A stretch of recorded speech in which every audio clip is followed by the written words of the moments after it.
Hello and good morning. So it's actually afternoon. Hello, good afternoon. It is 1:30 and it is Thursday the 8th of December. My voice is still barely here. I've had a rough night and a rough day. Oh my god. This has been the most stressful, weird past like 12 hours. Basically, my apartment was on fire. And so, first of all, I'm just like, I travel a lot and I'm out of my apartment a lot. And it's scary that something like this, sorry, I have like a cat hair like right here. It's really scary that something like this could happen whenever I'm like not in the apartment, you know what I mean? And I'm like not, you know, in control of like, obviously like there's no animals in the apartment or whatever like that, but just like my like stuff's in here. And if I was like on a trip and like, you know, I didn't leave the apartment whenever they're evacuating us and they just kind of assume that I'm not in there and then all my stuff goes up in flames. Like it's so terrifying that this can might happen. But anyway, I really need a sip of this Diet Coke. It has been a lot. It has been a lot. I just brushed my teeth, so that goes down horribly. So let me tell you what happened. Yesterday, at like 5 p.m. or something like that, fire alarms go off in all of our buildings. So there's like a couple apartment buildings where I live. And I was really confused, really didn't know what was happening. So I grabbed the kitties and we go outside and we're outside for a while. And basically we're all safe. Like from everything I'm gonna tell you now, me and the boys are safe. And I'm very grateful and I'm very lucky, and I don't think anyone was really injured in this at all. Which is thankfully. But what happened was the entire complex of where we lived started smoking of smoke, and it just smelt of like burning rubber and just burnt, and it was like such an intense, I have like such an annoying hair right here. I need to get this first. Anyway, sorry, my apologies. Yeah, the apartment was like stinking of smoke, and it was really bad that like the entire area was stinking of it. And so pretty soon, within like 5 or 10 minutes, I mean the entire area is covered in ambulance, police, fire people. Like we had no idea what was going on. No one really knew what was happening, and it was actually like, this sounds really weird to say, but it was quite interesting because I'm a very nosy person, and I finally got to see like everyone who lives in my apartment block, like because we were all outside. So I like actually got, and I was able to like look at like who has animals and like whatever. Trust me, I was like, my main concern was like, is everyone safe? Is everything okay? Whatever. But I'm gonna be honest, there was a side of me that was very nosy that was like, oh, so y'all are my neighbors. Like, hey, nice to meet y'all. Like, I'd never seen these people ever. For like 2 years I'd been living here. There's so many new faces. This is so besides the point. So we're out there for a while, and there's different buildings, right? There's like different apartment buildings. We end up getting told that it was, don't quote me, why does my voice sound like this?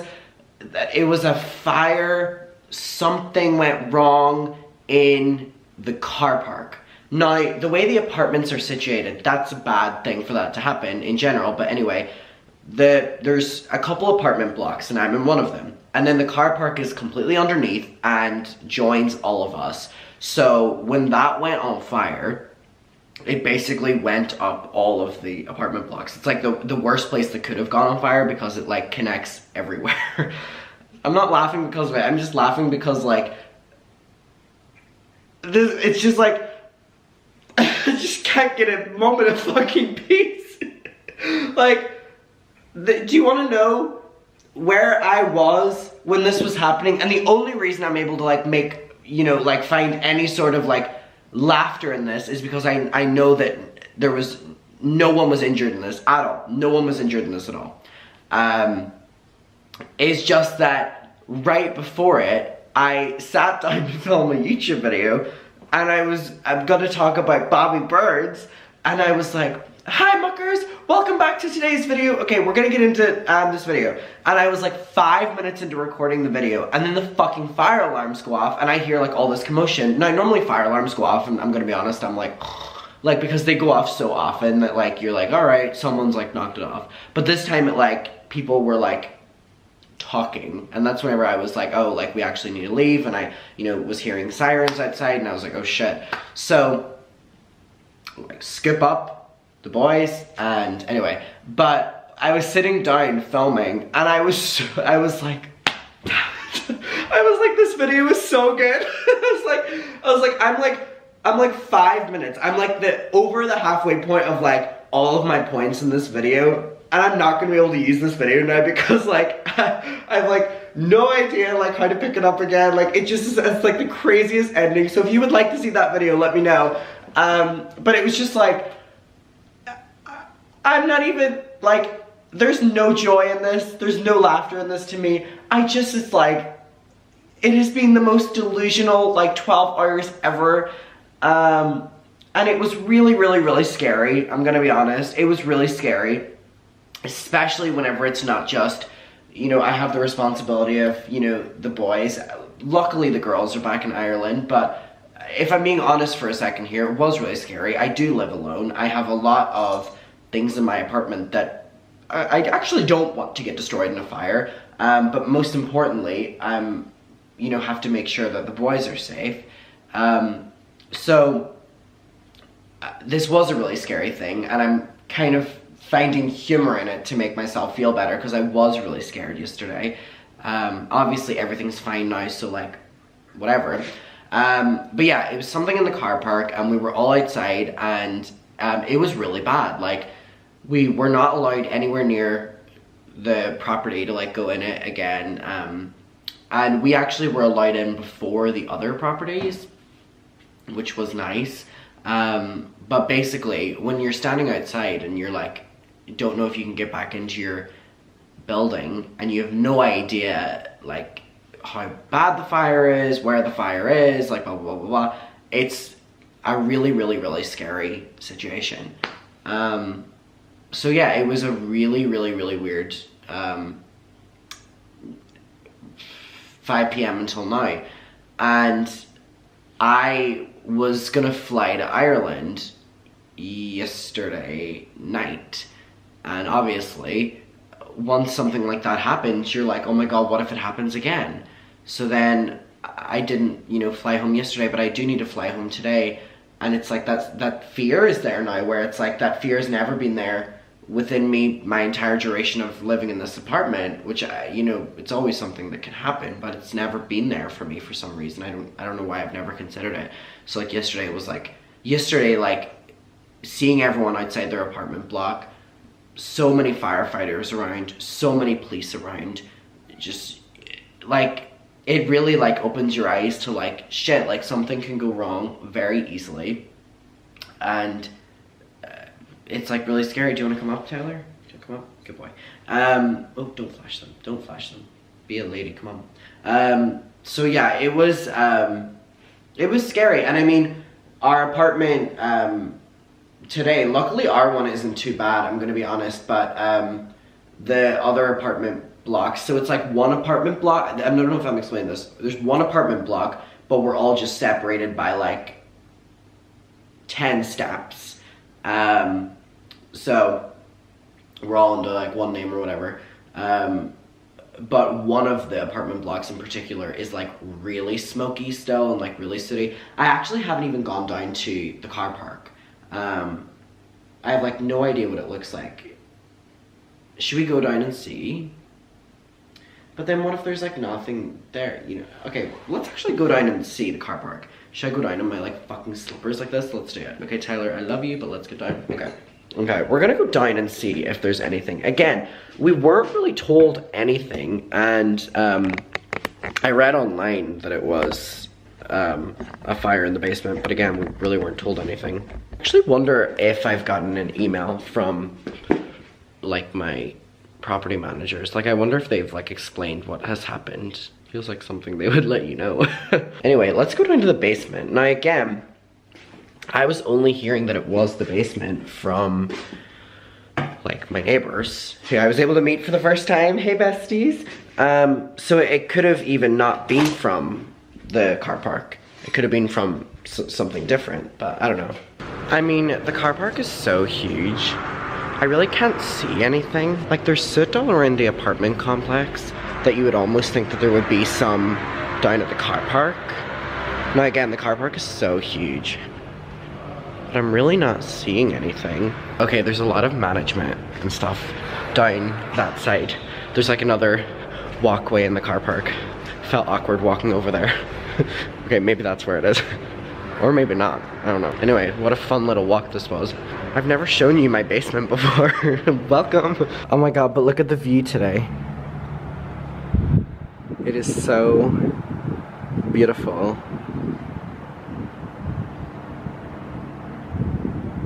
So pretty. Okay, now I'm gonna drink my Diet Coke and kind of debrief and process last night. If you couldn't tell, I didn't sleep very well because I was scared all night. Hi, I have you currently leaning on my bag. Excuse the horror lighting that we have right here. But it is currently 5 p.m. and I'm rushing to the airport, and I mean literally rushing to the airport. Today has been a lot. There's kind of been like a lot of like announcements we've been getting through like the apartment and stuff like that, that have had to do with like heating and electric, and we've kind of had to be like on standby. We ended up finding that it was not the basement I took you to, but the basement under that, the boiler room or something like that. Like there was like a fire or like something happened.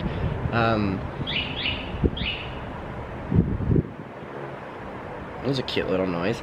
But we've now since found out that we're gonna have no heating or hot water for the foreseeable future, because it was our boiler room for all the apartments here, because we're all connected, that was affected in the fire. So the heating company has basically just given like a statement that's like, we don't know when we're gonna fix it, like we're really busy, which is really, you know, we're already living in you know, unprecedented times when it comes to like your electricity bills and your heating bills and stuff like that. So for it all to just be completely turned off is, for the foreseeable future, is shocking. So it's just been a mess with the apartment. It literally has, and it's like I am and I'm not going away on a trip at like the best time and the worst time. Best time is I'm getting away from all the bullshit. Worst time is there's so much going on that I need to be here for. Luckily everyone's sorted in my household, and we're all good. So everything's you know, fine. For us, like, I'm, you know, lucky in that retrospect, but it's still just like really weird. Like, so anyway, like I said, I was supposed to be flying home yesterday, and today's finally whenever I'm able to fly home, but I was supposed to fly home at like 2 p.m. or something like that, but I've kind of just been like having to like wait around and, you know, figure out what's been happening with the apartment. This is like, literally looks like I'm in like pitch black. I'm not, but it's like, we've literally been just like waiting for if we were gonna get told anything or whatever. So there was like a statement put up or whatever, but it basically just means that I wasn't able to fly whenever I was supposed to today. So the only flight that's available now is at 7 p.m, which means that I need to be at the airport for 6, you know, because the gate will close at like 6:30 and I need to get through airport security and stuff. So I've just booked my Uber, which is going to get me to the airport at, talk about this for tight timing, it's going to get me at the airport for 6:05, so I'm going to have like 15 minutes to get through security and get to my gate and hopefully get on the flight. And then when I arrive at Belfast, it's just on God's timing that everything is on schedule, because if everything's on schedule, then my bus to Derry will I'll be able to make it, but if the plane is delayed or anything like that, I'm not going to be able to make my bus to Derry, and I'm going to be stranded at the airport. But none of this would have happened if I had flown earlier, but it like wasn't the safest thing to fly earlier in case we were told, you know, we did, you know, whatever. So it's been it's been a day for sure. It's been a day. But you're getting the highs and lows of Vlogmas. Today is just an uncertain day, so I'm gonna go home. The good thing is I'm like smiling ear to ear because I get to see my girls tonight. My Uber's here, but I get to see Bonnie and Dolly, and I've just missed those girls so much because remember I wasn't planning on extending Paris as well, and so I thought I was going to see them a lot sooner than what I did, and then I was really sick, so I'm just really excited to see my girls. This look familiar? I feel like we're here all the time at the airport. Anyway, it's just turned 6 p.m, which is great. Can't even see it because it means I have 45 minutes. I think I can do it. I know I can do it. You are approaching the end of the conveyor. Caution, you're approaching the end of the conveyor. If you know, you know. Oh boy. So we've just landed in Belfast, and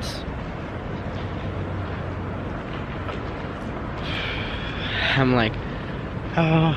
So our flight was severely delayed. Like we boarded and then it was like delayed. I'm so sorry that this video is like I'm like one thing goes next after, or one thing goes wrong after the next.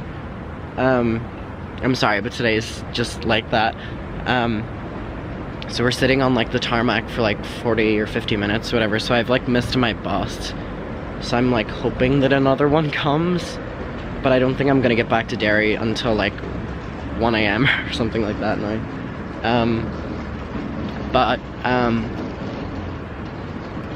I hate sounding like a little dramatic bitch, which I do in these videos, but I'm like, that was like one of the scariest flights ever, and I'm like so scared of flying, and it was really turbulent, but that wasn't the problem.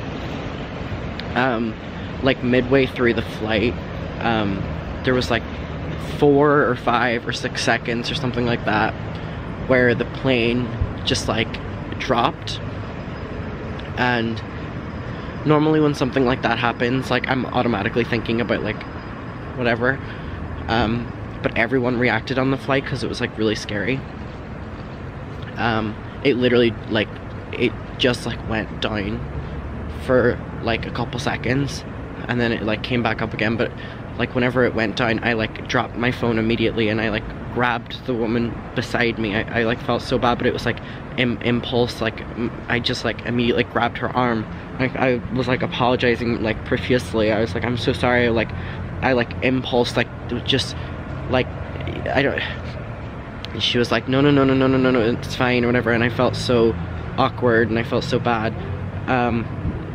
It was like I was nearly grabbing her hand. It was like, but it was like an impulse thing, and it was like a gasp throughout like the plane of the people, and all I remember was in that second I like looked over after doing that whatever, and like everyone's faces was like, because it like didn't feel like turbulence, it just felt like, it felt like, oh my god, the plane is going like that. And I was like, I hate talking negatively about any sort of flight as well, because I always feel like I'm putting like bad energy out there, and I don't mean that at all. I'm like, it's genuinely one of my biggest fears in the entire world. And it was so bad that they stopped like the in-service, and they like just, you know what I mean, like they didn't do like drink service or food service or whatever, like they just put the no seatbelt on the entire flight. It was like, I was never so like relieved to like touch down, but I've been on like a lot of flights with like bad turbulence and stuff like that, but that kind of feels like the first ever like flight I've been on where it like, you can like imagine, just because like it literally was like, it literally was just like that. and then obviously it picked itself back up again and whatever, but it was like, normally when that happens, like, I'm normally the only one being like, or maybe there are other people doing it, but they're just like silent, whatever, and I'm always like, oh, I'm just being over dramatic. But because everyone reacted at it, it kind of then enforced me more, and I was like, oh my god, I don't think my heart has ever like beat so fast. And I remember I was just like feeling like a heartbeat in like my lips, and I was like, I know that ain't my lip filler. And I was just like, oh my god, I was so scared. I don't think I've ever been that scared in my life. So today's not been my day.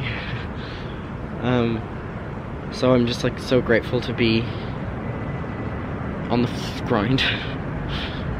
Even though it's like freezing, as you can tell. Me, I'm like, fucking hell. I'm just so grateful to be on the ground. It was really scary. It was, I have such a fear of flying.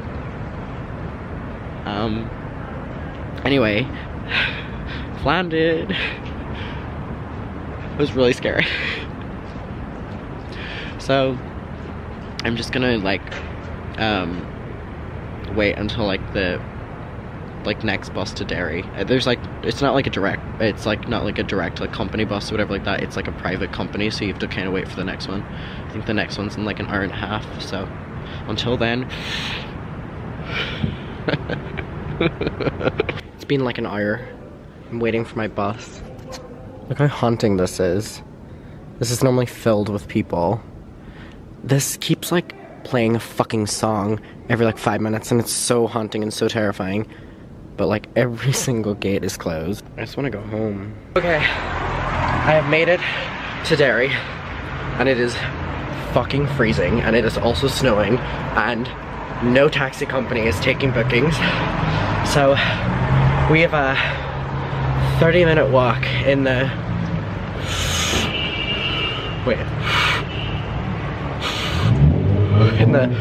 fucking freezing cold and snow. It's miserable. Walking in a winter wonderland. My smile has faded today. Oh my babies. Oh my babies. Hello my babies. Hello. I'm so cold right now. I'm so sorry. Bonnie, hello. Hi. Do you want to play with your toy? There's a toy right here. Give me your toy. Give me your toy. Give me your toy. Oh my goodness, I have missed you. Jenna, come up for cuddles. Jenna, come up for cuddles. Come up for cuddles. Hello, Bonbon. Hi, Bonbon. Oh my gosh, I've missed you so much. Okay, whatever my camera is gonna record right now is gonna be all fogged up because it's so cold outside. But I'm so happy to be back with my girls again. No one make fun of how Dolly looks right now. She got completely shaved. Oh my god, I'm so tired, but I'm so glad I've made it back. Oh, Dolly, you have no idea how stressful the day this has been. It's been so stressful. And Bonnie too. Does Bonnie want to say hello? Say hello, Bonbon. Say hello, Bonbon. Oh my goodness. Okay, give me a moment. Okay, I have literally just been in bed cuddling with the girls. Like, I just like immediately after, because everyone's sleeping in the house, so I just came up and they're in such a cuddly mood. They're in such a cuddly mood. Bonnie specifically always is, but Dolly's never like in a cuddly mood. She's in like a let's play mood. She's in such a cuddly mood today. They've just completely lifted my spirits. I haven't ate all day, which is not good, but I just have been so stressed and on the go. So it's like 2 a.m. now. What time is it? It's about to be 2 a.m. It's 10 minutes to 2. I'm really tired. But I'm gonna go downstairs, leave them up here in the bed, and go downstairs and make some sort of food to kind of close off my night. But girls, do we want to say goodnight? Want to say goodnight? Say goodnight? Alright, okay. Let's go figure out whatever food we have downstairs. Like, I know my kitchen in Brighton, but I don't know my family's one anymore. And we have all different tastes in food, so this will be interesting. We'll find something. Isn't that right, Bom Bom? Yes! Good yawn. Okay, so from what I've gathered, that's actually my food. Because I don't want to just start eating through like my parents' stuff or my brother's stuff. Like my brother lives here. I have leftover spaghetti. Now this is like whole wheat stuff, which I don't know if that changes the flavor. And I just have regular. And I have butter, or they have butter. So I could make butter noodles. I haven't made butter noodles in the longest time. Like, butter noodles to me, we've always done. I feel like I might almost like forget how to make them, because I used to like make them all the time. Like it used to be one of my like signature dishes. Now this was during like frenemies time, and it was like Trisha was talking about it constantly, and it was like a really big thing that like frenemies was like pushing, just because Trisha was always talking about it, and I was like, I'm really interested and I want to try it. And I don't even remember if it's that good. Like, I remember tasting it or making it like 5 months ago or something like that. Whenever the last time, I have a video making it on my YouTube channel. And I remember not being the biggest fan of it. I remember like on camera I enjoyed it. There's a fly right here. Fuck off. It's not even a fly, it's like a moth, which is terrifying. Fuck off, I hate moths. Hate moths. Leave. Oh my god, they're so fucking unresponsive. Stupid. Anyways, you win.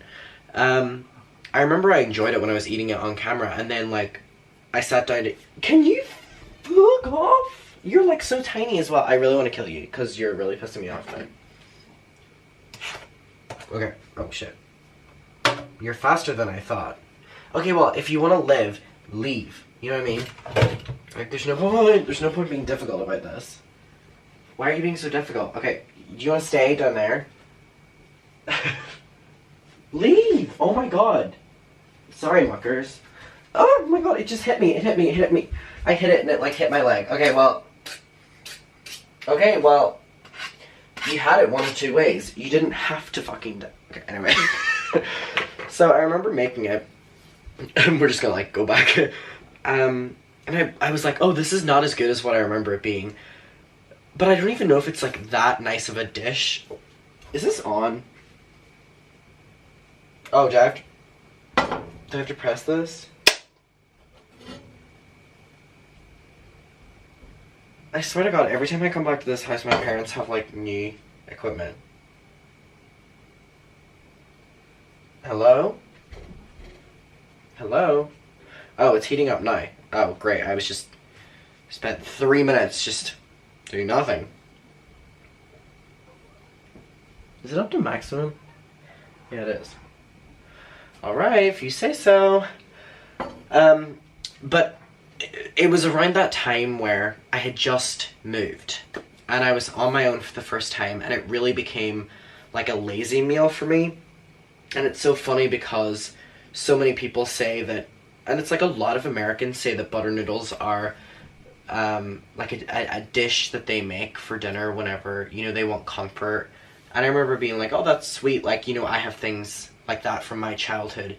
But now I almost look at the ritual of making butter noodles, even though I think I forget how to make it, like that, because it really was something that I would make as like an easy meal, because I would be so, you know, there's some days I'd be really, you know, sad whenever I moved, and I would just make butter noodles because it was easy. Some days I didn't want to go grocery shopping, and it was, you know, easier to just go out and get spaghetti and fucking noodles. So anyway, there's that.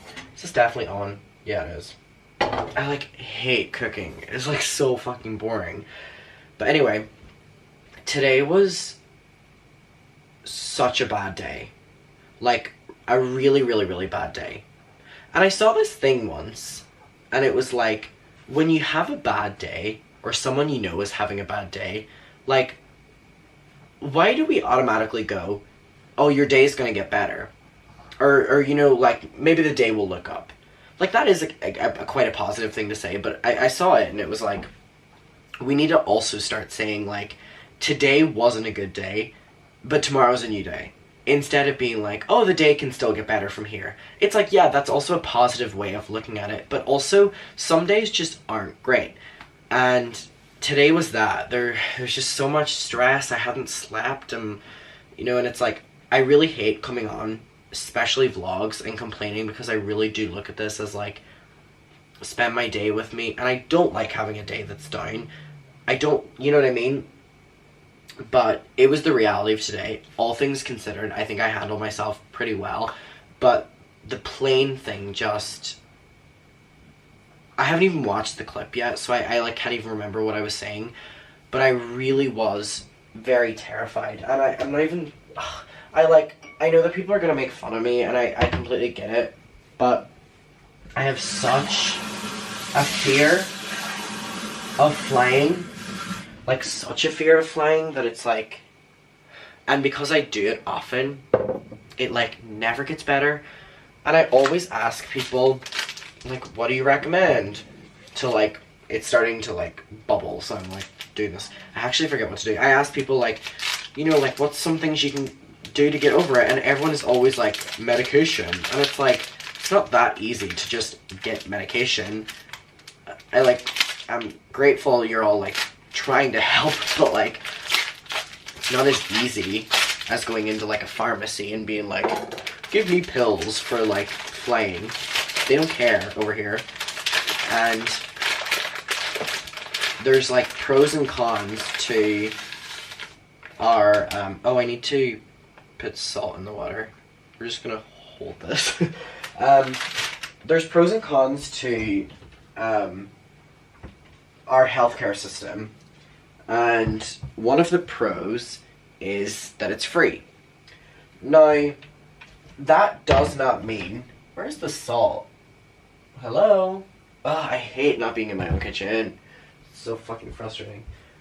Hold on. Anyways. Okay, apparently we're just not gonna have salt. That's fine, I guess. One of the pros is that it's free. Obviously, that is a... Oh, I found it. That is a huge thing. But I hope people, like, know that it's also severely... I'm gonna, like, take it out and, like... It's way too much salt. The workers are underpaid. They're not paid enough. They have excruciating work hours. And it, you know, it allows... Or it makes it that it's very hard to... Jesus. Maybe that's too intense. Makes it very hard to get any sort of treatment. And that is completely the government's fault, because they don't care for the NHS workers and they don't appreciate them. They don't pay them what they should be paying. And I, you know, talk with a lot of, especially my American friends, you know, about the healthcare out there, and it's shocking. It's like shocking. And then I tell them stories about the NHS and how it's the government making healthcare, you know, even though it's free, like a hard task out here to like even get, that almost it feels like it's like we don't have, you know. And so my equivalent is like, anytime I've like had to get something done medically or surgery or anything like that, I've always had to go private, because the NHS is so swamped and the government aren't doing anything to help them, that it's like, even like my grandparents who need surgeries, like they're put on waiting list for years and years and years. And obviously, you know, our healthcare is still free, but why did I go on this tangent? I have no idea. I'm scared that I'm gonna set off fire alarm. So we're gonna put on, that's a bit much, we'll put on this one, and we'll also open a window. I would literally scream if I set off my fire alarm right now whenever my parents are waking up for work in the morning. So we are going to... Oh shit, I snapped something open. We are going to try our best to not make the fire alarm go off. Oh my god, I would literally be... It's not gonna go off, right? No, I don't think it's gonna go off. Anyway, I forget how to make butter noodles, y'all. I said y'all. Oh, we're getting into the American now. So you do the water. Oh, okay, wait. You do the water. You drain half the water. Then you put butter in and you season it. But a lot of y'all don't season it. A lot of people don't season their food. And I know it's like a joke, like white people don't season their food. But I've always seasoned my food almost too much because bland flavors, it's so unappealing to me.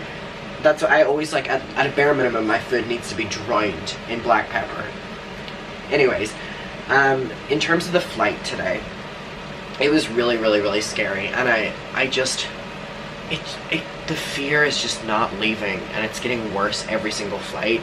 Because then every single flight, I'm like, oh my god, my flight hours, you know, I'm not even gonna, I'm not, if you know what I'm talking about, but I really don't want to get into it because, and I brought it up, so I apologize, but it's like, I get so nervous even talking about why I'm nervous to fly, because then I feel like I'm putting stuff out in the universe, and it's like, oh, it's really just one of my biggest fears ever, if you couldn't tell already. And everyone else being scared by the dip down for like 5 or 6 seconds made me feel even more terrified. But it's nice to be back home, finally.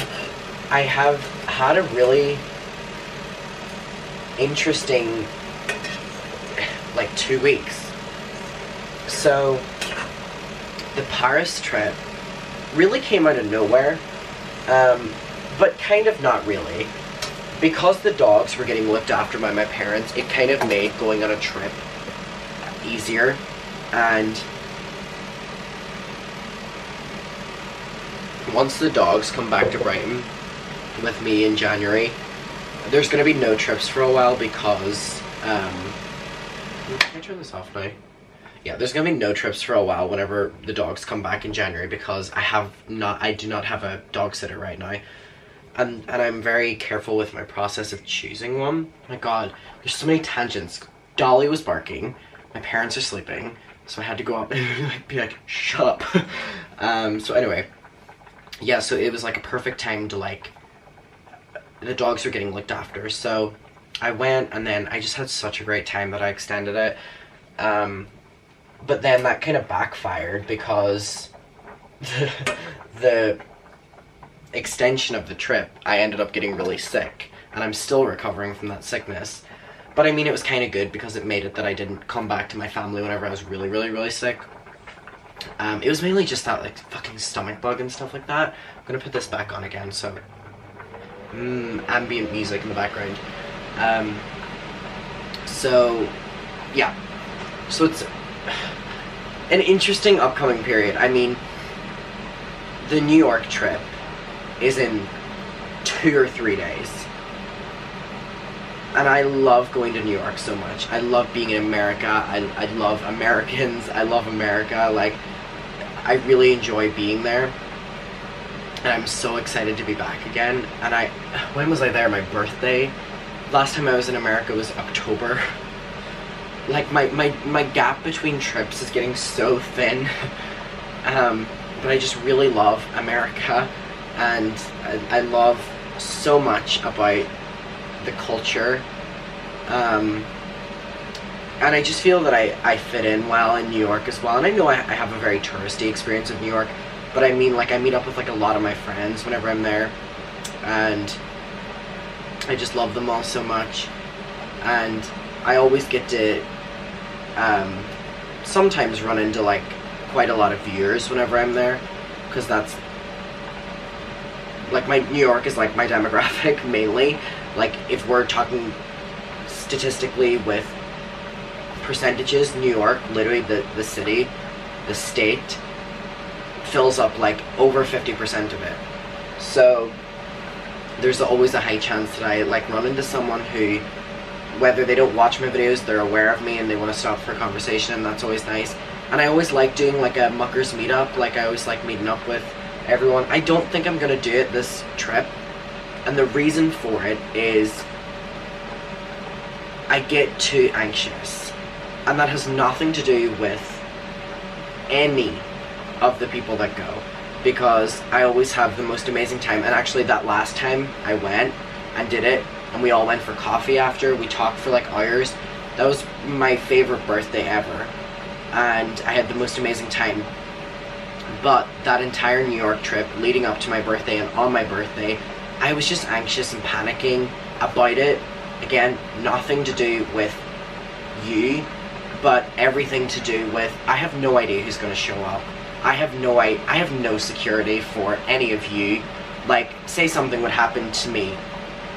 I was the one and like organized something and didn't have security. Something happened at my fault. I know it's not me doing it, but say something, whatever.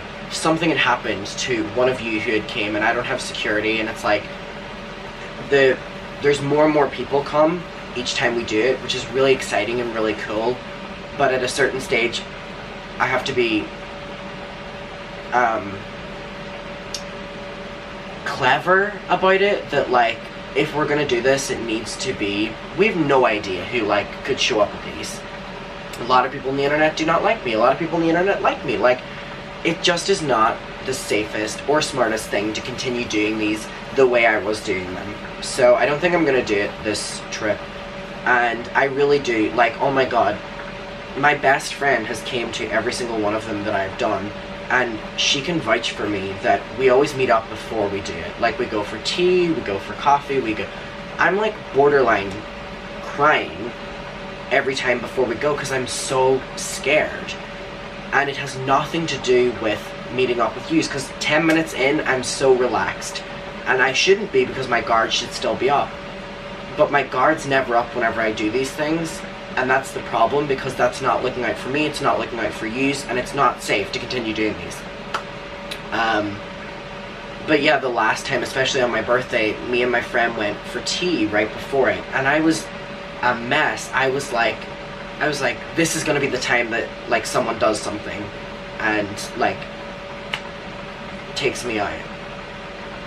And then it's just, they're just not safe.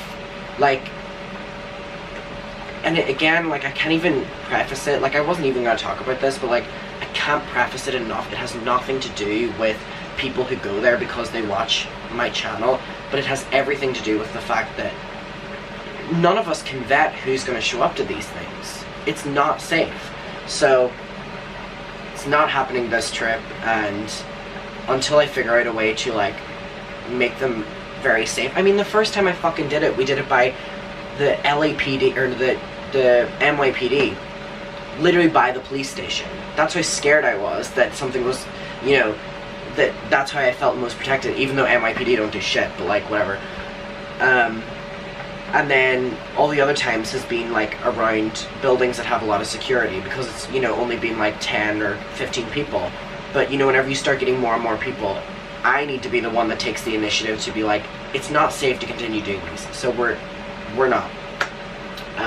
Which makes me really sad, because it's like most times I go to New York now, I do them, and I've made some really amazing friendships through them as well, from people who've like came to each one, like Sky and Cara, and it's Amanda, and it's like, you know, I really do enjoy doing them, but it's just not safe. And I know a lot of you, if not most of you, who are watching this right now, understand completely where I'm coming from. So, in a way, I feel like I might be more relaxed on this New York trip, because I'm not, like, nervous all trip for, like, the meetup. And again, I'm not saying it last time, because it's annoying saying it now. Nothing to do with yous, everything to do with they're not safe. So, I think I might be a little bit more relaxed this trip. I'm gonna be sad that, especially during the Christmas time, I'm not being able to, like, meet up with everyone, but it's just not safe. It's not safe. And again, I'm not gonna get into it. But anyway, I'm very excited for the New York trip, though. I fly in, and then I go to the Mariah Carey concert, and then I have like a couple days of nothing, then Mariah Carey concert. But on the first show, I'm actually meeting up with a bunch of people I've never met up with before, but I've been like long-time friends with, and I'm very excited for that. It's gonna be really exciting. They're all going to the show in onesies, which is exciting. I don't have a onesie, so I like need to find one. And then the second show, the final Madison Square Garden show, me and my friend Kat are going, and she's going in a red dress and I'm going in a red suit. I just bought it today. Very excited for that. Very festive. So I'm just excited to be there and vlog and take pictures and be in the environment. And it's interesting because someone commented and was like, your New York trips look like your Paris trips in your vlogs. And I was thinking about it, and I was like, my New York trips are literally just like my Paris trips, except I'm not drinking. Like, there's no wine by my meal, there's a Diet Coke by my meal, and I don't get to go to bars, and I don't get to think, which sucks, because I would love to do that, but if you're fucking 21 to drink, whatever. So that's the difference between the New York and Paris vlogs. So there's that. And I forgot to take the butter out of the fridge, and it's like rock solid. I'm so hungry. My goodness. By the way, every single flight that I've like taken within the past to like from like home in London and home in London has been sold out. It never used to be that way. But then again, it hasn't been like the holiday season, so I think it must just have to do with the holidays. That was such a stupid thing to say. I'm so tired. I have no idea what I'm gonna do whenever I'm back in Derry.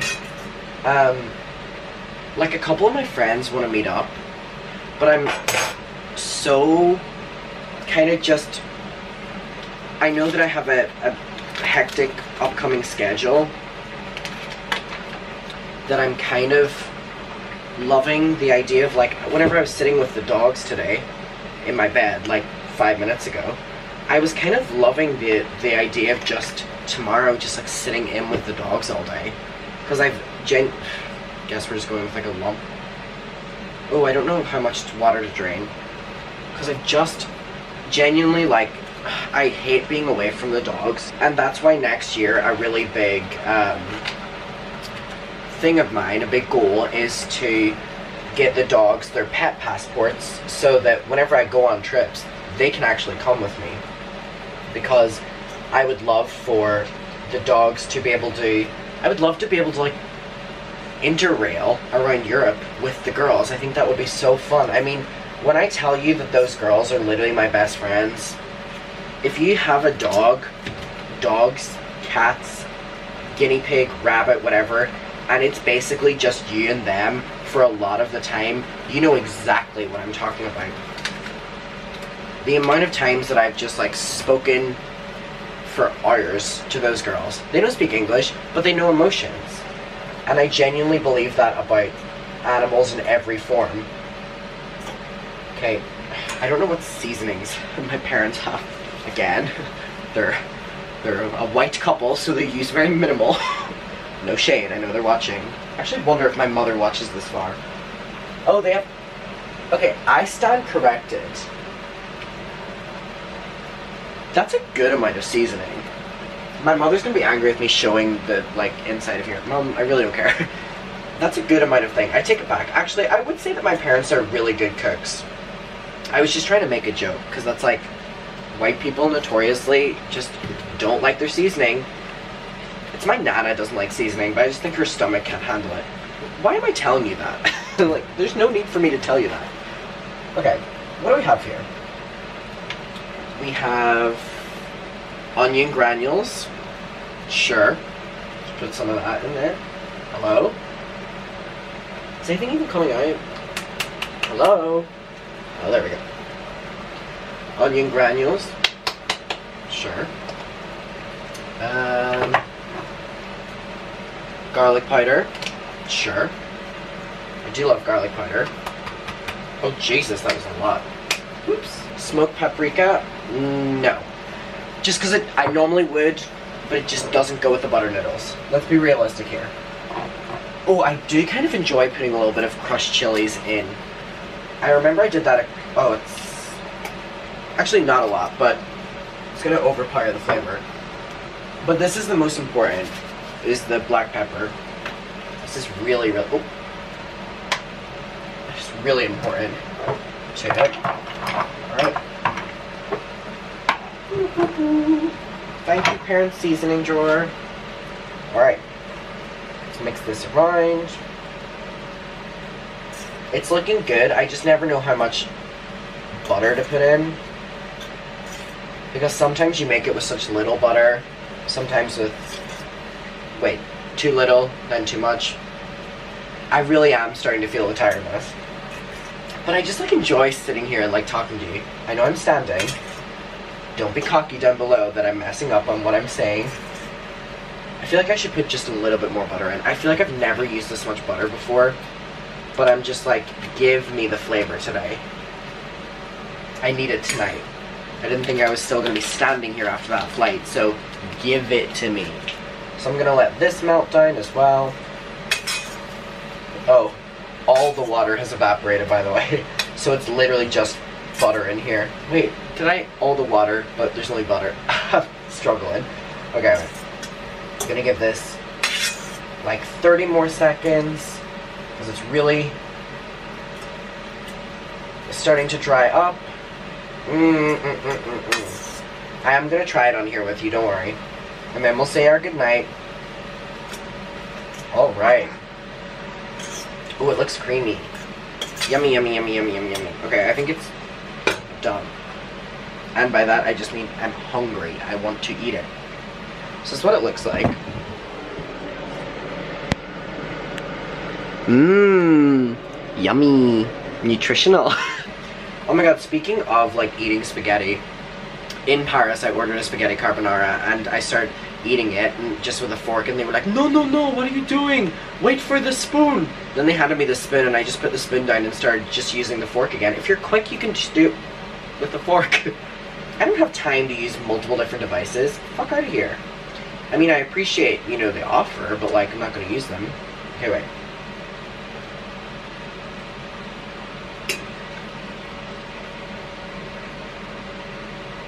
I also don't chew my food. I have indigestion from not chewing my food. That's really good.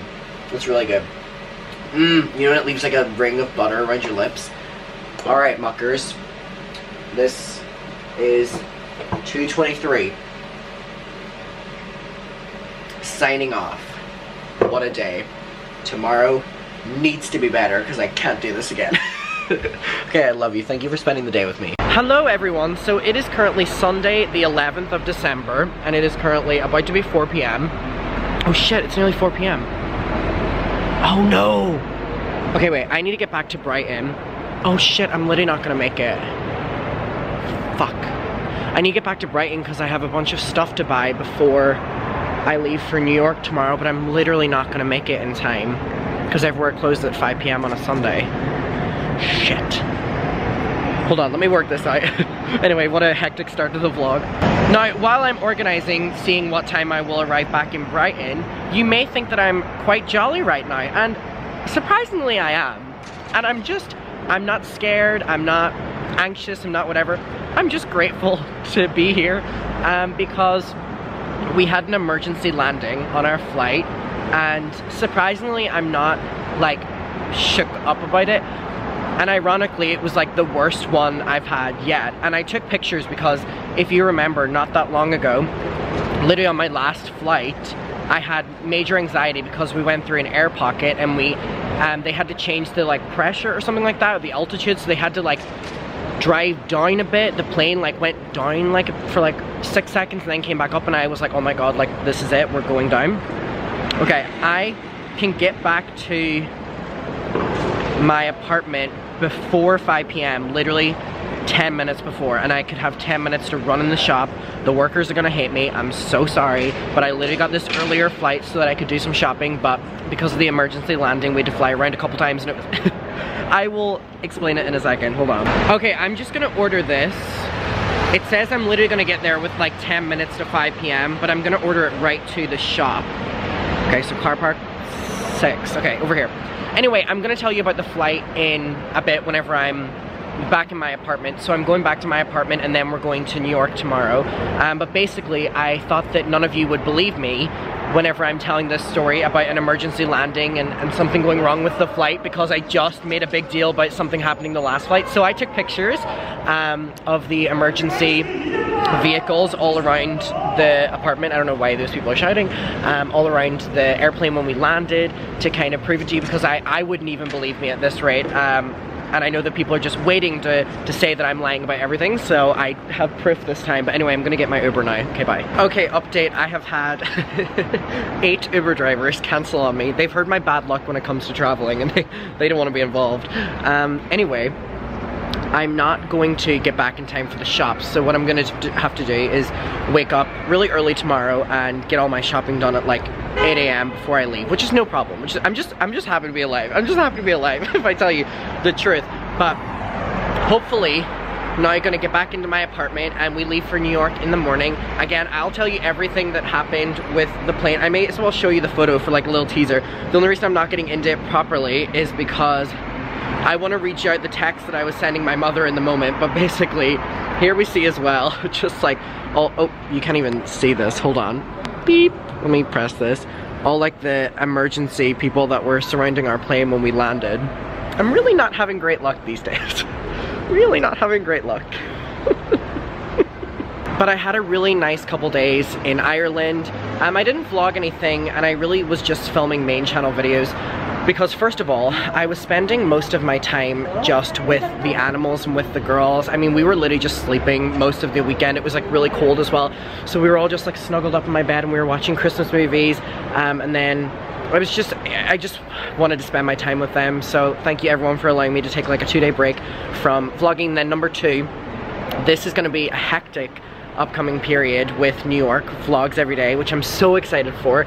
And I just didn't want to be like burnt out or kind of fatigued by the time I get to New York when it comes to filming. So I feel like refreshed and like ready to go. And so that's the update. And I had a really good couple days in Ireland. And I know people like seeing Ireland whenever I film and stuff. Don't worry, that is coming. I'm going back to Ireland before Christmas, and you know, I'm spending Christmas there. But we have New York tomorrow. Have I packed? No. Am I ready for it? No. But I'm excited. I'm excited. Oh. My life is just filled with little twists and turns, isn't it? Little twists and turns. So, okay, I'm trying to get my camera to focus because now I need to tell you what's happened. So, my Uber has stranded me.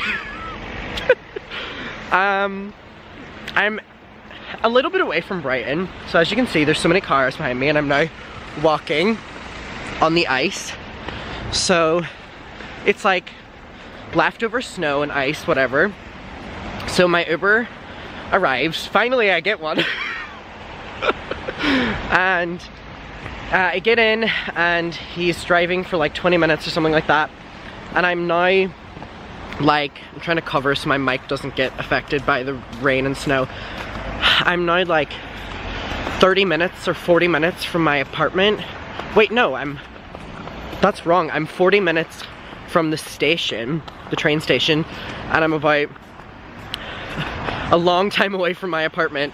Like, my apartment's right down at the seafront and I'm very far away from the seafront right now. But he basically was like, I can't drive on these roads. And he was like, get out. It's literally, I wish I was joking. He was like, I literally cannot drive on these roads. So he was like, you're gonna have to get out. And I've already been walking for like 10 minutes, but he like leaves me in the fucking like almost the motorway. And I just have to like get out.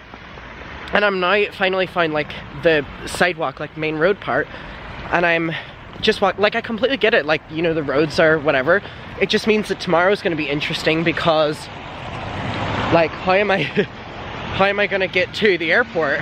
So anyway, what I'm doing now is I'm walking like 20-25 minutes to the train station, and I'm gonna get the train instead.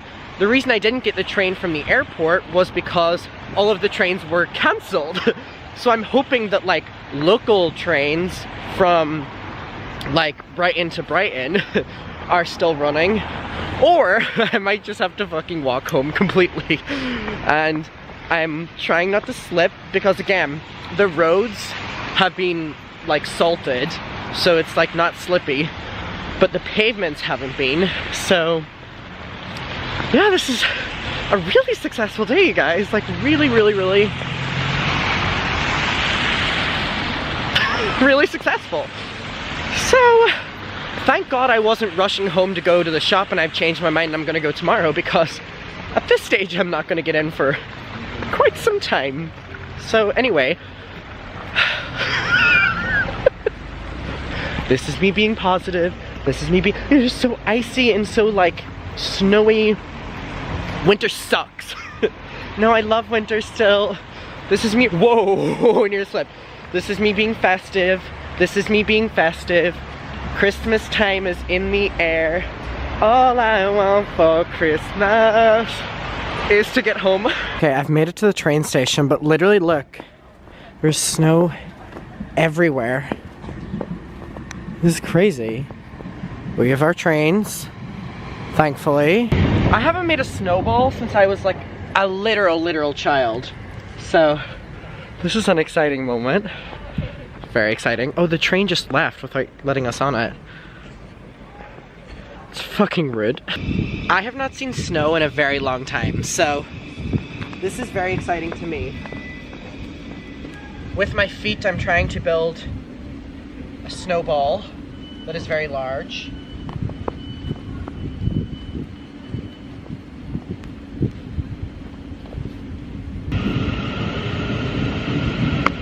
Got you. Oh my god, it is so cold, but I genuinely have not seen snow since I was like 8 years old or something like that. I feel like I've never like properly seen snow. I mean, in Ireland, it never really snows, or at least it never really comes down to like the place that we live.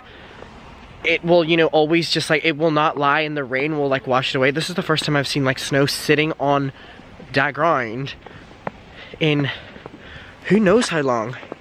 But this is so festive, even if it meant that I have to now go home a lot later than when I wanted to. Okay, you probably will believe what's in front of me right now. Oh, that's like the 30th minute this train has now been delayed. It just gets delayed and delayed and delayed. Someone drew a little penis in the snow. This is very festive. This is so incredibly festive. I need to take a selfie with this. Anyway, I hope I get home. My train keeps getting delayed, so I think that this is a perfect time to speak about the snow. I was just thinking whenever I was walking back and forth that it's like interesting how your perception of things changes whenever you get older. For example, like seeing the snow was always like one of the most exciting things as a child, and then that's not me. And then when you, oh my god, shelter! And then when you grow up, it turns into something that is like dreaded and has so many consequences, and I think that that's like really, just like really interesting, and I think that that can apply to so many things in life, where it's like the childhood innocence and really not thinking about things, you know, the way whenever you grow up you do. And I'm trying to think, like, if you can think of any other examples of that, please let me know.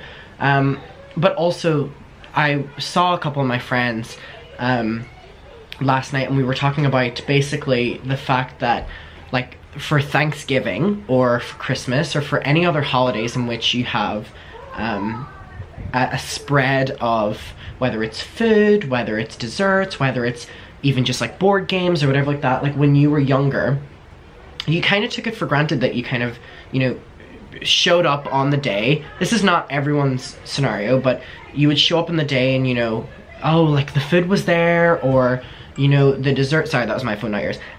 You know, the desserts were there, or the board games were ready to go, and it's like, you know, you really didn't have to prepare anything whenever you were younger, and it's like, so much thought goes into what whenever you were younger, you know, that just happened.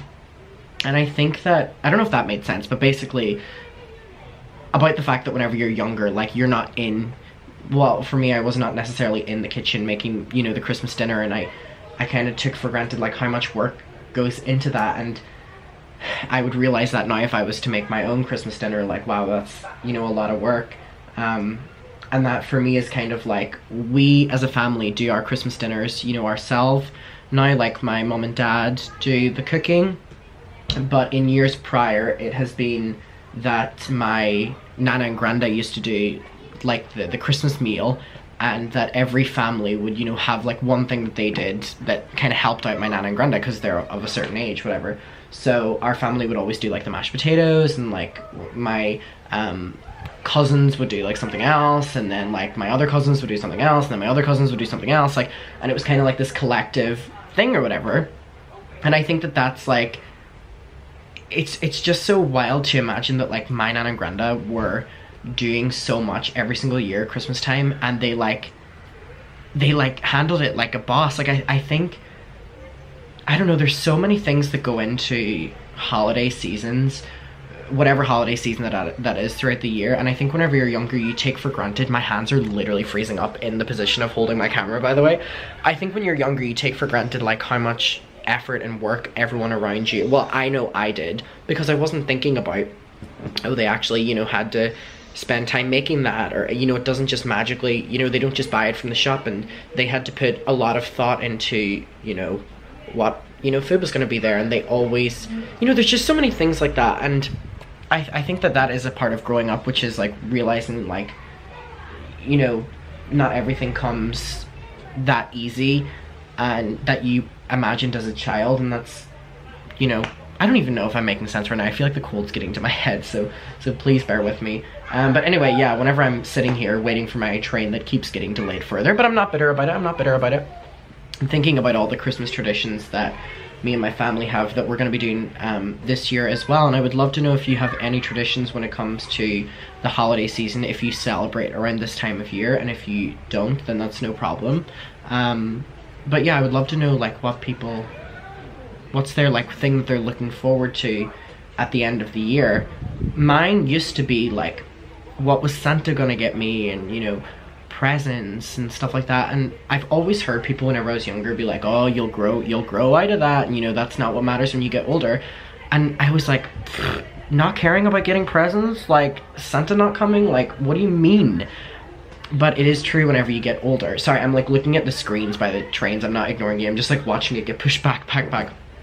But it is true, like especially like not living with my parents anymore, not living in my family home anymore, and living out on my own, like that is something that I look forward to now, which is like that tradition that never changed of everyone together. And I think that is, there's a lot of sacrifice that goes into holidays as well whenever it comes to everyone making time for each other. And I think that is something, you know, in my family, like me and my brother do not live in my family home anymore, and my other brother does. And, you know, we, you know, organize that we're back for a certain amount of time, and whenever we're there, we're present. And I don't know, I love the holiday time now for different reasons. And I think my parents would be like, oh, we always said you were going to, but it's like, I really do value more so now just like that, like family time, and obviously the food.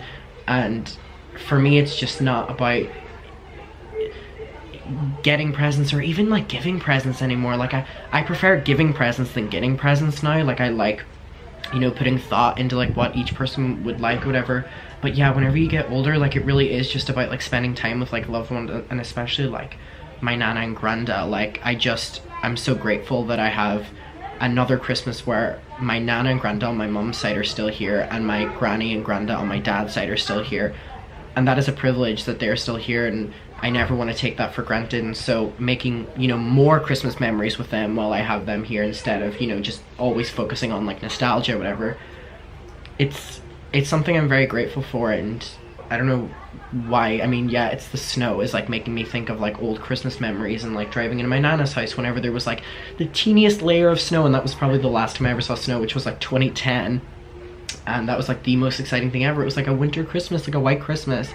But now whenever I look at it, it's less so like that, and it's more so thinking about, you know, what's going on in the world with the energy crisis and how cold it is, and that there are so many people who cannot afford heating, and that there are so many people whose houses are not insulated enough, and that there's so many people who are on the streets. And it's just, that's where my mind goes now whenever I look at snow, and that's where my mind goes whenever I think about, you know, it's cold out, whereas whenever I was younger, it's, oh my god, it's cold out, like, it's Christmas time. Now, you know, there's so many different factors that come into it that I think about, and I think that's just a part of growing up and realizing that not everything in the world is, you know, holly jolly, and being realistic as well. So I don't know why I went on that little tangent, but that's where my mind's at right now, like kind of looking at like this snow in front of me. I finally made it back to my apartment. Let's do almost like a in 5,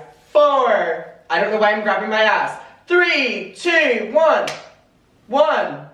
Ta-da! Oh my god, this has been the longest day ever. This has been the longest day ever. This has been the longest day ever. This day has been cursed. This day has been cursed. This day has been cursed. This day has been cursed. Oh my fucking god. Oh my god. Okay, so this day has not gone according to plan. We are going to do this so we have a little bit of festiveness. Even though it's so bright that it's like blowing out the shot, but it's festive either way. Hello, so we are back in the apartment. Today was a challenge. It was a challenge. It was a challenge. So I realized that so I had to walk back to my apartment. My hands are like permanently this color now, I think. Do you see the shade match? I had to walk back to my apartment because Uber from the train station to my apartment is normally £8, but it was something like £67 or something because no cars wanted to drive. So I had to walk back. I did slip a couple of times, and I think I've cut my knee. So we're going to sort that out. But I realized on the walk home that I have not even spoken about, hello Tyler, I have not even spoken about what happened with the plane. So, see Tyler here, hello. I've not even told you what happened with the plane. So I want to get my phone because I kind of need it for this, because I feel like a lot of people are not going to believe me, and I don't blame you. And I feel that today has been one of them days where I was going back on my Vlogmas titles, and it was like, one of them was like, my apartment burned down, then the other one was like, kicked out of Paris vlog, or kicked out of Paris airport. I was like, unfortunately these things keep happening to me. I mean, great that it's happening during December. I'm getting fucking Vlogmas titles, but I'm not appreciating the amount of things going wrong this month. But at least I have my little cuddle bug. Okay, I'm gonna put you down a second. I'm gonna feed them in a second. Their luxurious wet cat food that they adore. All right, so muckers, we're gonna talk about what happened today. So I get on my flight, and I got the 2 p.m. flight so that I would be back in my apartment by 4 p.m. It's currently 7 p.m., so that didn't work out. But anyway, the flight went perfect, and if you remember, not that long ago, literally my last flight, there was like an air pocket where I think they had to change like the altitude or something. There was something with like the air pressure that the pilot had to like drive the plane like down the ways for like a couple seconds and then bring it back up again. And I was like, oh my god, this is the final moment. Anyway, I'm not gonna repeat that again because we have a new one. So I have been so scared to fly again ever since that moment. And you're so sweet. You're being so sweet. Hi. Hi. Did you miss me? For context, we've already been cuddling for like 30 minutes. So this is not like we've just seen each other again. Can you kiss? Mm-hmm. So I was really nervous to get on a flight again, especially really like close to the last one. But I know that I have New York coming up, and Milo is scratching on the litter box. We're gonna ignore that. Just some nice ambience in the background.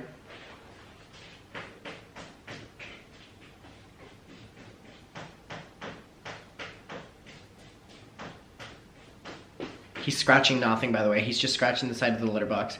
Milo, you got it. Oh, you didn't get it, okay. You get it? Did you get it? Milo, you got it.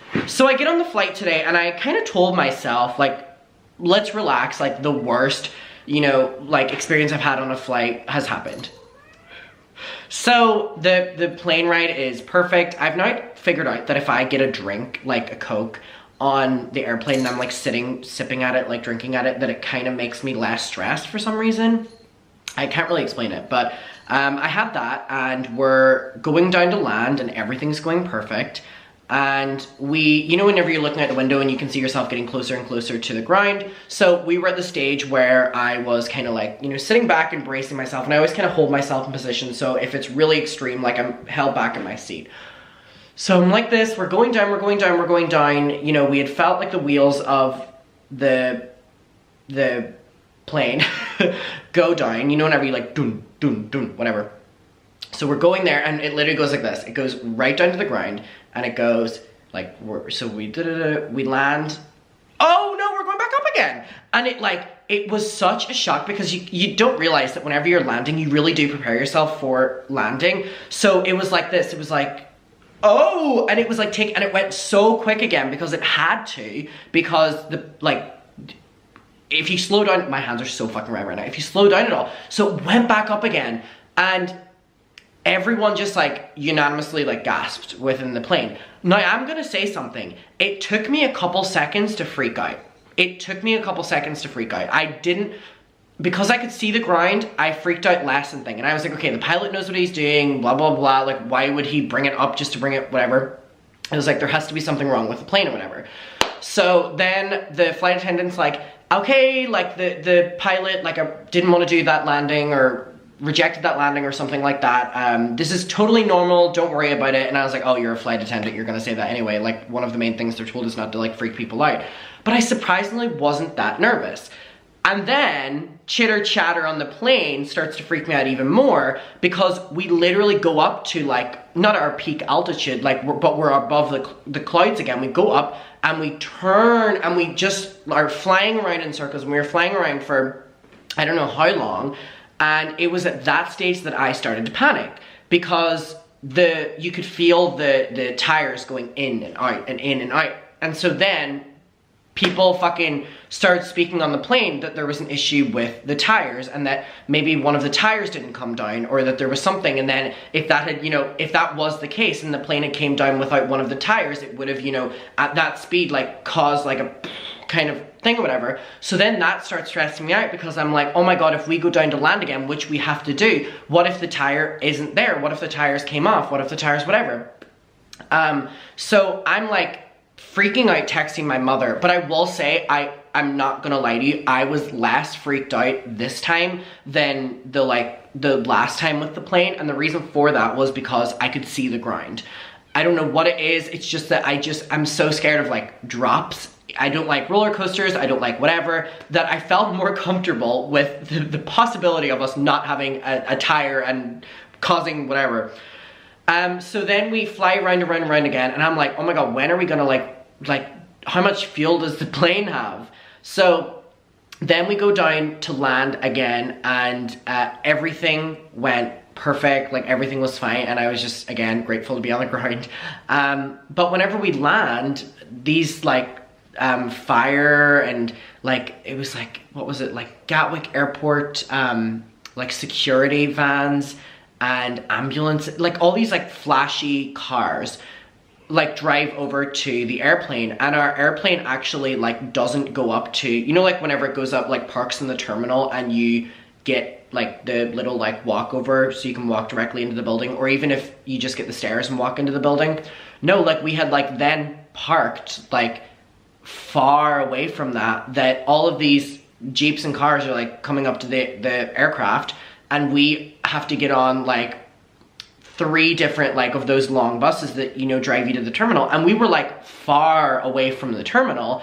So whenever I look back, I had to take a picture of any of like the like, I can't even, the emergency things that were around it, because I was like, people aren't gonna believe me, like they frequently don't, and that's no problem. But you can see there's like, okay, here we go. So like right under the plane, there's like an ambulance and a fire, is this even in focus? Like an ambulance, and right behind it is like a fire truck, and then there's like the like security or something like that, and that was on one side of it. And then where we were, there was another one behind us. So whenever we had landed, like a couple minutes later, like it was like blue and red flashing in the windows.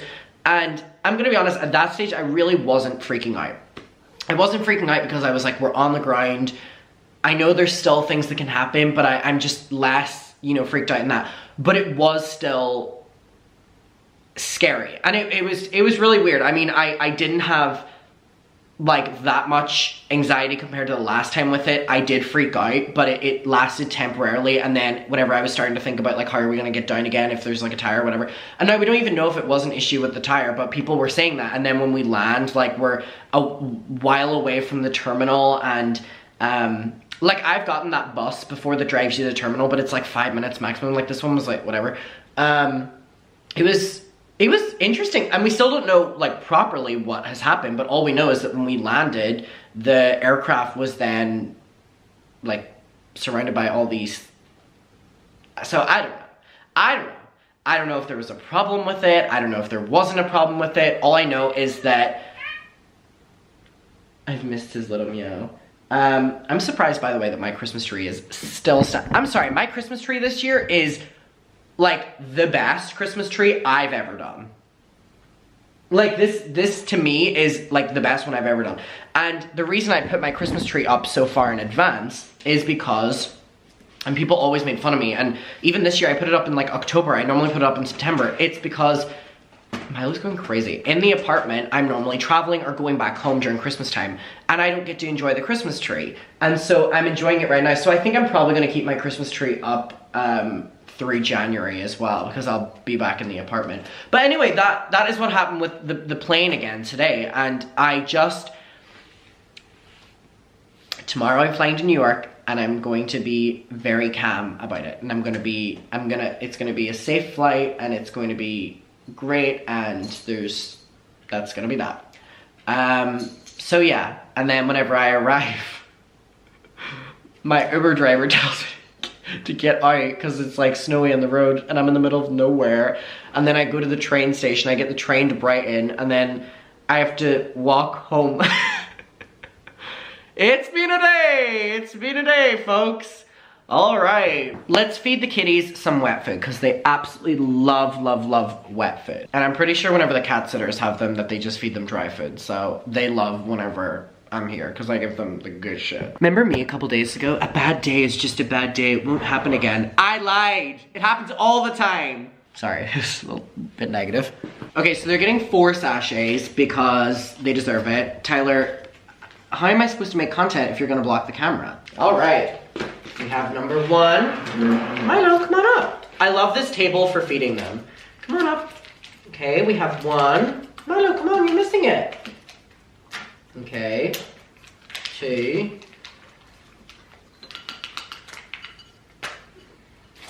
3,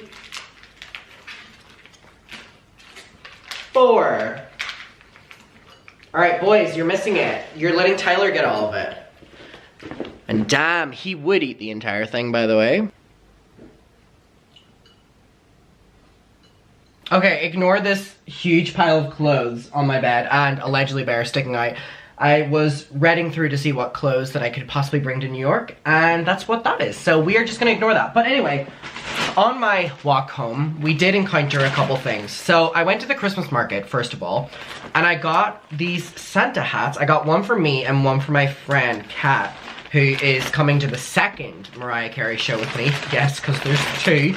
And I also got these gloves, because my hands get cold first, so for New York, I think it's gonna be quite cold. I can't believe I go to New York tomorrow.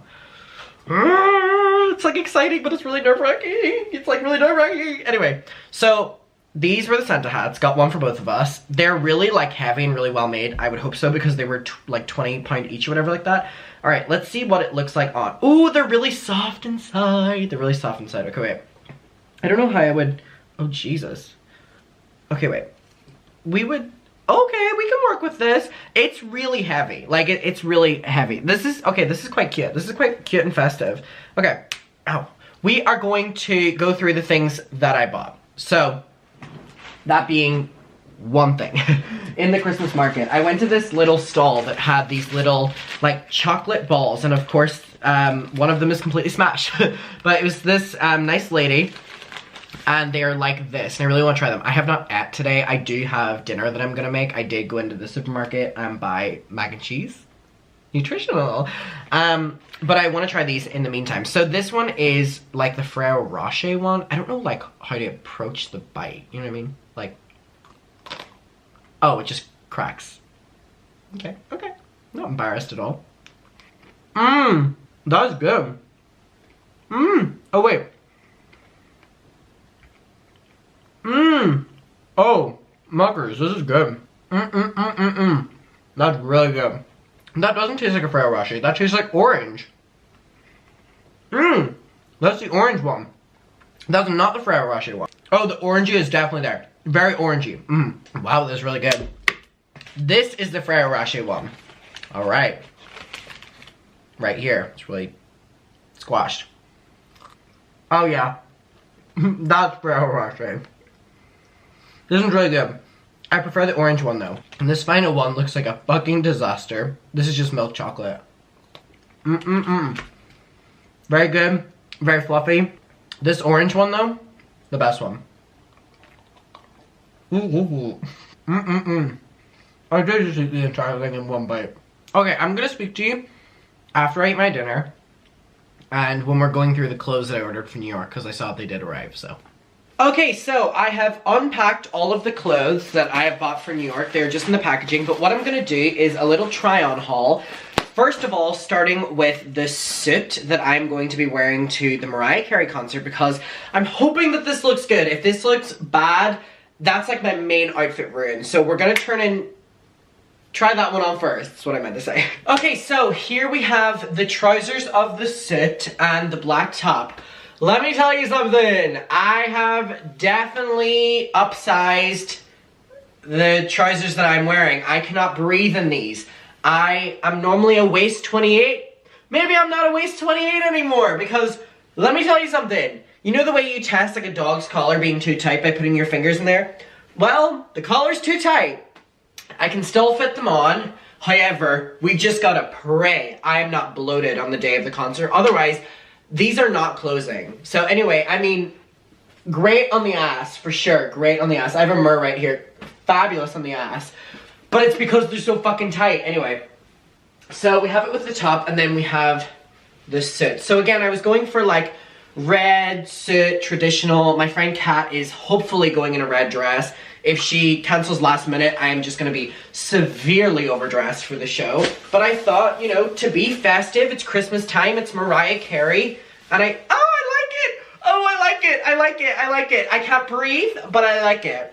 Oh, this is fun. See, I don't know if I would, oh, this is not going to close either. Oh no. Okay, wait, it does close, but I feel like Mariah with the corset on.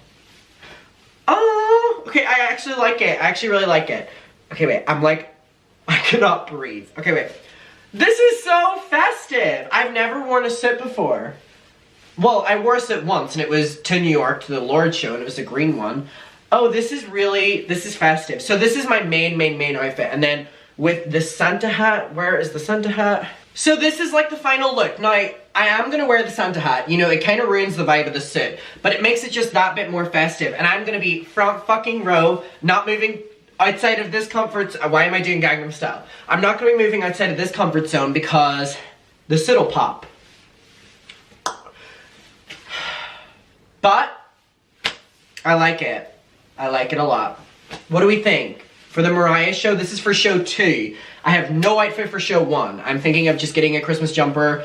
All my friends are going in onesies. I do not have a onesie. We're gonna have to work around that. But this is fun. This is fun. This is fun. Okay, that was a success. I'm actually really happy with how that was. This is not a shirt I'm wearing. I just love this Miley Cyrus shirt my mom got me for Christmas last year.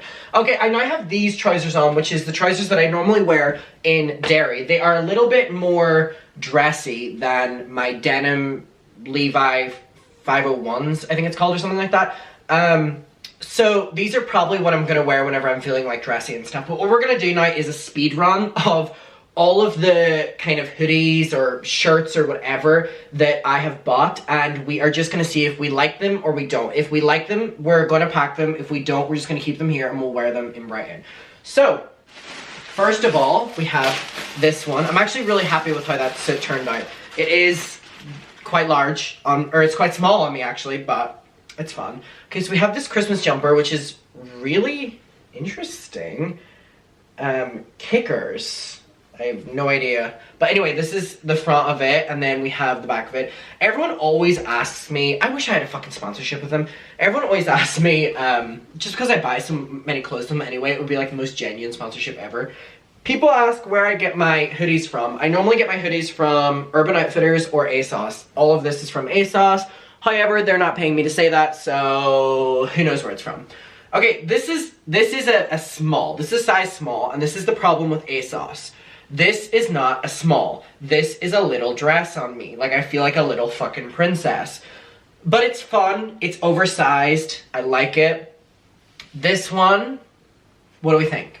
Back of it. I think it's fun. I don't think I've ever worn anything like this before, so I am gonna pack this one. All we need is like 9 different ones. I'm gonna take a picture in between each one. Okay, here we go. Just to... because I like taking pictures of my outfits on my phone, so then I go through my camera roll every day instead of going through my wardrobe every day, especially when you're living out of a suitcase, which I will be on this trip. Okay, wait. Okay, there we go. So, what do we think? Let me know, love or hate. I mean, it has it on the arms too, this is quite fun. I was just thinking like New York buildings, like, fun. So, this one is staying, so we're taking... oh, maybe we're not. I'm trying to... okay, maybe it's not coming off. So this one is staying for sure. I think I have like bought exactly like 9 outfits for like the amount of time I'm going on the trip. My thing is just that I have no outfit to the Mariah show on the Tuesday, because I arrive on Monday, tomorrow, and I have no outfit for the Tuesday show, and I want a different outfit throughout the day, and then an outfit for the night, because I love dressing up for concerts. It's like something that brings me so much joy. So, oh, we're out of focus now, are we? It's something that brings me a lot of joy, and I don't have an outfit for that first Christmas show. So maybe I'll just wear like her merchandise or something, like I'll buy it at the merch table or something, I don't know. Okay, we have the second one. This is a turtleneck, which always gives me like a sensory overload, and whenever I feel things on my neck, it makes me quite uncomfortable, but all I'm thinking is it's going to be... I feel like I'm giving birth. Oh, I knew that was going to be ugly, me coming up, so I didn't want to. Go outside my comfort zone a little bit. See, this is fun, but I just think with wearing a turtleneck, I love it for like 20 minutes, and then I get really uncomfortable with the fact I have a turtleneck. See, I'm already like feeling like, oh my god, my neck feels like I can't breathe. Very dramatic person. I'm a very dramatic person. My skin is peeling. I really shouldn't be picking at it. Okay, what do we think about this one? I actually love the colors. This is like a pattern thing that I would wear anyway. Yeah, I like this one. I like it. It's just the turtleneck's throwing me off, but I literally did buy it because it was like a turtleneck and it's outside my comfort zone, so. Perfect. So, love or hate? Let me know. Love or hate? I just think like turtlenecks can be so hit or miss. They can be so hideous or so whatever. My granda loves whenever I wear a turtleneck. He always goes, that's always what I used to wear as well. Which I don't even know if that's true or whatever. Hold on. This is so hard to get off. Ah! Oh my god. That was a struggle to get off. It was so much a struggle that I'm literally gonna just package it right back up again. I was gonna say I'm gonna just throw it to the ground, but no, I'm not. Because I have to pack everything right after this. Also need to figure out what suitcase we're gonna bring. I'm just like, last New York trip, I feel that I spent the most amount of time doing non-touristy things, which was so fun. I spent a long time in East Village, which is like one of my favorite places now. I love East Village. Here we see another like one of these patterns. This one I'm not so sure about. I'm not, you know, it's festive. Like this could, I'm saying I don't love it, but this could also be something I could wear to the Mariah first show. See, there's options here. Oh no, it's a turtleneck. I bought multiple turtlenecks. What are you doing at him? Killing me here. Anyways, yeah, I loved like the little districts of New York. And I went to like the Empire State Building, and I went to like Central Park like once or twice. But I really, whenever I go to New York now, there's so many areas to see of New York that I'm like, why am I spending all my time in Times Square, Central Park, Washington Square Park? If you want to stalk me whenever I'm in New York, I'll be in Washington Square Park every fucking day. Okay, what do we think about this one? This one is I don't know how I feel about this one. I don't know how I feel about this one. I don't know. Do we love it or do we hate it? I don't know how I feel about this one. I'll take a picture of it anyway. I mean, I'm confused how to feel about this one. Just taking a picture of my camera roll. I don't know how to feel about this one, I'm gonna be honest.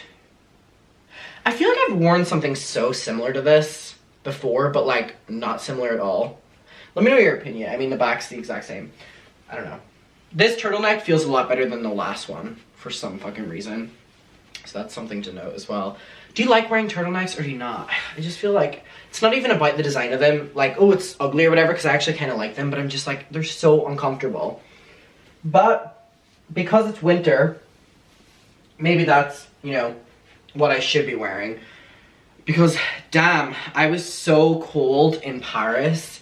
Like, so cold in Paris that I knew New York was going to be even colder, that I was like, I cannot risk this anymore. Because there were some times in Paris that I would literally just have to come back to my hotel room because it was too cold and I didn't have the right, not equipment, but I didn't have the right attire for it.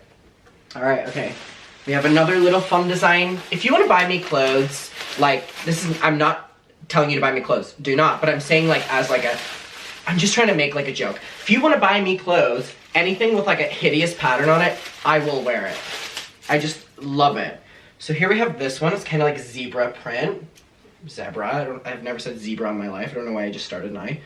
This is quite ugly, if I'm gonna be honest. I feel like because my eyes are really bad, I'm seeing it in the viewfinder and I'm like, oh, I kind of like it. And then I'm seeing it in the mirror and I'm like, anyway, it's not a turtleneck. Woohoo! We won. Even though I was the one that bought this shit. What size is this? Small. These sizings are so confusing. Because a small can be like an extra large in like Urban Outfitters, or like the extra large here could be like a small. Like, it's so confusing. Okay, what do we think? Now again, I'm literally only packing these trousers and my jeans. Whenever I bring more than like 2 pairs of trousers, I get overwhelmed and I wear the same ones every day. So I'm trying to like switch it up between these and them. I'll probably wear these most of the time. Or actually, I don't know. What do we think? Are we loving? Are we hating? Let me know. Let me take a picture. By the way, I really recommend doing that whenever you're like buying clothes or something, taking pictures of them and then looking at them for your outfit of the day rather than anything else. I really recommend it. I saw it on TikTok once and it was like people dressing themselves by their camera roll instead of having to like, you know, look up each individual piece in their wardrobe. You know, it's on their phone and they can just go from there. I think it's very fun. So there we go. Now again, tomorrow is going to be very interesting. Now I've just gotten a white shirt as well, so so I'm not wearing Miley Cyrus underneath. So we have this, and it's like a turtleneck version. I am just gonna take it off. I'm not gonna put it on, but kind of show you here. Oh wait, there's a couple in here. Oh no, there's just one. So it's like a white shirt, but it has a turtleneck, which will give me a little bit more warmth. Oh, they're completely different shades of white. I actually really like it. I wore one of these, one of my last New York trips. I think whenever I was there on my own, and I stayed in Williamsburg, I got one of these, and I like wore it under every single hoodie, and it made such a difference. I really recommend it. If you're gonna wear like a white shirt anyway under it, wear one of these. Way more warm. Okay. We have this one, which I'm very excited for. This one's a little puppy, which again, if you're buying me clothes, anything with an animal on it, even if it's hideous, I love it. Are you kidding me? Woof. Especially with these trousers. Oh, this one is, oh wait, I didn't wear that. I was supposed to say I didn't take a picture of it. I didn't wear it, Adam. I love this. I'm such a sucker for these style of like, this is so cute. This is so cute. Oh, this one's cute. I love this one. And you may think that this is like the ugliest one yet, but I just think that this is so cute. These are quite thin, which is, a couple of these hoodies have been quite thin, which is alarming, because I thought that they were going to be heavier. Okay, let's take a picture. my god, my face was so stank in that. I need to add a little smile. Okay, I really like this one. Yeah, these are quite thin, which is not what I'm loving. Love. Alright, okay. I think we have a couple more to get to before we are done. Thank you so much for being my little stylist here. I appreciate it. Okay, I have like a really big hoodie thing. Who's coming into my room right now? Oh, just peeked his head in. So we have this one as well. I think packing will be quite easy for this trip because I know what I'm bringing. I don't like ordering new clothes every time I go on a trip, but it does make the packing process a lot easier because you don't have to wash anything or whatever like that. Or whenever you get clothes, do you wash it before you wear it? Fuck, I don't. I also saw a debate on this online. It was like, when you get your bed sheets, do you wash them before you put them on your bed? Like when you buy them from the shop, like, you know, bed covers, whatever like that, do you put them in the wash before you put them in your bed? I don't put mine in my bed, or I don't put mine in the washing machine before I put them on my bed. I buy them in the shop, unpackage them, and put them straight on my bed. And apparently that's something that a lot of people don't do, and I was like, what? Anyway, this is really heavy, and I love it. See, it's like gonna be the heavy things I resort to wearing every single day. So, this feels really interesting. It feels like fake grass. I don't know if you can like tell by like the way it looks, but it literally feels like fake grass. Anyway. Oh, I actually really like this one. Yeah, I do. I had to think about that for a moment. Yeah, so we have this one. This one's also fun. This could also be a Christmas moment, you know, green, festive. So let me know your opinion about this one. I do like that it goes down a bit. I wouldn't want to wear it, or I wouldn't want to wear it with no white shirt under it because I feel like it would be like too much skin. But I like it with a white shirt under it. Okay. See how I'm smiling now because I'm like self-conscious that I'm going to look back at these pictures and be like, what's your stank face for? Smile a little bit. Alright, we have 2 more. So, I think that's 9 outfits. Yes, okay. So, the next thing I have is a 2-pack hoodie. And we're gonna put that one on right now. And then the last thing I have is like a really big jacket, it appears. So, we have this one. I'm just a sucker for a hoodie as well. Pull and Bear. Ooh, it's a nice company. Oh my god, I'm so tired after today. I feel like the walking has just like absolutely killed me. So here we see 2-pack on the front, and then the back was what sold me. I love the back. I really, really, really love this. So I really like this. I know I'm gonna like this one anyway. And it's heavy, it's really soft inside. I'm already a fan of this one. Again, any type of hoodie, I will love it. Woo! Hey. Okay. Woo! Oh, it's tight around the neck. Oh, I like it already. It's like a pissy color. Like it's like a cream instead of a white. So here we see the front.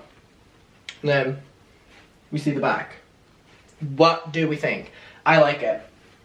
Let me take a picture of it. Boo-doo-boo-boo.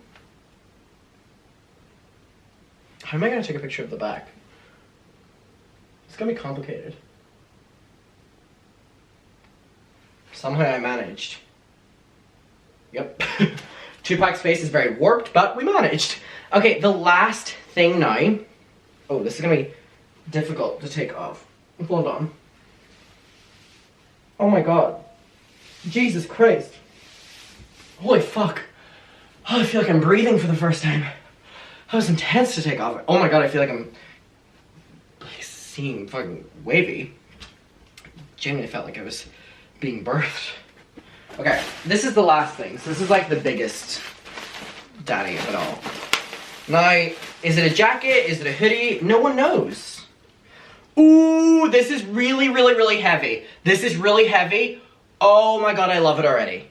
I love it already. Okay, so it's like a big hoodie. It's really heavy and it's like really, really, really, the material. I know it's gonna be one of the ones that like keeps me warm all trip. Love it. I'm literally loving this. I'm taking the tag off already. Love, love, love, love, love. Okay, here we go. Oh yeah, it's like warm already. Oh my god, it feels like one of them like snug blankets. Oh my god, I love it. Okay, oh, and it with these, oh, I'm gonna be wearing this every day. I didn't need to get any of that other shit. Oh, I love this. Oh, this is so cozy. I might even wear this traveling. The back. Oh, what do we think? What do we think? I really like this one. I really like this one. Okay, final picture. Okay, I really like this. Oh, I'm wearing this now. Okay, let me know your opinion of those outfits. I'm going to pack these into the suitcase. And then I shouldn't have a Red Bull. What time is it? It's 9 p.m. I feel like I still have stuff to do, so maybe... Oh, I don't even have any Red Bull. I could have a Diet Coke. That's what we're gonna have. Okay, thanks for being here. Okay, so it is now... It's like 20 minutes until midnight. And I'm gonna make some more food because I'm really, really, really tired.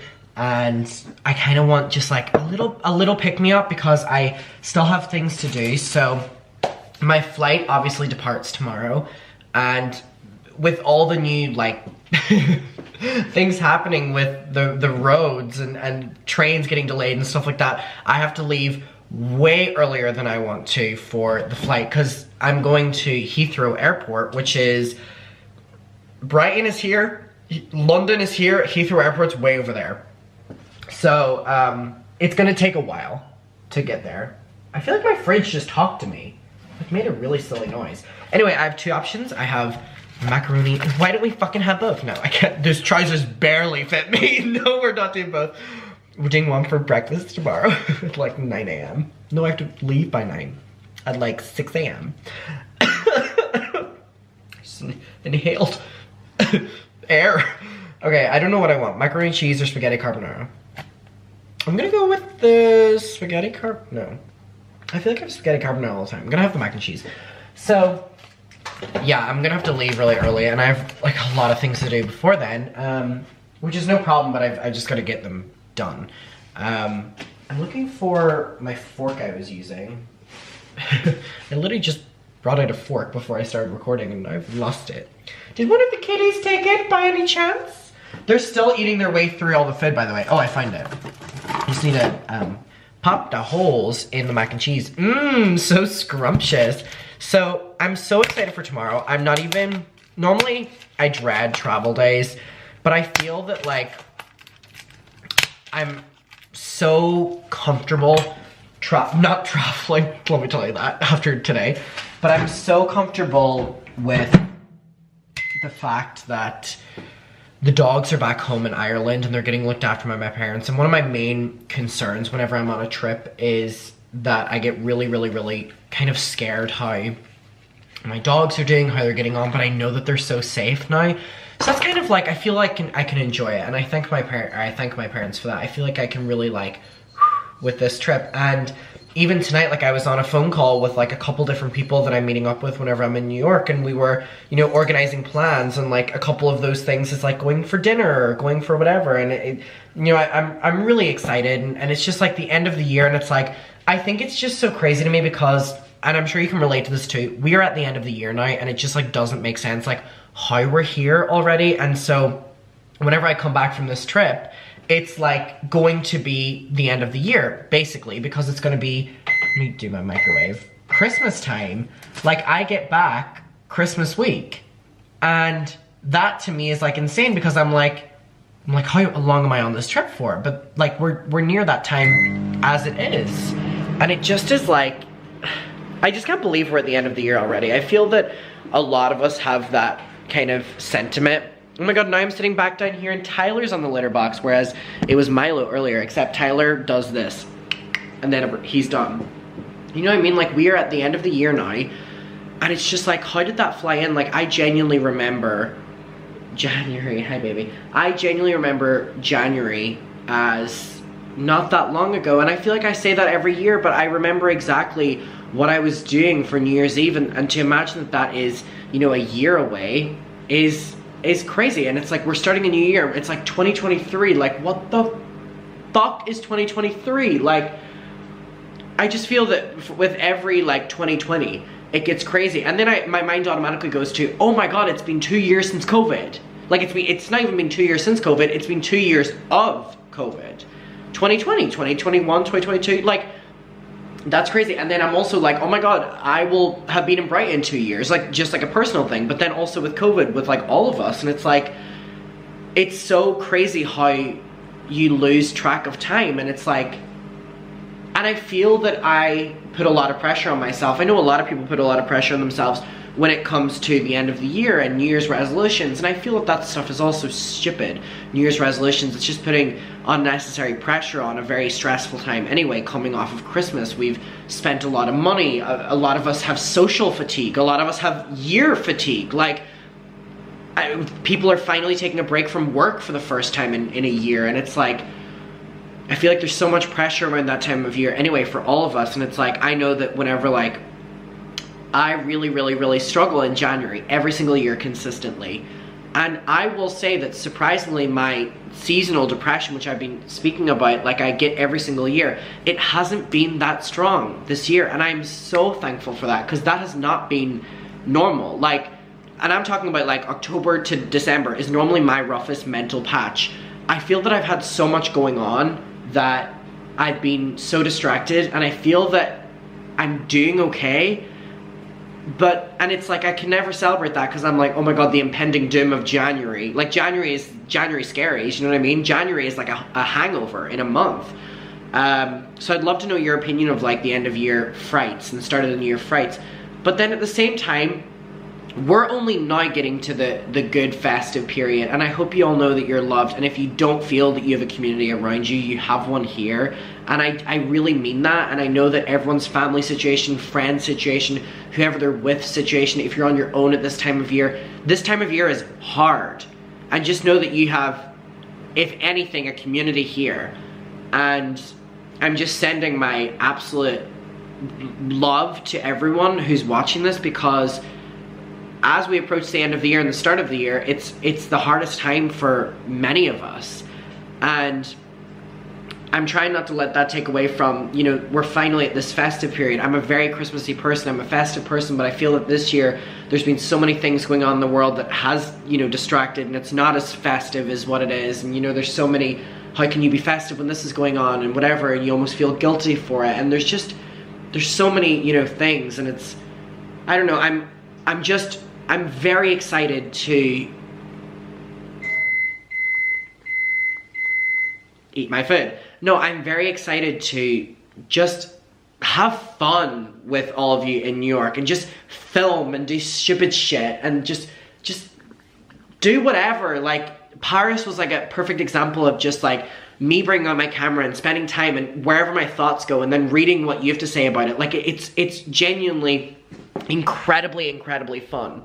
And so if you know, are struggling at this time of year and don't have that many people, I hope that the vlogs are providing some sort of comfort as well, and that like I'm there for you, and that the comments of people talking about things, like responding to you as well. I really mean that. And yeah, it's just, protect yourself is where I'm like going at this. So anyway, my food is ready as well. Microwaved cheese, delicious. It smells pungent. Is there any cat hairs on this? I literally just put this into I was cooking a soup earlier and I haven't washed it, and I'm just making sure there's no cat hairs on it. Don't act like you haven't done that. Don't act like you haven't done that. This is a judgment-free fucking zone. And if you're judging me, shame on you. Shame on you. So, yeah, I mean, we've had an interesting day today. And it's only gonna get crazier from here. Hopefully not travel-wise. Jesus, y'all shit a lot, don't you? But I'm just, yeah. I'm so excited, and what I'm gonna spend my night doing is, this actually looks like not the worst. I know you really can't see it, but it doesn't look the worst. I'm just excited for all of us to have a festive time in any capacity, and I thank you for being here. I thank you for supporting me. Milo is ending off a video by doing that fucking scratching again. Thank you, Milo.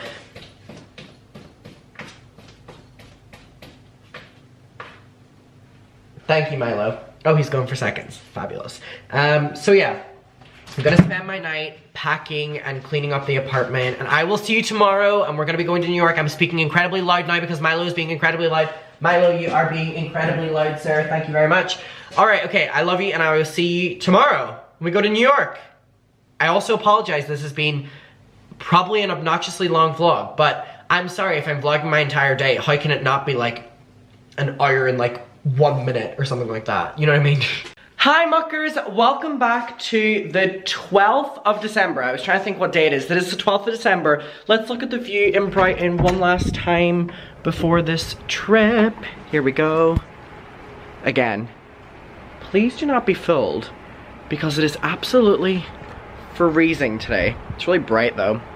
So anyway, I am now about to leave for the airport. I'm gonna get an Uber. I'm gonna try get an Uber because there's a lot of train delays today. So I'm hoping if you watched my video yesterday, you know the mess. There's like, my camera's like really dirty. Sorry about that. Sorry about that. Clean your eyes, princess. So I've packed everything. I'm gonna get the Uber in hopes that that'll be delayed less than a train. If not, I'm just gonna have to get a train again like yesterday. If you know, I was literally left stranded.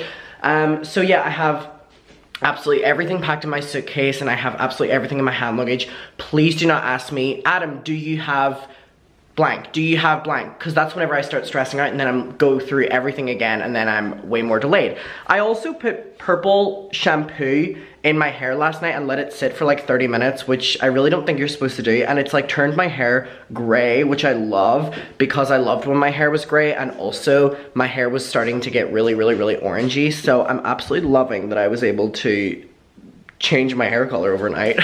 So anyway, what we're gonna do right now is head downstairs, get an Uber hopefully, and go to Heathrow Airport. I was gonna say go to New York, but we have a couple steps before that. Bye bye Christmas tree. Okay, it's been hectic, but I'm now at the airport and I'm going to my gate. Sorry for the limited filming, but it was really hectic. But I'm now on my way to the gate. Everything's going smoothly. And we're gonna go on our flight to New York. So it's a 9-hour flight today. Ugh. Okay, I'm currently in the airplane bathroom. I'm not gonna stay in here for too long because I feel like everyone who's like waiting out there, there's people probably dying for the bathroom, but I'm in here vlogging. Probably think I'm having like an enormous shit right now. But anyway, it is currently 9:30 UK time, and it is currently 4:20, hey, New York time. We're supposed to be arriving at 7. The flight's going okay, everything's fine. I'm watching Derry Girls, I just watched Mean Girls, but I'm gonna leave now. I'm so scared people think I'm like having like explosive diarrhea. My hair is so white from the purple shampoo. Anyway, I'm really scared people think I'm like, so we're gonna leave. Okay, we have made it to JFK. We have just arrived after a long, long flight and a long time trying to get through like passport control. I was wondering what it was called over here, passport control. But now I'm here. I'm gonna get an Uber from over there. I'm very excited. It is currently, I just literally changed the time on my phone. It is 8:15 p.m, which is ironic because it just turned midnight for me. Wait, no, did it just turn 1 a.m? I don't know. It's like bedtime for me, but like evening time now with New York time. Anyway, let's go to the hotel. I just got into my hotel room and I'm like getting emotional just because I'm like really tired as well. Hey! So I was checking in and I hadn't paid for a room with a view or anything like that. And the woman at the desk is checking me in and I was really late as well, so I'm like, oh, I'm gonna get like a really shitty view, whatever. Last time I was here I just got like a brick wall. And the woman goes, hey, like, you know, Madison Square Garden is right beside here. And I was like, yeah. And she was like, do you want a room? Like, I can upgrade you to a room that like overlooks Madison Square Garden. And I was like, oh my God, you have like no idea. Like, that's the full reason I'm on this trip, is going to Madison Square Garden tomorrow and Friday. And she was like, oh my God, then I have to do it. And she upgraded my room to literally the view is of Madison Square Garden. So I'm just like, I'm just so tired as well, but like this is so beautiful. Anyway, I'm gonna go put powder on because I'm really oily, and I'm gonna hit the streets because I'm feeling incredibly on edge and I'm feeling incredibly tired and I can't go to bed right now. So if I go out on the streets, that'll be better. So we're gonna do that. Oh my God, the hotel room has a coffee maker. They never had that before. Bougie. All right. Okay, so I ended up taking a nice little stroll around, I think I'm in like Soho or something like that. I can't tell which area I'm in. All I know is that I like took a couple subways downtown and then just walked around for a bit. but it is like, I was hoping to like go around and do a couple things or whatever, but it's like too bitterly cold to like process anything that's going on right now and how I'm feeling. So what I am gonna do is Uber back to the hotel and just order food and call it a night, and then start fresh tomorrow because it's really cold right now. Oh my god, my body is like aching from that, and I was only outside for like a little bit of time, so I'm very nervous for how cold this trip is going to be. And I mean, I thought it was cold in Brighton, I thought it was cold in London, but nothing has compared to whatever that just was. I need to figure out, oh my god, like my neck is like so stiff because of being outside. That is like unreal temperatures that I have never felt before. And I've been in New York during Christmas time before. I was here this time last year. It has never been that cold before. So I was planning on going out and walking around a bit and all like that. First of all, I'm really tired, but that's to be expected because it's currently 5 a.m. for me, and I woke up at 8 a.m. anyway today, and I went to bed at 3 a.m. So my hair has gone so like white gray from that purple shampoo. I really gotta say, if you know, are in the in-between stage where your hair is really starting to go like that brassy orangey, if you're a bleached babe like me, I really didn't think that just lathering purple shampoo on your hair and leaving it on for like 30 minutes while it's wet and then just washing it off would actually work, but it has completely changed the color of my hair. Thank God I like it, because otherwise I'd be so pissed right now. So yeah, I was up last night until like 3, and then I woke up at 8, and I've been on the go since 9:30 or something like that.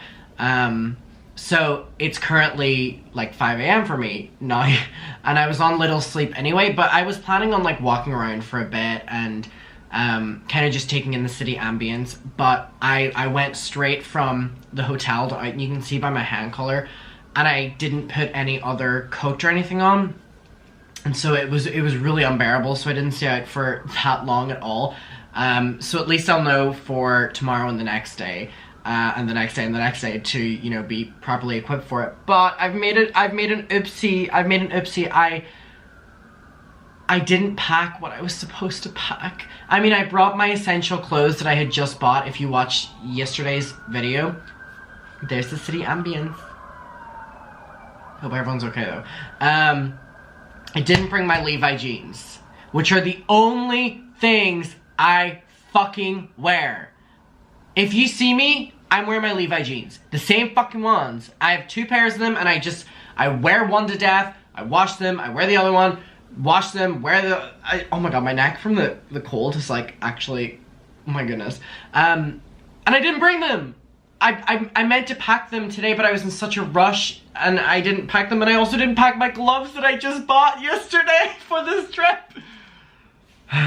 So I brought the Santa hats though, so we're all good there.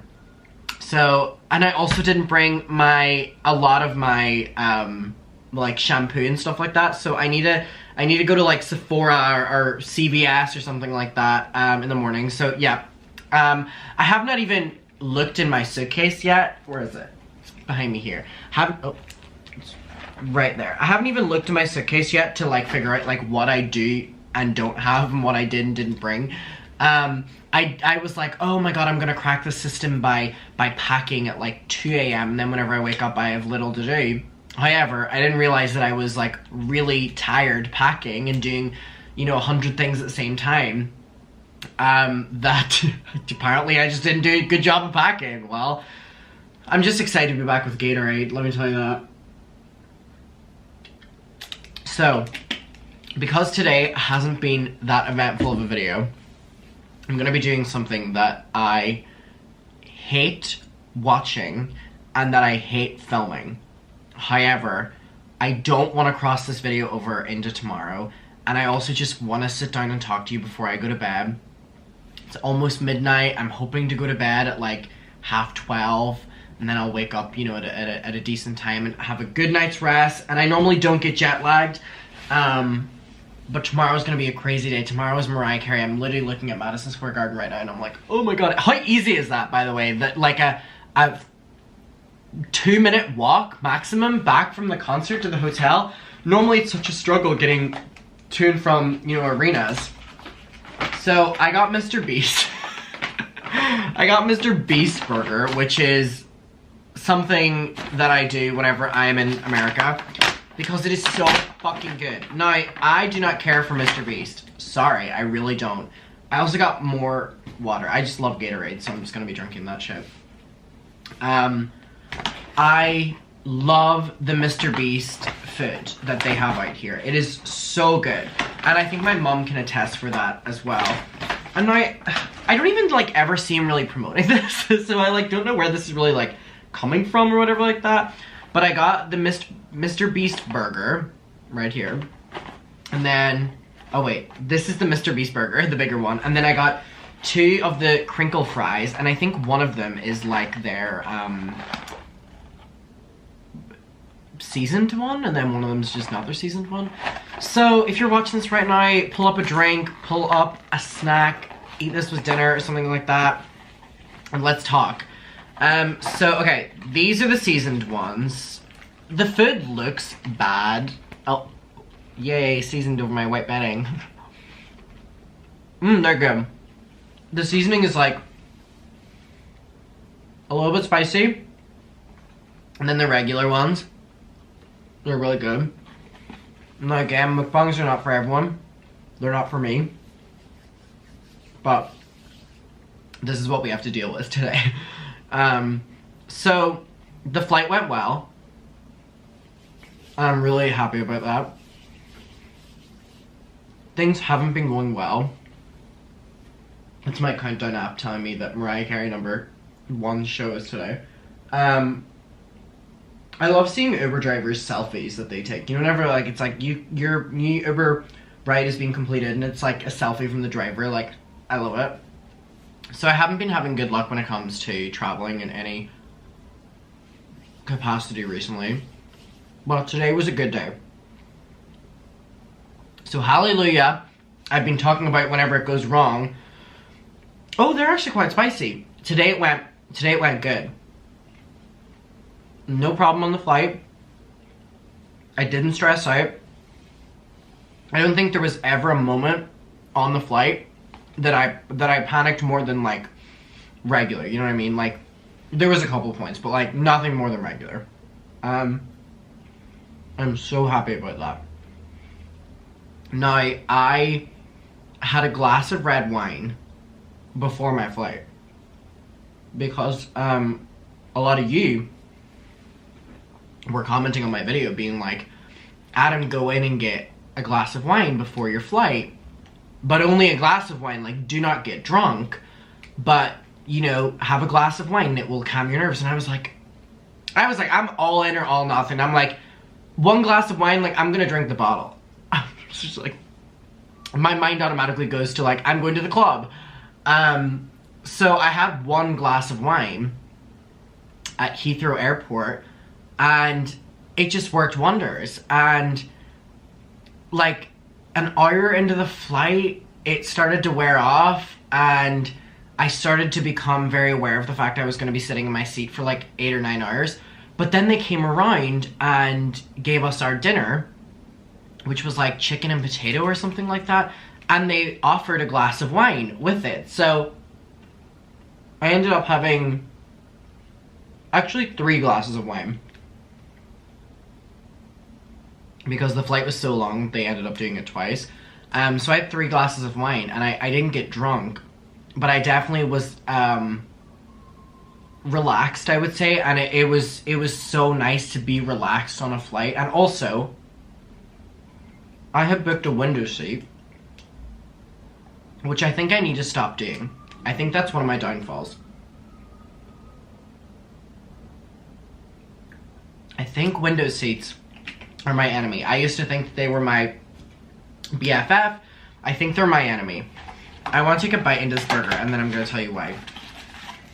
This burger is tiny. America, your food is huge. Why is Mr. Beast the one that's making fucking small portion sizes? Boo. Oh, this burger is double wrapped. I thought it literally just looked like this like pale ass color. I I promise it is good. This is tiny. This is their double burger. My ass. Double burger. How the fuck is that a double burger? Like, even the UK has bigger double burgers than this. Mr. Beast, shame on you. So, I am gonna take a bite, sorry, before I talk, because I've been waiting for this moment, honestly. I really have since my flight.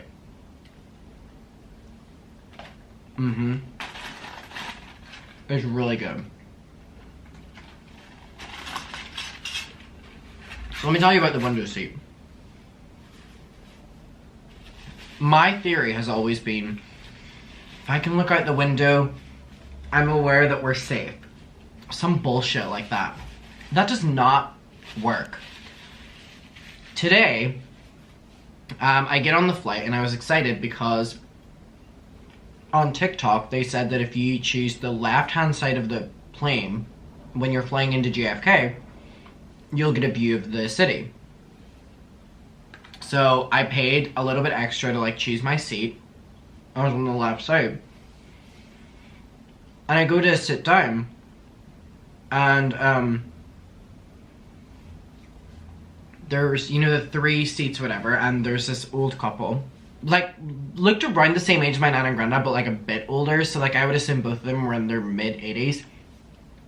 And they were, I don't mean to be rude, but they were like fragile looking. And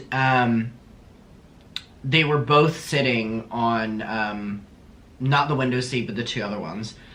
And they saw me coming and they were like struggling to get up and like get out or whatever like that. And I was like, oh, like if it's easier, you 2 can move down to the window and I'll sit on the whatever. And I regretted it whenever I said it, but I was just trying to like, I felt so bad that they like had to get up or whatever like that. So then they were like, thank you, and they moved down. And they ended up being a really, the woman was so sweet. I mean, we were talking on and off throughout the flight. She was from Berlin. She was really sweet, just like a nice old woman, really wholesome. And they were so like in love and just excited for the trip, and it was so cute. I don't think they stopped holding hands the entire flight, which is, my goodness, I would never even do that with my partner. So that was sweet. But anyway, whenever I sat down, I was like, shit, why did I just do that? I was like, because I need to see the window, because I always never, you know, wanted to be on the aisle because I feel that I can't see what's going on. So if there's a little bit of turbulence, I'll think it's like more extreme than what it is, which I think still applies to like a level, but not as much knowing what I know now. So because I wasn't at the window, I didn't know when we were taking off, I didn't know when we were up high, I didn't know when we were low, I didn't know when we were landing, and it was fabulous. I had no concept of anything on the flight. And that wasn't because of the wine, shockingly. I had no concept of anything that was going on, and it was kind of like I took a step back from being co-pilot in my head, and I didn't enjoy the flight. That's not the right expression, but I was able to sit back and be like, well, I don't know what's gonna happen anyway. And I think that that's my thing. I need to stop booking the fucking window. And so if anyone else struggles with plane anxiety, hey, my nose will not stop running ever since going outside. If anyone struggles with that and you always choose the window seat like me, try not choose the window seat, because it really made a big difference. Now, the flight, the airport, the Uber, everything that went wrong yesterday went right today. And it was kind of like a, whew, we're getting back on track, y'all. It was just like, a lot of people were like, oh my god, it's comical how many things are going wrong in the last day. And I was like, you're telling me, fuck me. It was a disaster yesterday. Even my parents were like, I don't know if you have the best luck in the entire world or the worst luck in the entire world, because these things keep happening to you, but you keep being okay in these situations, so we don't know if you have good luck or really bad luck. I don't know. Oh, whenever I was coming back, I quickly ran into a CVS because I had to get a couple Sharpies. Because I brought 2 Mariah Carey vinyl just on the off chance that like, because I'm right beside Madison Square Garden, just on the off chance that like I would see her, you know, car drive in and she'd all stop for autographs. Just on the off chance, I would rather be prepared or whatever. So I went and got Sharpies just to have them in my bag. And my favorite thing, and I always said this, is that the CVS worker who greets you at the door is always stoned out of their fucking minds. And it's amazing. Welcome to CVS. And they're like not even looking at you. And it's not, you know, it's not tired. You know it's like stoned. And they smell of weed. And I'm like, I want to smoke with you. I can't wait to go into Times Square again and be harassed to buy weed from people. Times Square is such a scary place.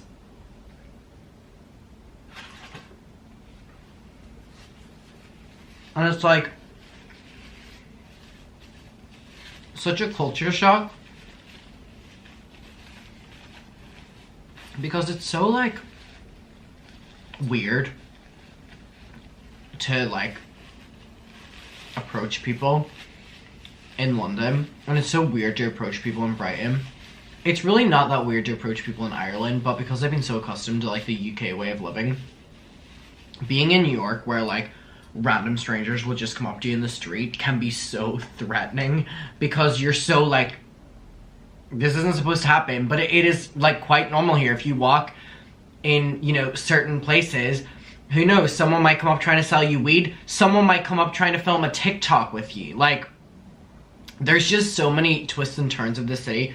I want, like no other, for someone to come up to me on the street filming one of their TikToks. You know those TikToks that go like on like your For You page, where it's like they walk up to strangers on the street and they're like, what song are you listening to? Or they just like go up to them at the park and they ask them like random questions or whatever.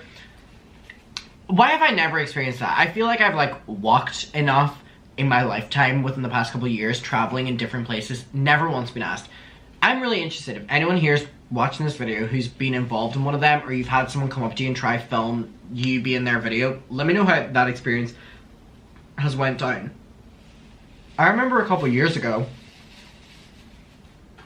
that would be the most threatening thing in the entire world for like the day-to-day person, someone coming up and trying to record you. But I think it's all been normalized now because of TikTok. I feel like every age is on TikTok right now. Like, my granda uses TikTok. My mom uses TikTok. My brothers use TikTok. My niece probably uses TikTok. Like, it's so, every generation are using it. And it's like, that does apply to YouTube as well, but I feel that TikTok is so trend heavy that it's almost like OG YouTube whenever a video would actually go viral. Viral has no meaning anymore on YouTube specifically. Like, a viral video back in the day on YouTube was like something that you could literally reference it and everyone would know it. Now, a video can have 300 million views and a lot of people still haven't seen it. Like, I think there's no such thing as like viral on YouTube anymore, but there is viral on TikTok. But the downside is, it probably only lasts for like 5 hours. So, there's like weird pros and cons to both social medias. I was thinking today in my Uber, I wasn't thinking this, but god, this Gatorade is so good. I'm gonna try the other flavors. How I find Jenna Marbles. I find Jenna Marbles on RidTube. Anyone remember RidTube? It was a TV show that compiled like the rudest videos of the month. And basically by rude it means like pranks or like joke videos or something like that, right? And they would often include YouTube videos, because this was when a YouTube video going viral meant that everyone watched it. And one day me and my brother were sitting in the living room, and I'll always remember it, and I was very young. I was very, very, very young. It was like around the time Jenna Marbles had posted the video, and they showed Jenna Marbles as how to trick people into thinking you're really good looking when you're not, I think is the title, something like that.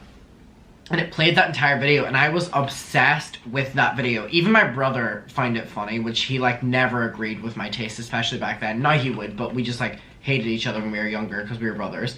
We love each other now, but like Jesus, yeah, we just used to fight all the time. And I then went on her YouTube channel and found all of her like things girls do, things, you know, all these, then the videos with the dogs, and then it was her boyfriend at the time, and then they broke up, and then it was Julie, and then it was like, I've been like a ride or die for Jenna Marbles unlike any other YouTuber. Like, I mean, I've been fans of YouTubers for like a lot of their career, but none like Jenna Marbles whenever I really think about it, because I really was there from that first how to trick people into things, and I was way too young to be watching that video, but they showed it on TV. But I just think, like, comparing Jenna Marbles then to her last few videos, may her channel rest, is crazy, the evolution she made. And it was like, wow, I really grew up with her as well. Like, I started watching her whenever I was like, I don't even know what age, and I basically finished watching her whenever I was like, what, 18 years old, 19 years old, like. And I was going through her channel a couple days ago, actually, and it is apparent that she lost her interest in doing YouTube videos way before she announced it. Like, I'm talking way before. When her videos started heavily relying on her dogs, and we love the dog content, I do, I think was whenever, you know, she started losing, you know, the interest in YouTube. And honestly, I would much rather her not post than her post videos that she's not all in on, because then it would like also, you know, affect the legacy as well. Like, she has an incredible legacy on YouTube, one of the only YouTubers that actually does. You say the name and there's like no like or can we like them attached to it. Like, she's a well-rounded YouTuber who actually showed an evolution, and if there was content in the past that people don't agree with now, or she doesn't agree with now, she was one of the only YouTubers where people would be like, oh, we can actually see growth. Whereas other YouTubers, you're like, how can you say it's growth whenever you did the same behavior last year? Something along those lines is how I'm thinking about it. So, tomorrow. All I know is the show is 8. So I have to be at Madison Square Garden for 8 p.m. And I don't know, I'm just gonna base it on like how cold it is each day. Like, what I'm gonna do is based on that. And also, I have no itinerary. I have no idea what I'm doing. We're literally just gonna go with the flow. It's gonna be exciting though. All I know is that tomorrow I wanna go get the coffee from the coffee place I like here. And we're gonna do, I think some exploring tomorrow. I'm gonna try fit in as much as possible before the show without tiring myself out, because I'm not sacrificing energy for that show. We have other days to do a lot of stuff, but we'll do some things tomorrow. Okay, I'm gonna sign off, me and my Gatorade. It is now 12:16. This is so good. They have them in the vending machine out there. I might go and get another one. I'm just gassed that there's a coffee machine here. Hello, is it a Keurig? That is so fun. I've like actually want a coffee machine, so I might take it home with me. Interesting. Okay, I love you. I will see you tomorrow for a much better video. But this was a travel day. This was a long day. Nonetheless, it was a good day, and I'm celebrating that it was a safe day. Okay, I love you, and I will see you tomorrow. Bye. Good night. Mwah. Good morning, New York. I feel like I said that really weird. Good morning, New York. So, it is currently Tuesday the 13th of December, also known as Mariah Carey Day 1. I'm very excited. I can't even contain myself, but I don't want to waste my day just like thinking about the concert that's going to be happening, because the concert is going to happen, but I do have, you know, it's about to be 1 p.m. It's 12:30 right now. I have a day before the concert. You know, we're gonna get to the concert at like 8 p.m. So we have, you know, a lot of time beforehand. But I'm just like, it's like not the impending doom, like the opposite of that, like the impending festivity of knowing that Mariah Carey is gonna be. So anyway, I'm wearing this little number today, and I'm gonna go out. I really want coffee. I know a couple of the really sweet people I'm going to the concert with are in New York right now, so hopefully I'm gonna meet up with them before the show, hopefully within the next like hour or something like that. They've sent me their location, but I do want to go get coffee first, and I have my favorite coffee place. I'm just trying to figure out where the nearest one is to me, or if there's a near one where they are. But anyway, hello, we're in New York, and I'm wearing my little thermal shirt under this because it is cold. Look at that little Mariah number. Oh, that was not good. Okay, I am in Soho, but look how beautiful it is. And surprisingly, it is not that cold today. It's not that cold at all. Well, I mean, it's still really early morning. Sorry, I'm like backlit because the sun's right behind me. But it's, yeah, not that cold. I feel like this is like a normal temperature that I'm used to. But anyway, I'm currently walking to get my coffee from the coffee place I go to all the time. Ironically, the coffee is like not even that good for me to be going to this like full travel distance for. However, because I'm so accustomed to going to this one place now, I'm gonna keep going to it, and it's gonna be my go-to. And I feel that my first coffee in New York should be from this place. I'm gonna risk running even though it's a red light and there's cars right there. How awkward. Okay, now I'm happy. I've got my Blank Street order, which is a cold brew, large cold brew with almond milk and vanilla. It's so good. So my friends are currently like 3 minutes, 6 minutes maybe from where I am currently. So I'm just walking to them. It is beautiful and sunny in Soho today. And Soho is like my favorite area of New York. And it took me until last trip to like realize a lot of Soho. I had been here like once or twice before, but I never really ventured past the like really touristy spots, and I'm so glad I did. And I love like Soho, Lower East Side, like they're like my favorite parts of New York now, which wasn't originally because I never had any like prior knowledge or experience of them. I have to say I'm feeling incredibly festive today. I'm feeling incredibly festive. I really am, and I'm so excited to be in New York and to be here for the holiday season. And I don't know, I'm just so excited for tonight. I'm like, I told you I wasn't gonna like fixate on the fact the concert was tonight, but maybe I am, because I'm just so excited. Okay, so I just met up with my friends for a bit and we went through the Christmas market. I really wasn't filming because I had just met them all for the first time, so I was just enjoying talking with them. But I want to show you something that I see down here. So I'm currently going back to my hotel room right now, and we're gonna get ready and have all that festive stuff later. My nose is going red from being cold. But I want to show you something that's over here. They have this countdown on this building right here, which says like 6 years, 220 days or whatever. And it's basically talking about how long we have left before like climate change is irreversible or whatever. And my thing with it, there's so many people arguing with like people on the phone today. It's, my goodness, y'all, lighten up, it's Christmas time. Oh my god, there's a little squirrel. Hold on. Little squirrel right there, do you see it? My favorite thing about New York is all these little squirrels. Hi baby, don't run from me, don't run. Don't run. Okay, anyway, it's gone. Here's my thing about this climate change countdown that's on the screen right here. It's like putting fear on people who can really do minimal about it. Like, we can reduce our carbon footprint, and we can use paper straws, and we can do all these different, you know, things that we should be doing, and cutting down like our meat intake and all like this. But at the end of the day, it's the big corporations and big companies that are the ones that are contributing most to climate change, like way beyond whatever we are. Look here, I'm passing by. Look here, I'm passing by on my little walk.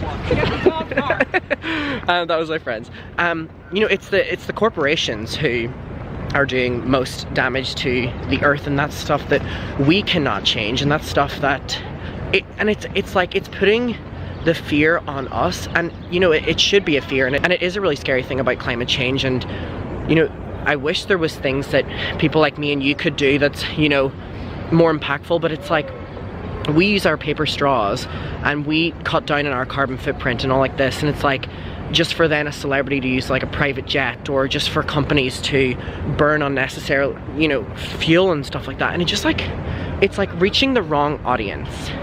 And that's kind of like a little rant I have about it. There's a duck here. Oh, that's sweet. Oh. It's so cute.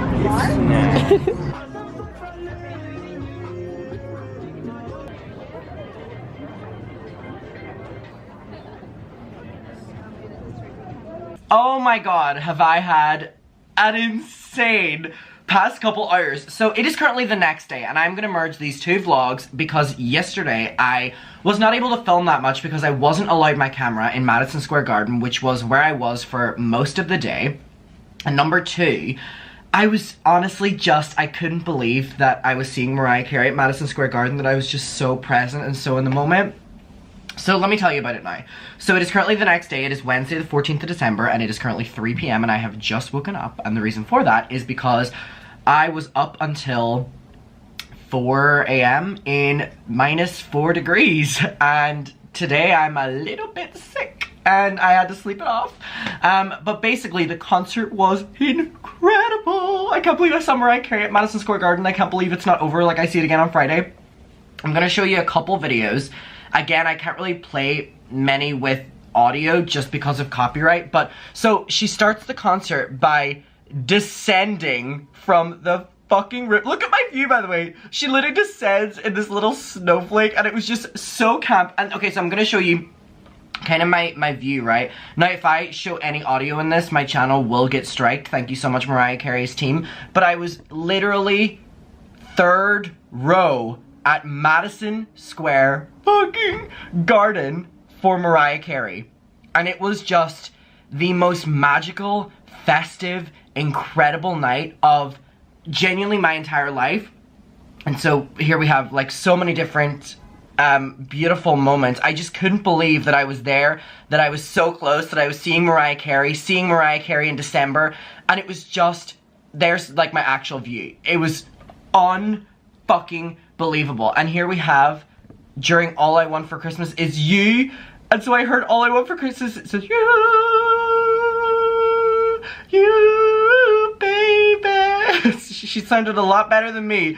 But there we go. And it like snowed and it came down from the roof, and it was just so incredible. And here you can see just how happy I was. It was the most magical night of my entire life. I genuinely cannot believe it. Everything about it was perfect. It was just so festive. I was just so Christmassy and amazing, and I just had the best time ever. So after the concert, it ended at midnight because she came on so late in true Mariah Carey fashion. Last time I seen her in Dublin, she came on incredibly late too, and a Global Citizen, she came on like 10 minutes late. But this time she was supposed to come on at like 8:30, and she came on at 10, and the concert didn't finish until midnight. So at around midnight, I come back to my apartment, and I had actually gotten invited to a Mariah Carey after party, but I didn't want to go because none of my friends were gonna go, and I just didn't want to go. But that option was there, and I was really grateful to have been invited, and it was like Mariah Carey themed and everything.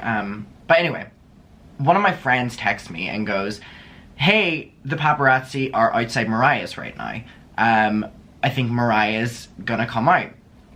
So then I was like, oh my god. And then they messaged and were like, all the graphers are outside, which is basically the people that are like scammers who like go to celebrities like whenever they like finish an interview or they come out of like a performance, and they try to get as many things signed as possible so that they can resell them on eBay. So as you know, I brought my vinyls, you know, the 2 vinyls to get signed. So I was like, oh my god, I might join my friend. So my friend was over there, and I go. Now here's where things get a little messy. So I arrived there. It was literally like 8 minutes from where I am right now, and I go there and I'm with my friend, and we're just kind of hanging out, and we're seeing all the paparazzi, and I'm like posing, like waiting for them to take a picture of me. I'm like, the star's here, the moment's here. But no, they didn't want it. The resale value on them wasn't great apparently. So we're there, and before we know it, it's like 2 a.m. because me and my friend hadn't seen each other in a while and we were just talking, whatever, we were having a great time.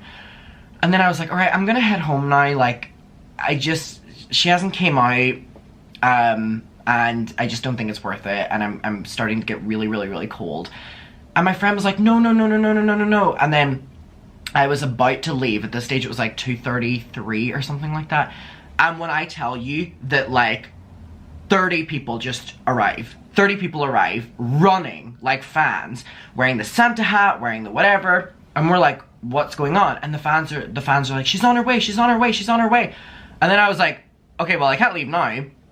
So I stayed for like another 30 minutes or something, and Mariah Carey's van pulls up, and I'm like, oh my god, this is the moment, this is the moment, this is the moment. And if you remember, this happened last time I was in New York as well, whenever I was like, Mariah, I came from Ireland, I'm seeing your show. And she was like, you are! And she does like a whistle at me.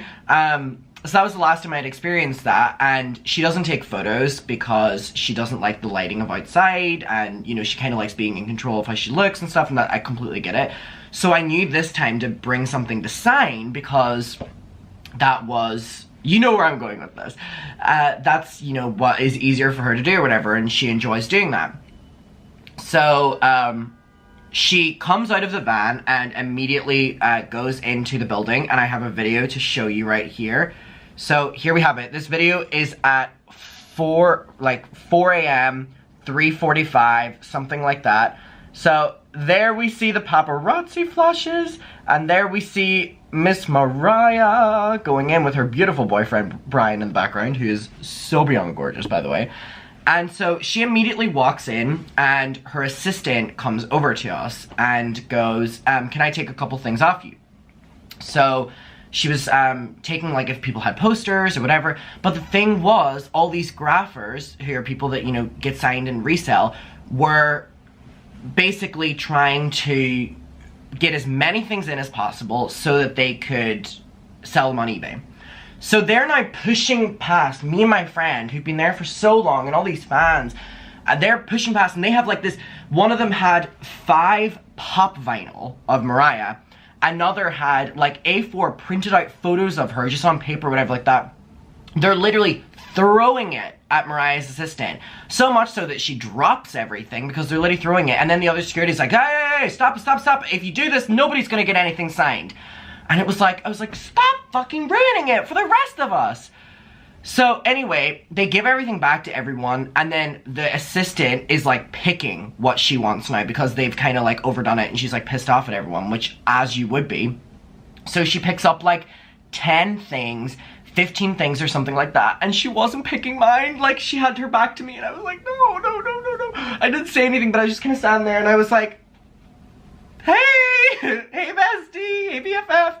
She turns around, she turns around to go into the building, and she goes like this, and like almost like walks into me and goes, can I have that? And I go, yes. And so she takes this off me, and it was the final thing that she brought in. So we then are just kind of standing like twats again, and like 30, 40, 45 minutes after that, this is what happens. So let me find the video that I have. Like right after this happens, where security comes down with like a handful of stuff that they had, you know, taken off people, and every single thing was signed. Every single thing was signed. Oh my god, every single thing was signed. I love the New York ambience, and I got my Mariah Carey vinyl signed. I can't believe it. I genuinely can't believe it. I am so grateful. I can't believe she actually took the time to sign it. And I'm just like, I can't believe it actually happened. I can't believe it actually happened. I'm like so happy and so grateful. So there you can see it right there. I don't care if you've already seen it. There you go. There's the signature. I can't believe it. I'm just so grateful. I can't believe it. I can't believe I saw her yesterday. I can't believe this is signed. And I knew it was mine. There was a couple people that had the same vinyl. I had nothing inside of mine, which was smart. Because I was able to identify that it was mine. Oh my god, I just can't believe that I like actually have like Mariah's signature. Like, I have like bought a couple things from like her website that have came signed, but I've always been like side-eyeing if she's like actually signed it, if it's been printed on, whatever. But this one was, they literally took it up to her and like 45 minutes later, it all comes back and it was signed. And some people's had like personalized messages on them. Some people she had like done doodles on them, whatever. I'm just so beyond grateful. Yesterday was such an amazing day, such a success. And this is like, whenever I get back to my apartment, this is getting framed. This is getting framed. So if you remember, I said whenever I was in Brighton that on the off chance that I would run into her like I did last time, I was gonna bring, you know, these two vinyl in hopes of getting one of them signed. We're on day 2 of New York and it happened. So this one, baby, you're going back there. This is my girly night. This is my girly night. So I'm so happy. I'm so grateful. And actually, I might just put this on with yesterday's vlog because I feel like this is like a perfect ending to the vlog. I know it was like such an abrupt vlog. I know there was like really minimal, you know, footage and stuff. It really was because I was resting from Madison Square Garden. I was in Madison Square Garden and there wasn't, you know what I mean? But I feel like this is such a perfect ending to the vlog. But I do want to talk about something else right before I leave and start my day. So I want to end off discussing something I was kind of briefly touching upon yesterday about climate change. So that climate change countdown, what I meant by that is there's very minimal things that the day-to-day person can do unless everyone is on the same path.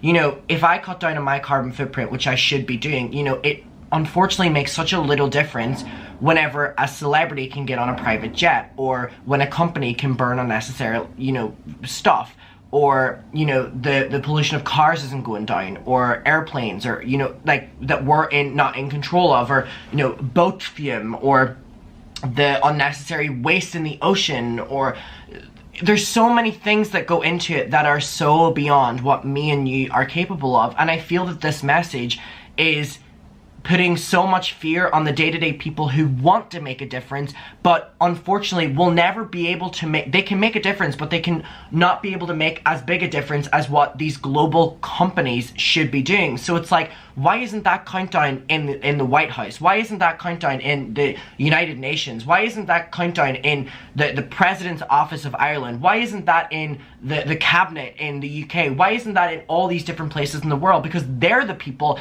that whenever they start making important differences, that can reflect our lives. And it's like, if I stop using straws, they're still manufacturing straws, like plastic straws. And it's like, it makes me so, like, it made me so anxious seeing that yesterday. And that is the aim of it, is to make people anxious, like people like me and you anxious, where it's like 6 years left before, you know, it's impossible to turn back climate change. But it's like, realistically, other than what we're currently doing and continuing to do to cut down our carbon footprint where we can, it's these global people that are the ones that are really jump-starting climate change. You know, things that we do day to day contributes to it, but they're like, it's not even comparable, like what me and you do to the planet compared to what the government do to the planet, or what big corporations do to the planet, or, you know, and it just is kind of, I feel like the message is landing on wrong ears. And it's like, how many times can we protest companies and protest governments and protest whatever about climate change, and they don't listen to us because they don't care? And it's so upsetting. Climate change is such a real thing. It's such a scary thing. And it's just like, when I saw that yesterday, I was like, realistically, this message needs to be going to them. It needs to be going to us too, but it needs to be going to them. Anyways, that was where my rant was yesterday. I didn't want to end off the video without explaining it a little bit more. Alright, okay, I'm gonna head out now. It is, you know, 3:30. I just can't believe it. There's nothing better than downing Pepsi and feeling it burn on the way down. So good. Wait. See, you knew that was coming from downing Pepsi. Okay, I love you. Thank you for watching. Thank you so much, Mariah Carey, for watching. And yeah, I can't wait for today as well. And I'm gonna start filming for today. And I apologize that I was gonna end this vlog off yesterday with a mukbang, but I fell asleep and my food arrived to the hotel and I was not there to go down and pick it up. And yes, management of this hotel did call me giving off to me today. So just know you had a mukbang in the works. Okay, I love you. Thank you for watching. Bye. Good morning, muckers, or dare I say good afternoon, because it is currently 3:30 p.m. So, first of all, hello, Madison Square Garden. It was lovely to see you last night. So, last night was the Mariah Carey concert, which was absolutely incredible. And today, I spoke about it all in my yesterday's video, but I just can't believe that I managed to get that vinyl signed by her. Today, first and foremost, I woke up a little bit late because I was out in the cold last night until like 4 a.m. so I had to like sleep off the impending sickness.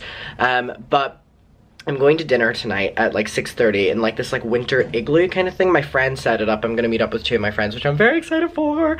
And it's also my first time eating proper food while in New York, because I've, for dinner, been eating crisps every single day because I get major anxiety about eating in restaurants in New York for some reason.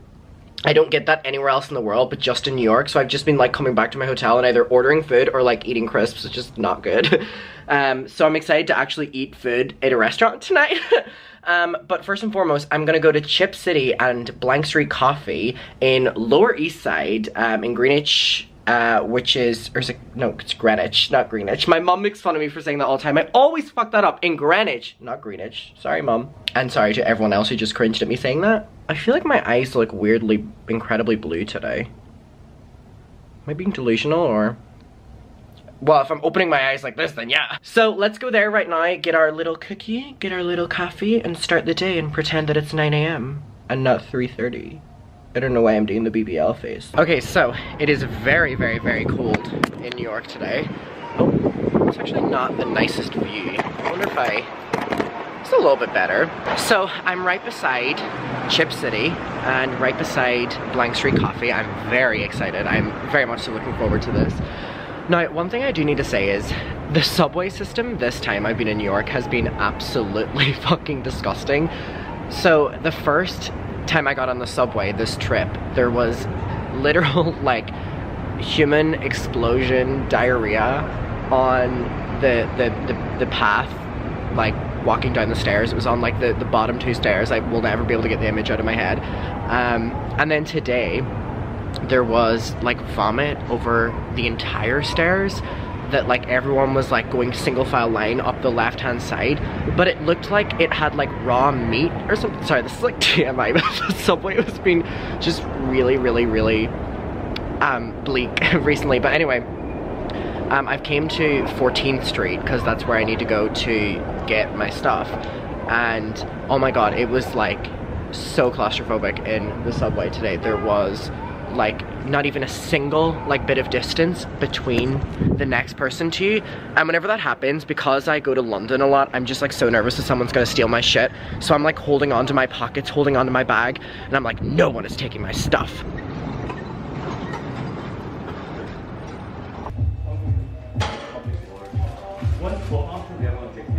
Okay, so I got my chocolate chip cookie that I normally get, and I got my large cold brew with almond milk and vanilla. I'm very happy right now. So this is the current view of Greenwich. I mean, this actually isn't the nicest view ever. This coffee is just so fucking good. And I'm aware that it's not even anything that special. I think it all just boils down to their like coffee beans and the syrup that they use, because it literally is just they're making it from a machine. There is nothing special about Blank Street Coffee, but it's nicer than going to Starbucks. And it's like really interesting. I actually read up about it. It like has like almost like a local coffee shop vibe, but it's like a big corporation, which is like really weird. So it's like they're trying to hide that they're not like Starbucks, I guess. And then I got my chocolate chip cookie, which is a fucking mountain, which the last time I was in New York, I got this as well. It was one of my last days here, and it was just so good. So it's always like crispy on the outside and totally soft on the inside.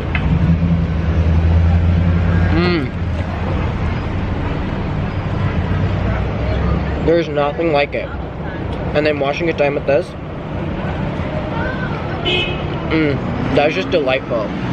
This is so delightful. Well, this is my breakfast at 4 p.m.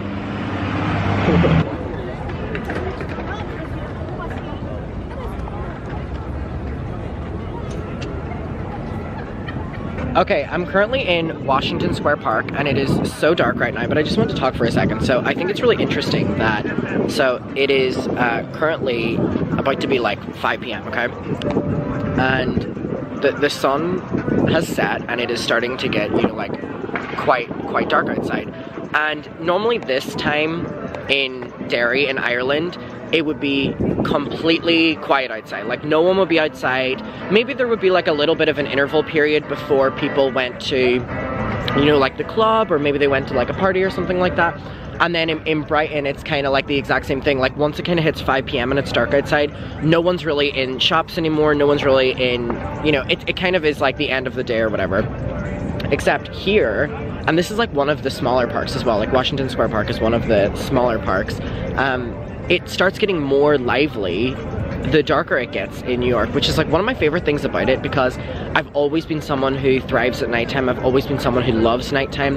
It is my favorite time, and I've tried so many times to be like a morning person. I've tried so many times to be like an evening person, dare I say, but I just always feel that I thrive at nighttime. And I want to ask you, do you feel a similar way as well? Because I know that a lot of people in creative fields, or people with creative minds, love the nighttime, because not only is it, which is ironic saying this, more quiet. It's not really more quiet here. Whenever it comes to nighttime, it gets louder, but I mean, at nighttime, I just don't know. There's something about the fact that it gets darker outside, and I almost in a weird way feel more comforted at nighttime, which is like the complete opposite of how you should feel, because you should feel more comfortable whenever it's like really bright outside. And I completely, you know, I understand that that is a literal fact, but there's something about the nighttime that I always really find comfort in, and especially whenever I'm traveling as well. Like whenever I'm in European cities, or whether I'm just flying home for the weekend to Ireland, whenever it's dark out, I love just going for a walk, or I love just seeing the vibe and seeing like what everyone else is up to, what everyone's doing. And my favorite thing about Washington Square Park is because it's such a condensed park, you can really see what everyone is doing, and like what everyone is, you know, how everyone's spending their evening or whatever. And it's just really interesting, and there's so many little doggies about, which is making me miss my girls so much. But I was just on FaceTime seeing both of them, so that's, you know, it was nice seeing them. Dolly's all cuddled up with my mum, and Bonnie's all cuddled up with my dad. Bonnie loves sleeping in the bed, and Dolly loves sleeping on the sofa. So I love also eavesdropping on everyone's conversations when they go past. So there you saw a perfect example of that girl that walked past was very excited about something, and I had to figure out what she was saying. So yeah, there's so many dogs in this park, like I was saying, and there's also little areas for small dogs, little areas for big dogs. Like it's very much so separated to keep all of the little breeds very safe. There's also a lot of people selling like art and stuff like that, which is really nice to see, and really beautiful, like small artists. And there's a lot of people playing instruments, which is also nice to see. There's just, I don't know, it's a very creative city, and there's just so many people. So anyway, this is my view right now that I'm currently dealing with.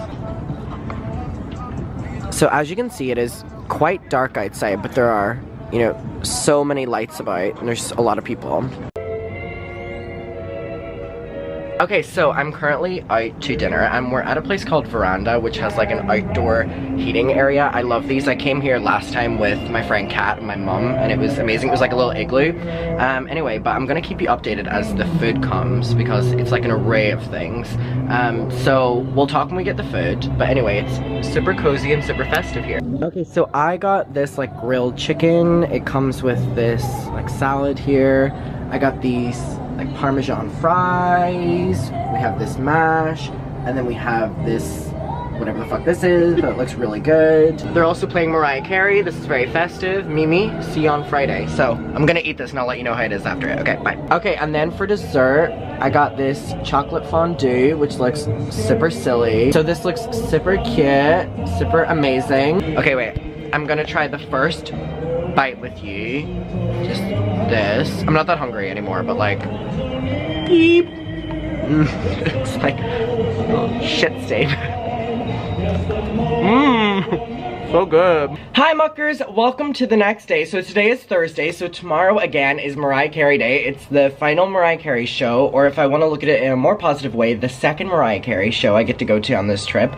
It looks really dark right now, and that's because, oh, I look really tired right now. That is because it is really gloomy weather, and it is like raining / snowing or something like that. I'm looking at the window right now, and it's really miserable kind of weather today, so we're not dealing with the greatest today. So I have 3 shirts on, a hoodie on, and then this over jacket thing to kind of keep me warm today and to have a hood. So we're just gonna attempt to go out. Last night after the dinner, I literally just came home and slept because we were out for a while because the dinner started later, so I just came home and slept then. But I'm gonna leave now. I mean, this lighting is awful because it's so dark.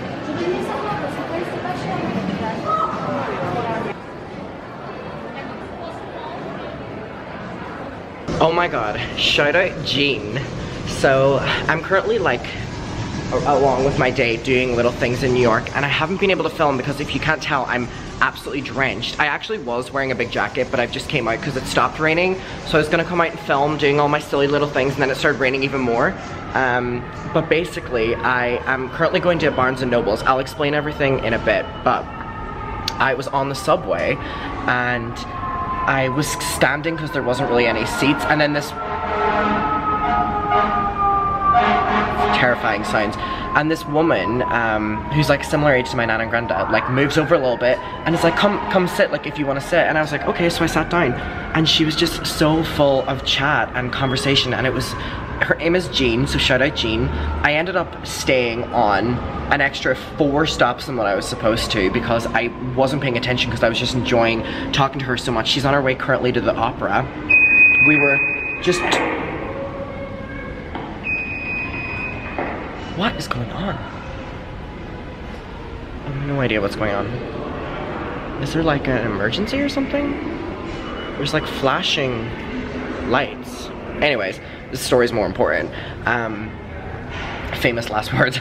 But basically, she was asking me where I was from and stuff, and I was talking about Brighton, and she's actually visited Brighton in the summer a couple years ago, and just talking to her about London, about Ireland. She has visited Dublin, Sligo, like Waterford, Shannon, all these different places. And so yeah, she's currently on her way to the opera, and she was all dressed up like very fancy, like big like furry jacket on, and she was just just like so chic and so fancy and so amazing. And that was like a moment of me where I was like, oh my god, the subway is such an incredible place. It can be such a fucking disgusting, dirty place most of the time, but that, where you're talking to someone and catching up with just this stranger and talking for that moment in time, and she just like has this like life that she's lived, and she's talked about like recommendations for different trains to get so I could look on the Hudson River, and she was talking about before she had moved to New York, all the stories of her visiting as a child and getting lost a couple times, and her dad having to come pick her up by driving like 2 hours, and he was so angry, but it was like a story to tell. Sorry, it's so fucking loud.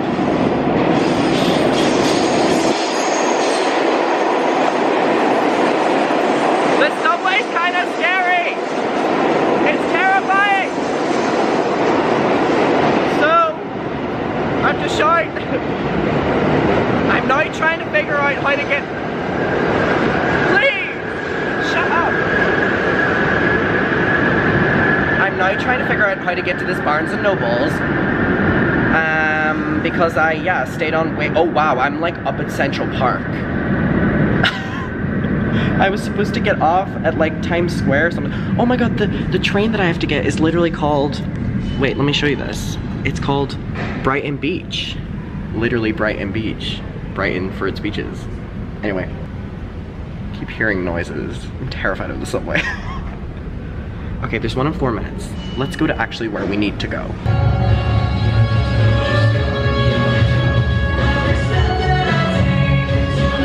Okay, let's debrief. So it is currently a lot later, and today has been the worst weather I've probably ever experienced in New York. Like, not even just this trip, but just in general. And it's not even been a question. I haven't been able to film whenever I've been doing stuff today, so I am gonna debrief you on everything now.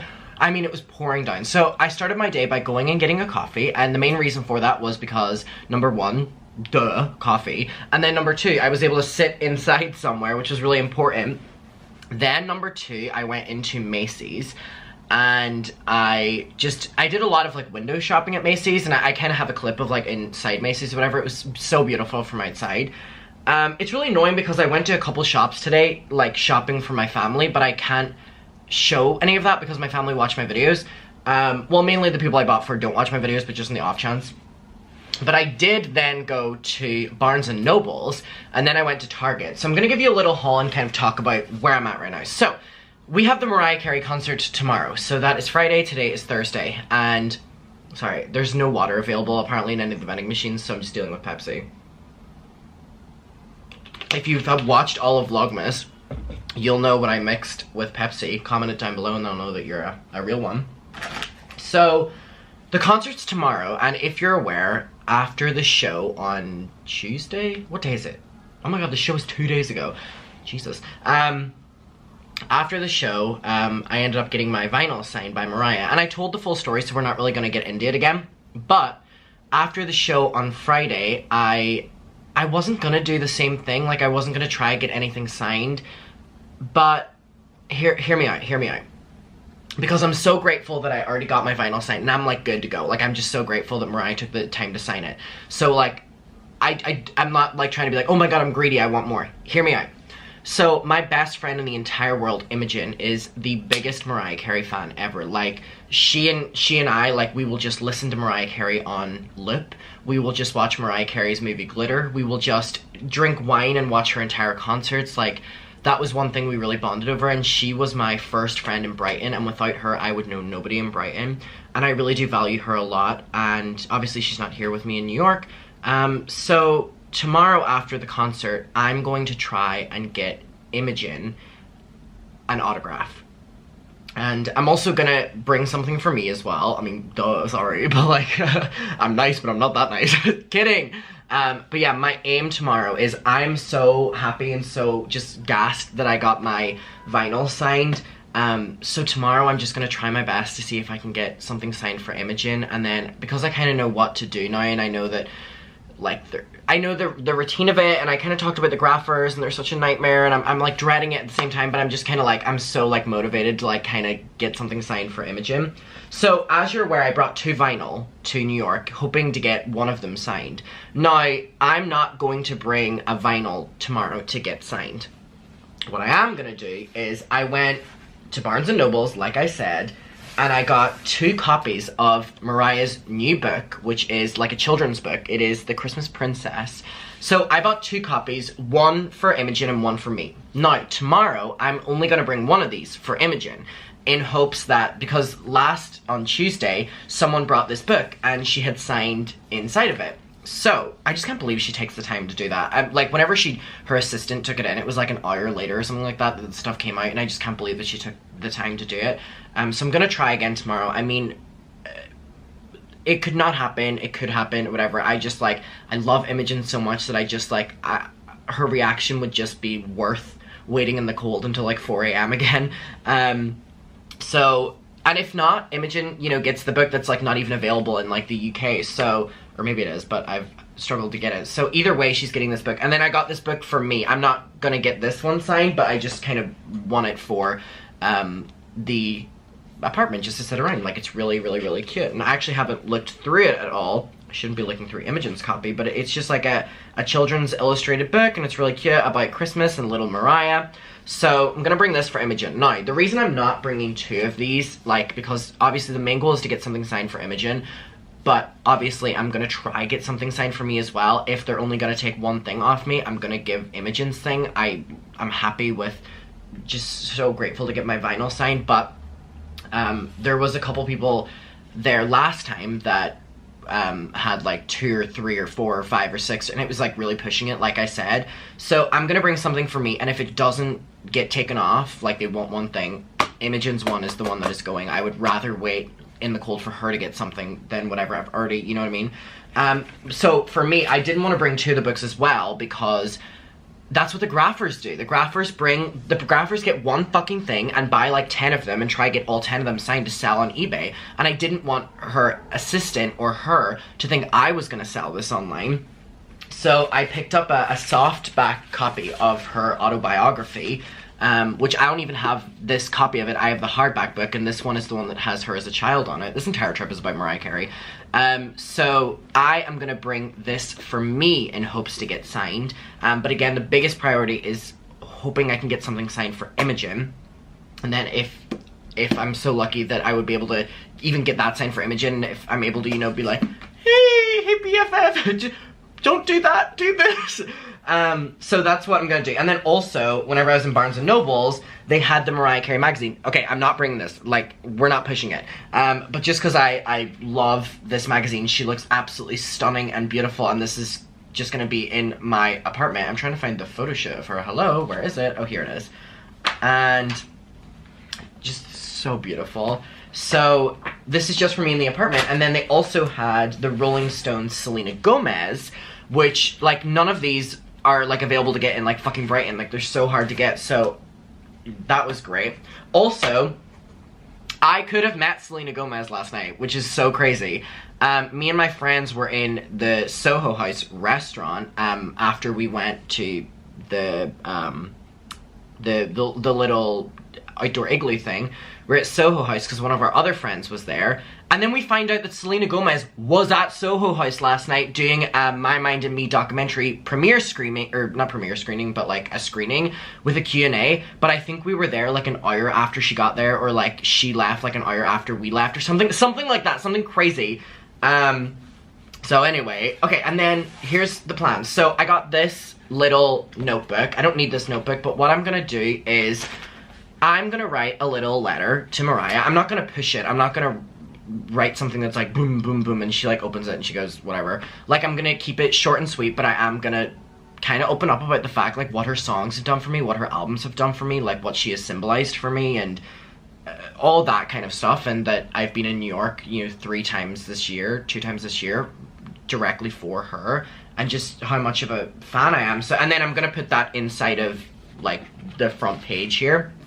And then one thing that I now know is to make her team know that you're not a grapher, you get a post-it note and you write your name on it, and you say like your name, and you like thank you, and you stick it on the front of the thing you want hopefully signed, because a grapher, the people that sell it on eBay, would not want something signed with someone's name on it. So anyone who had like written on the post-it note like their name or whatever, Mariah was so fucking kind to not only sign it, but she wrote their name and was like thank you, and then signed it. So a grapher doesn't want that, because a grapher is not going to be able to sell something that she's like signed like to Susan whatever. They would sell it for way less than, you know, just the autograph. So that's what I'm going to do tomorrow. So I'm going to do this right now. I have told Imogen that I'm trying to do this for her, and I don't regret telling her, because I want her to know that I'm gonna try my best, but I also just don't want to disappoint her if I don't. I'm just trying my best. She's like, she really means the entire world to me. Imogen, Mariah too. So I don't know, like, do you write like from Imogen, like love you or something like that, like, or I don't know. I'm just gonna write from, shit, okay, I'll do from Imogen,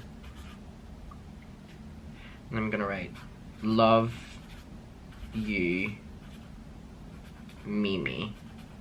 Okay, so from, okay, so this looks good, right? So it says, you can't really, from Imogen, love you Mimi. So listen, I'm making my best effort, Imogen. I love you. I really hope I can do this for you. Okay, so I'm gonna put this, and then just on the front right here. So it's gonna look like this. So it says, from Imogen, love you. It looks like Imogen is gifting Mariah her own fucking book, but I promise you that's not what this comes across as. So here we go, this one. And then on my one, I'm going to use a green one, just so it's not like, looks like the same person, but I need to change my handwriting a little bit. Or, I don't. I'm gonna write, from A-D-A-M, and then I'm gonna write, thank you, MC, Mariah Carey, BFFs, for everything. Then I'm gonna do a little heart. Okay. Why am I getting nervous? Like, I'm getting, like, it's not happening right now. I just, like, it's so stressful when you're surrounded by, like, so many paparazzi and so many fucking graphers, and it's just, like, I don't want to also put it over, like, her face as a child, I feel like she would find that disrespectful. There's no way for me to not put this on her face. Sorry, Mariah, this is going on your face. Okay, well, we have a little peek there. Okay, there we go. So, and then I'm gonna write a little letter tonight and include it in mine. So, there we go. I'm gonna try my best. I'm really gonna try my best.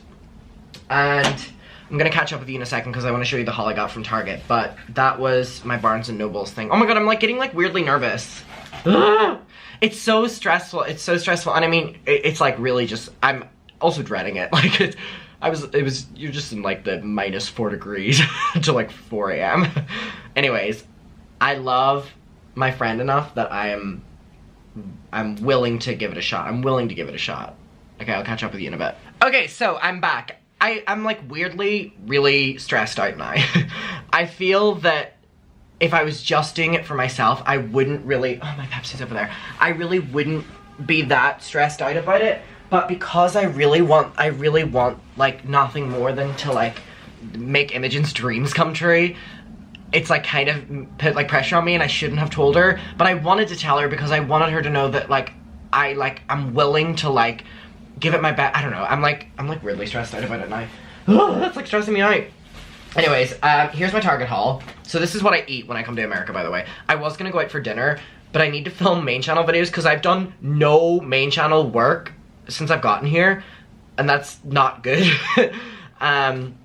So I like have frenemies stuff that I can film or whatever. I don't know if much drama is happening right now, but I know that there's like frenemies stuff that I can cover. So I normally get Tostitos. I love Tostitos. Hint of lime, really, really, really great. And goldfish crackers, a classic.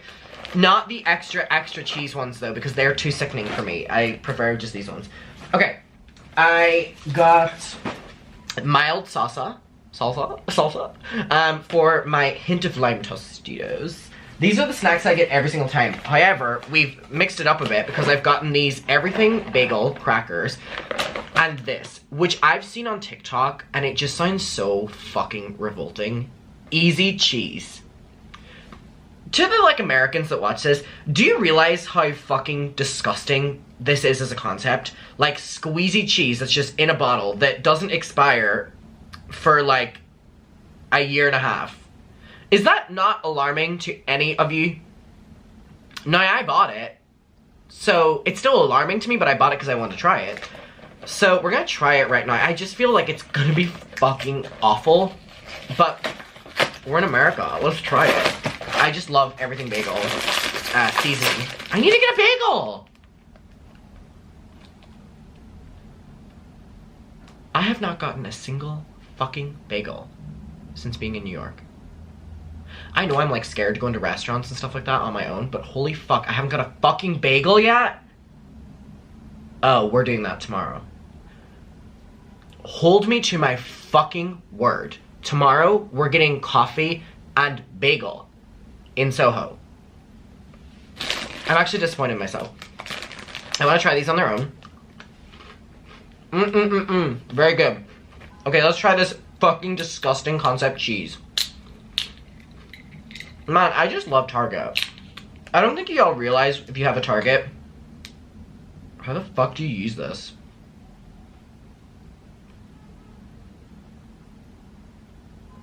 What? Oh, you push down. I don't think you realize that if you have a Target, like how lucky you are, because this shit has everything. Oh, these are gonna break the fucking crackers. Wait, what?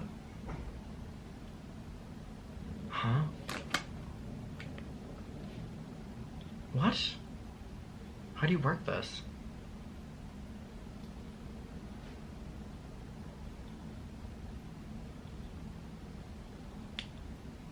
What?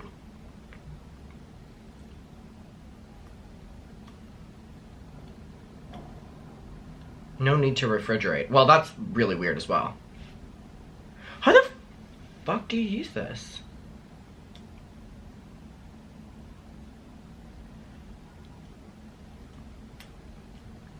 What? What the fuck?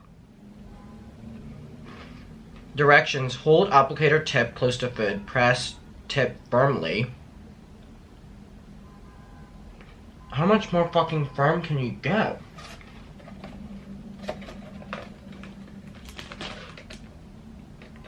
Ew! That is so fucking disgusting. But I want to try it. That is so fucking gross. Ew, it's like stuck. Okay, it's like... My friend Jennifer's calling me.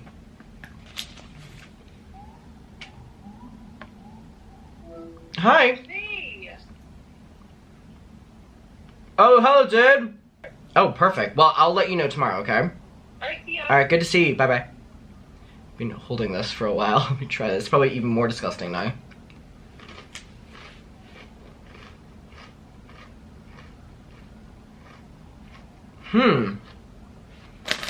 It's quite interesting, actually. I don't think I got enough of it. I mean, there we go.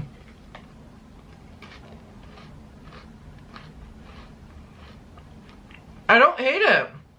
I mean, the concept is really weird. And it's kind of disturbing to me. But it just tastes like artificial cheese that we have in like the UK, which my granddad loves. It's not bad. I'm still uncertain about it though. Well, that was fun. My nightstand is so authentically me. We have a Red Bull, Tostitos, Pepsi, spray cheese, Gatorade, Pepsi, crisps, water. The thing we have least of, fucking water. Okay, so it is currently about to be 2 a.m. and I'm really tired. I'm gonna go to bed very soon. This lighting is so unflattering. Let me move a little bit so that it looks a little bit better. These angles are not helping. Hold on, let me... Nope. It's just 2 a.m. Anyway, I'm very excited for tomorrow. Tomorrow is Mariah Carey Day 2. And the final day, and it's Mariah Carey's final concert of the year, and it's my final concert of the year. I can't believe it. I'm gonna go take a shower now because I want to wash my hair. I haven't washed my hair in... I'm not gonna say how long. Because I didn't have my products here and it was like sitting fairly nice. I'm so tired that like looking into that light is like making me even more tired. Oh my god, okay, so... Had a very successful day, very successful night, but yeah, we are now going to get ready for bed, and I'll probably be in bed for like 1:30, and then we're gonna wake up tomorrow, and we're gonna have a gorgeous day. A gorgeous day. Who's texting me? My mother's awake. Oh my god, literally my mother's awake. My goodness gracious me, she was on there a second ago. Okay, I love you. I will see you tomorrow for Mariah Carey Day 2, and I'm very excited. Yay! Good night! Hi everyone, and welcome to Friday the 16th of December, also known, more importantly, as Mariah Carey Day 2 here in New York. So I'm currently overlooking Madison Square Garden, just like I did on Tuesday whenever I went to see Mariah. So today is show number 2. I'm going with my best friend Kat tonight, which I'm really excited for. I just quickly washed my hair so it is all soaking. I'm gonna immediately leave my hotel room. I woke up like 10 minutes ago with housekeeping like banging on the door trying to get in because I haven't let them in since I started this trip, and so much so that yesterday the manager knocked on my door and was like, "Hi, hey, you good? You good, baby? Okay, you're all good. We've been wondering. We have not heard like a sign of life from your room since you moved in." And I was like, oh, I just like keeping the do not disturb sign on. It makes me feel like I live here more than, you know, like people going through my stuff. Like I just really don't like that or whatever. And he was like, okay, well, make sure to take the do not disturb sign down tomorrow. So anyway, if I wasn't planning on it, they sure dun dun dun on my door enough to wake me fucking up. So we were in a rush today, but I have this nice little hoodie on, and I'm immediately, I think, gonna go to like Soho because I want to get a bagel today. I'm not hungry right now, so I might just get my coffee right now, but I love Soho anyway. I'm hoping that the rain stays off. How does my hair look from the back, by the way? Maybe I'll do this because I did wash it last night, but I feel like it just looks the same as it always fucking does. Oh, this hair is soaking wet. Okay, I'll talk to you whenever I get outside. Okay, so I'm now currently in Blank Street. This is the exact coffee place that I went into last time. So remember I told you it's like a corporation who like cosplay as like a small coffee place? Just so you can kind of see. But it's like really nice. It's reliable coffee. So anyway, I got my coffee and a chocolate croissant. I really wanted a bagel, but it's pissing it down outside so much so that I had to go in and get a hat and get gloves. It's just the worst weather today. I'll show you my view though. So, we're currently people watching. It looks like a lot less in terms of the rain than what it actually is. I promise you that it is pissing down. So anyway, I've had to like do a couple things today. I wanted to go into Soho and just kind of, you know, enjoy my day and really take it slow because the concert's tonight. However, my friend Kat needs a dress for tonight and I am currently on the look to try find one for her. So I've been going around like H&M, Forever 21, Zara, all these different ones, sending her like options. And she's like making fun of me. She's like, oh my god, I have a personal stylist. So I'm hopefully gonna find her an outfit for tonight. And then I'm gonna meet up with her for dinner and then we're gonna go to the concert tonight. So yeah, I'm very excited, but for now I'm going to enjoy my coffee. I also went into Ulta and I got, hold on, let me show you this. These two, which is the REM Beauty Plumping Lip Gloss that I love. I've just noticed that my Ulta bag is now ripped because it's fucking paper in the rain. Okay, hello. So it is now currently, it's about to be 4 p.m. and I'm back in my hotel room. So I ended up getting this hat in Superdry and I got gloves, like I said, I think. Now, here's the thing. So my friend's coming over to my hotel in a bit. I've left the bathroom door open, how rude of me. Let's pretend that's closed. So I went and got these because I've kind of just been buying her Christmas presents like all year. And like I bought her these Mariah tickets as well and we're like a couple of rows from the front. So they were like, you know, that's your Christmas present, take it. But I got her one of these just in Target. Something really just like silly and stupid because it's like the Frenemies color. And if anyone remembers, during Frenemies, they had these and they're really nice quality, by the way. They were like $20 each. So I've gotten both of us one of these. So I mean, it's, I guess, Christmas present, just something to give her. And then also, if you want to see the drink of choice for tonight, it's Gatorade. Because I'm so obsessed with Gatorade, so I'm just gonna pour my Gatorade into that and feel so fancy. Normally I put a Red Bull in it, but this would fill like 3 Red Bulls and I don't want to like go that crazy tonight. So let me show you what else I've got here. So I have my Santa hat for tonight and it's really annoying because there's like a couple things that I just like completely cannot show in my videos because my parents watch my videos. Not that I'm buying my parents a lot of things at all. So I know my mom watches these. My dad says he watches them, he never does. So I don't want to like hype up as if someone just knocked on my door. Hold on. Beep, beep, beep, beep, beep. Now, I don't want to hype it up as if I've like gotten a lot of things or got really big things. I literally, there's like 1 or 2 things maximum. But anyway, so yeah, I can't even show that in my video, which is really fucking annoying. So this was the dress that Kat settled on. So it's like this red moment. So it's really nice. I mean, I went to so many shops today. Like, my entire day has revolved around this bitch. Like, just to get this fucking dress. Because again, I'm going in my suit. If you watched my video before I left Brighton, or like tried it on and stuff like that. But I also got, as I talked about, right here, the gloves as well. But my favorite thing from Ariana Grande's makeup collection is the plumping gloss, and I got 2 of them today. One of them I've never tried and one of them I have tried. So this one is, it's like called like Jelly Sands or something like that. It is a plumping lip gloss, but it's really, really, really, really, really shiny and really glossy and can kind of make you look like the Tin Man. This is what it looks like, so it's like really glossy. But then I got this one right here, as you can see right there, which is a clear plumping lip gloss. I know it's not in focus, so let me like move my head so it comes back in Take your time, princess. Take your time. I need to go to Central Park before the end of this trip as well.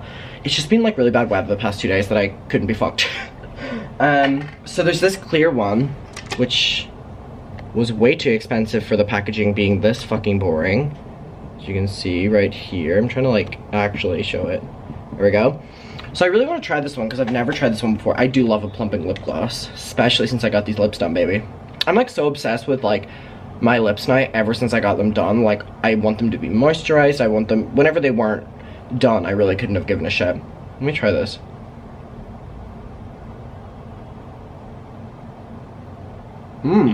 It has that scent that her lip balm had that I love, very vanilla-y. Okay, well, we'll wait to feel tingles. And then I'll put this one on top to kind of show you. Oh, wait, okay, yeah. Yeah. It's like a little bit of like, I've just had hot sauce. Oh my god. That one's a lot more intense than the other one. I'm looking in the mirror. Oh my god, this one's a lot more intense. It's not burny, but it's like, you know whenever you like lick your lips after eating hot sauce? Oh my god, that one's a lot stronger than what this one was. So we'll try a little bit of this as well. No, I mean a little bit. Oh my god, that's like really... Oh, I'm kind of obsessed. I'm kind of obsessed. Okay, wait. See what I mean?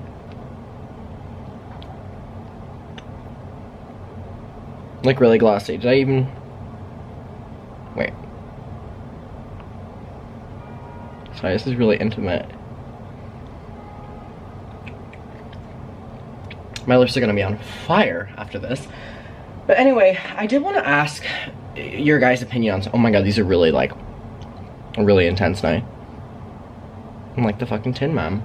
I need to get rid of these, like... It gets really dry around here. Anyway. I really need people's advice. So, I have no idea what to do for my brothers for Christmas. Like, my brothers are somewhere between the age of 21 and 28, both of them. Both, I don't know either of their ages. I know that they're somewhere in between there. And I don't know what to get them for Christmas. Like, their interests are so niche that like I can't buy something from their like interest because they probably already have it, or I wouldn't get the good enough thing or something like that. Like I was almost considering like, oh my god, there's a silly little woman out in her balcony. I used to have that room. I used to have that girl. Oh my god, I thought she was gonna jump. She like climbed up. Sorry, I like don't want to show her, but like she has her back. I literally thought she was gonna climb up the entire way. It scared the shit out of me. I used to have that balcony. Yeah, I literally, oh my god, she's gonna do it again. It's like really alarming because it's like, this seems so girl, be careful. Please. Please. Get down. Woman. Please protect yourself. It's so slippy as well. Okay, anyway. I used to have that room. Me and my parents did, but it was on this side and it was like this huge balcony. Who remembers those videos? Wow, we were bougie back then. No, the only reason we were able to get that room was because it was on like 30 to like 50% off or something like that, and I had like booked it way in advance. It was incredible. I mean, and for my dad's like first time properly like in New York, I think, it was incredible and like couldn't believe it. But anyway, I don't know what to get my brothers. I'm thinking for the older one, getting him like an array of stuff from Calvin Klein. If they watch these videos, which I highly doubt they are, but of course this will be the fucking one they watch. Act surprise, boys. Act surprise, boys, on Christmas morning. I'm considering going to like Calvin Klein and like getting like just like tracksuit bottoms, pajama bottoms, maybe like shirts, like boxers, socks, some, you know, like that kind of stuff. And I feel like whenever you were younger, like that was like the most like, oh my god, I got like socks for Christmas. Like it was always like a joke or whatever like that. But I feel like the older you get, that's the kind of presents that you actually appreciate. So I'm thinking of doing that. If anyone has any recommendations for like what, like a 24, 27-year-old, I think that's their ages, guys would like, let me know. Or like what you would get like your brothers or something like that. Like we're all really close, but like again, their interests are just really niche. The same way like for me, they don't like buy me any like music related things or whatever because I probably have it, or you know, it would be buying the wrong one or something like that. So I'm trying to keep it as broad as possible. Anyways, That's all she wrote. I've never said that in my life before. That was so silly of me. That's all she wrote. Okay, muckers, so I'm about to leave for the show. It looks like a little bit of like wet stains on this because I just sprayed my aftershave on it. But I have my suit on right now. We are gonna head to Madison Square Garden. I am very excited. I'm gonna put my Santa hat on. That's the last thing I have to do, and I will let you know how the concert goes after it. Obviously, I can't film in there because of copyright, and I also can't bring my camera in. But I'm so excited. So this is my last concert of the year, Mariah's last concert of the year. Let's get festive. I love you, and I will update you after the show. Good morning, muckers. So it is now Saturday the 20th? No, the 17th? The 18th? What day is it? The 17th of December, and I just woke up and it is currently about to be 4 p.m.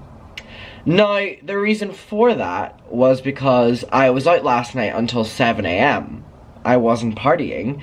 I was trying to meet Mariah Carey. And if you can't tell by the smile on my face, it worked! It worked! And we're gonna get into this topic in a little bit because I've woken up so late that the coffee place is not open for that much longer. I feel like I have like Botox today because I've been smiling so hard. I literally feel like I do. I feel like I have like Botox like right here. I wouldn't put it past me. But I'm gonna run to get my coffee. We're gonna, you know, go out for a bit. Then I'm gonna come back and tell you. But basically, if you've been following the saga, I got my book signed by Mariah Carey last night. And there's also a video of Mariah Carey and I talking. And I also have like a little selfie with her. Let's go get our coffee. Okay, I just came down to Chelsea for a bit, so I'm like walking around the streets, and the buildings are really beautiful behind. But basically, I was sitting in getting my coffee because the only one available like open right now, because apparently they all close at like 4 p.m, which is really weird. I've discovered about a lot of like coffee chains out here, and even local coffee shops, they close at like 3 or 4 p.m. But anyway, so I traveled down to Chelsea, which is like one stop away from my hotel. I actually really enjoy my hotel, but this will be the last time I stay at that hotel, for the main reason being it is in the most touristy area, and I end up spending most of my trip not in touristy areas, so I spend most of my days traveling away from the hotel. So I just think it would be like so much better to stay somewhere that's not, you know, like that. What I will say is I just had the most amazing time at that hotel. Like today I woke up and I had banging on my door, and I don't know if I told you that I got a wellness check yesterday from the hotel manager. I think I might have, but if I haven't, basically I had my do not disturb sign on my door since I checked into my hotel, and it had been like 4 or 5 days, and so they were basically checking that I was doing okay because there was like no sign of life, I guess, from the room. And they took my do not disturb sign off of me because they were like, please don't put it up again. And I've talked about this in videos, but I prefer keeping my do not disturb sign on whenever I go on trips, because I kind of like my hotel room being seen as like my bedroom whenever I'm on trips. So I kind of explained that to them, and they had, you know, no issue with it then, and they gave me the sign back today, which was appreciated. But anyway, the hotel workers have been like so supportive of like the full situation going on with the Mariah concerts as well. Let me tell you about that in a second. Sorry, I'm like walking into people. Okay, so it is now time for us to talk about what happened yesterday. So I went out, I got my coffee, I came back. I am also going to, I think, after this, so it is currently about to be 6 p.m. I really haven't done anything today. I'm thinking after this, possibly going to Macy's and like looking around and trying to pick up some sort of present for both of my brothers. I looked, apparently there's like Calvin Klein in Macy's, so maybe that would be good to get some, I don't know. I'm gonna try my best. I know Macy's are open until 11 p.m, which is fabulous. I also think I'm gonna get my teeth done tomorrow. So there's this place called the Beam Bar, which is teeth bleaching.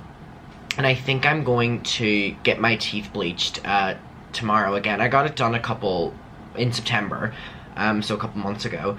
And it like lifted it a little bit, but because I drink a lot of red wine, because I drink a lot of coffee, like there's a lot of work needs done, and it's really hard to get it done when you're in Ireland. So anyway, that's that. More importantly, I met Mariah Carey yesterday, and if you've been following these videos, you will know that we sat in this exact same spot 2 days ago, freaking out over the possibility of this. So, if you're aware, whenever I came on this trip, I brought 2 vinyl in hopes of, I went to the concert on Tuesday and the concert on Friday, in hopes that after the show, being able to get one of them signed.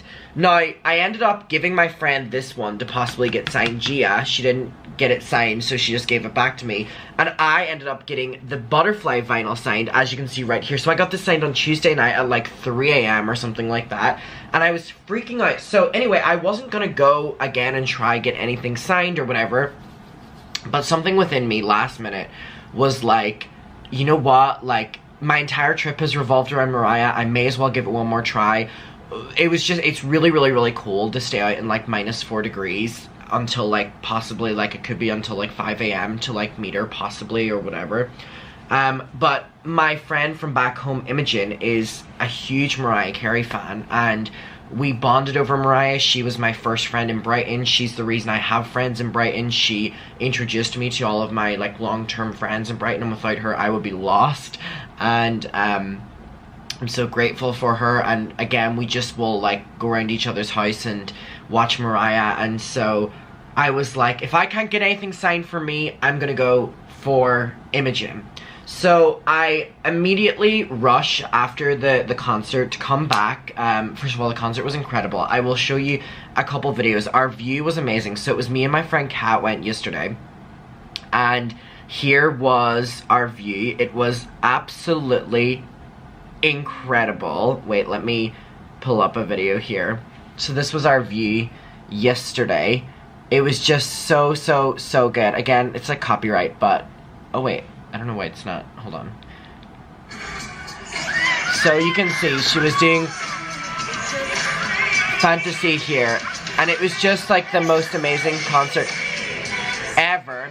And then we have all of the really cute and fun Christmas songs, and it was just so amazing. And the show on Tuesday was being recorded, and hold on, let me actually show you this as well. So I have the All I Want for Christmas Is You, and we were just having the best time ever. Literally just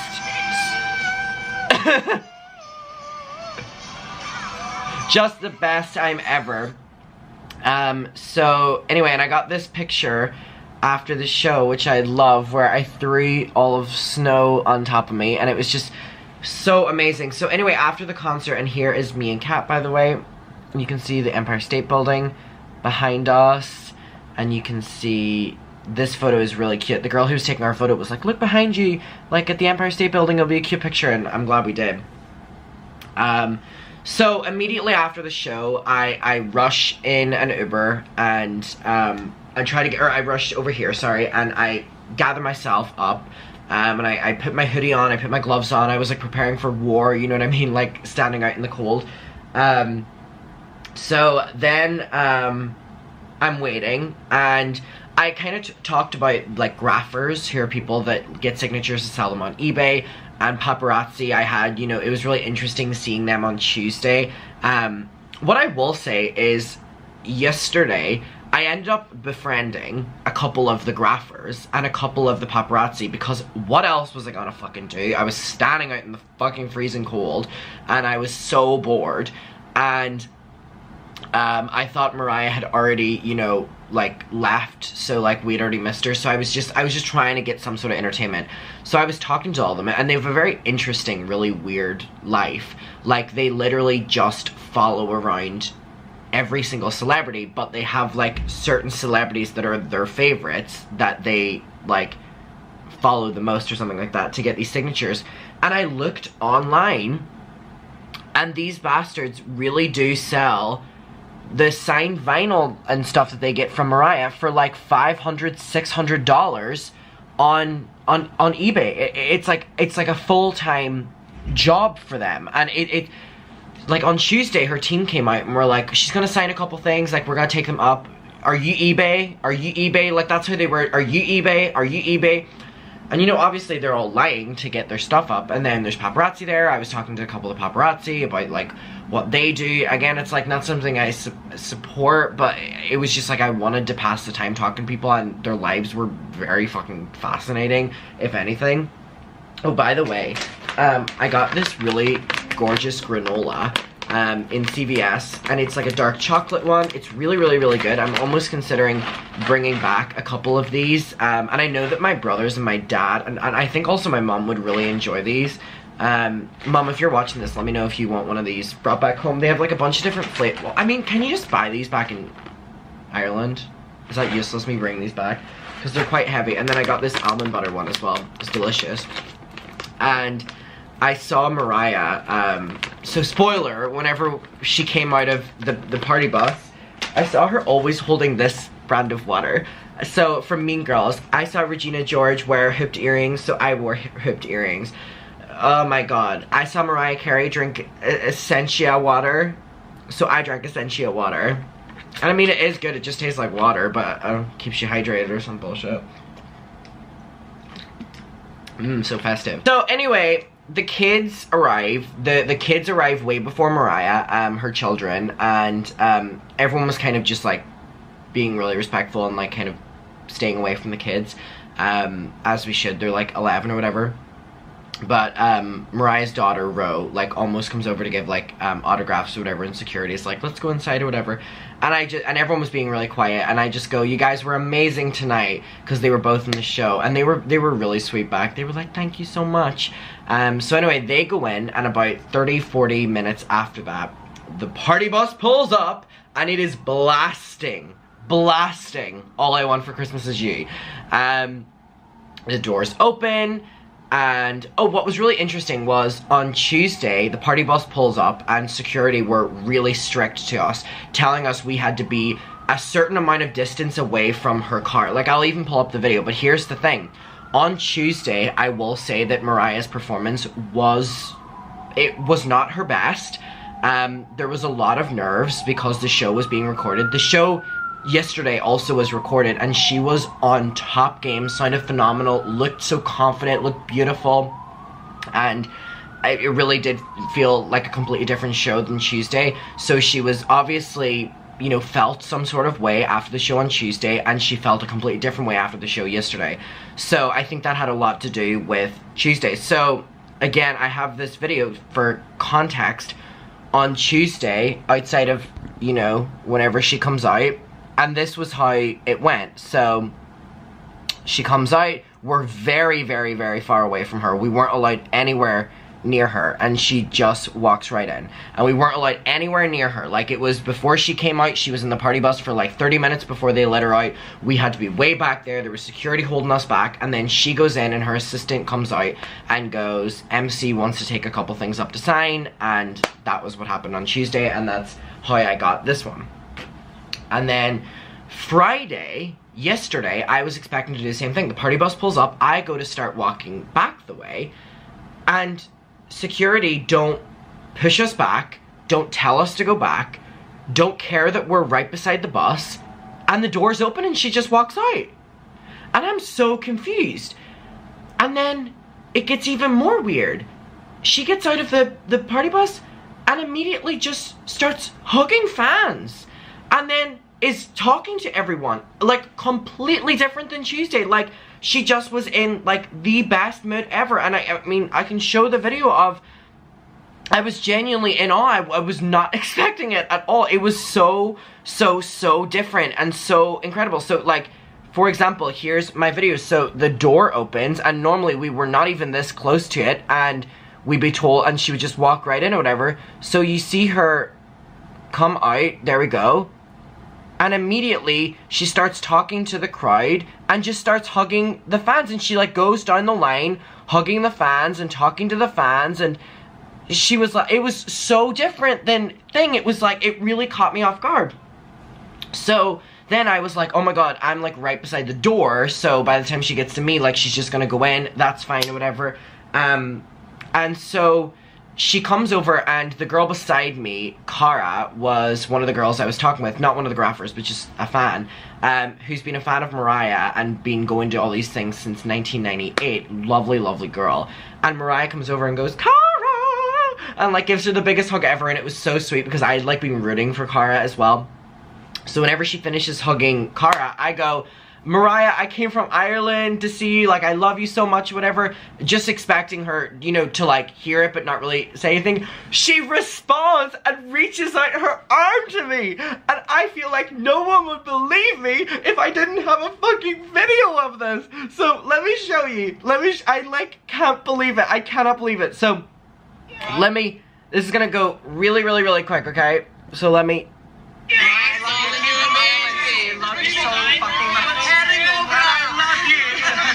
So she goes Erin Gobra or something like that. I don't speak Irish. I don't speak Gaelic. But it basically means like well wishes, or I looked up like cheers, well wishes. I just can't believe that. Like, I was right in front of Mariah Carey. I say something first of all, I swear to her face. I don't know what provoked me. I go, I fucking love you. It was just like the emotion that was inside me at that moment. And I just like she like matched my energy, and then I matched the energy back. I can't believe it. I just go, I fucking love you to her face. But yeah, she like reaches out. So again, one last time. I love you so fucking much. I love you. So anyway, this was like right before she goes in. So bitch, I'm classing this as a selfie with Mariah. And there's her man, Brian, in the back, who I have the biggest fucking crush on. And I was speaking to him whenever she was taking pictures with Cara, the girl beside me. And I go, Brian, I love you. I just go, Brian, I love you. And he goes, thank you so much. And I go, this show looked amazing. We love you so much. And he goes, thank you so much. He was probably like, the fuck is wrong with you? Because he organizes the show. So this is where it got hectic. So there were so many people outside. On Tuesday there were about, I don't know, like 20. Last night there was 40 to 50. Luckily I was at the front. But the second her assistant, security, and her boyfriend start looking to get things to take into her, she goes to us. And people are like, Mariah, can you sign? She's like, I'm gonna go up and get a drink and sign it. Like, I'll get them down to you later or whatever like that. She's like, I wanna go up, get a drink, then sign them, then whatever. Which is fine. And then, so the people come out to start gathering stuff or whatever. And oh my god. Like, this person had like this superiority complex, was basically being like, I'm the biggest fan of Mariah, so I'm gonna be security. Starts grabbing everyone's stuff and holding it so he can have the pile. Not in like a helpful way, but in a, the security will know that he's the one on their side kind of way. Like, it came across, I can't even describe to you how pissed off everyone was getting at this person. Anyway, and then everyone was telling me that apparently they have issues with whoever this is anyway, and apparently there's like restraining orders and, well, I do not know any of that mess. So I don't give him my stuff, and he now has this huge bag of stuff. Like, I'm talking probably 50 vinyl in this bag. And I was like, there's no way she's gonna take that. She's either gonna take that bag, or she's gonna take a couple of the things that people are holding. Because there were like 5 of us that were holding our things. So I was like, this, and then there's this big bag of stuff. So I'm like, it's either gonna be them or me. But I would rather them not take this from me and it be my fault that I don't get it signed than giving it to someone else and they don't take it off them and it's their fault, because I could never forgive myself for giving it. So I wanted to be my responsibility, especially because of Imogen. So security come down, and these were the first things they took. These were the first things they took, because I was right at the fucking door. Then they take the girl Cara's stuff, and then they take like a couple vinyl, and security were like, we're not gonna sign anything that's not like a book or a vinyl, because we're trying to like cut down on like how much she has to do. But everyone had vinyl, so it didn't really matter. So they end up taking the bag. I don't know if they put stuff out of it or whatever, but they end up taking the bag and like a couple of like things like these. So we were then waiting like an hour or something like that. We were just outside. So I ended up getting home at 7 AM. So that's why I slept in so late. I just needed to. So I immediately have only met this girl Cara. When they take my stuff up, I literally wrap my arms around this random woman and I go, I'm so sorry for hugging you, but I just need to hug someone. And she like reluctantly like, they're there. They're there. It was so fucking silly. So like an hour goes by and the stuff comes back. There were a couple people that didn't get their stuff handed up, and it was just kind of felt really bad, and I was like, I couldn't believe, like, if that was me, I'm so sorry. So anyway, the putting this on was an incredible idea because I can't believe it. I'm gonna cry looking at it again. Do you know that when I opened this and saw that I'm literally gonna cry again, but I can't because I'm gonna go to Macy's. When I had opened this, I need to look up because I'm not gonna cry if I'm going out tonight. Going out tonight meaning going to Macy's. And I'm also not gonna drip any tears on either of these. Hold on, give me a moment. Give me a moment. I'll be good. I'll be good, give me a moment. I mean, floods of tears last night for several hours. Several hours. It was, I could not believe it. I could not believe it. Just everything that had unfolded. Everything that had unfolded. So, I open up the book, and I go, oh my god, she hasn't signed it. And then I go to the next page, and she's written on the actual thing, basically, to Adam, always, and then MC. I cannot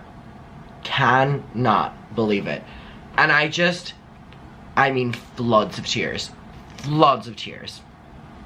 But before I had looked at my one, this was more important to me. Like, this would make Imogen's life come true. Like, that it did for me, but knowing that I could get her something like this, so I open this up, and I go, oh my god, she hasn't signed it. I'm like, and then I immediately open mine after that, and I'm like, oh my god, she signed mine. But then I flip over, and she signed it, and she signed it to Imogen as well. And I just, tears of joy, and just tears of not believing it, I could not believe it. And then I remembered that my letter was in my book, and that she took my letter, and then it was more tears after that.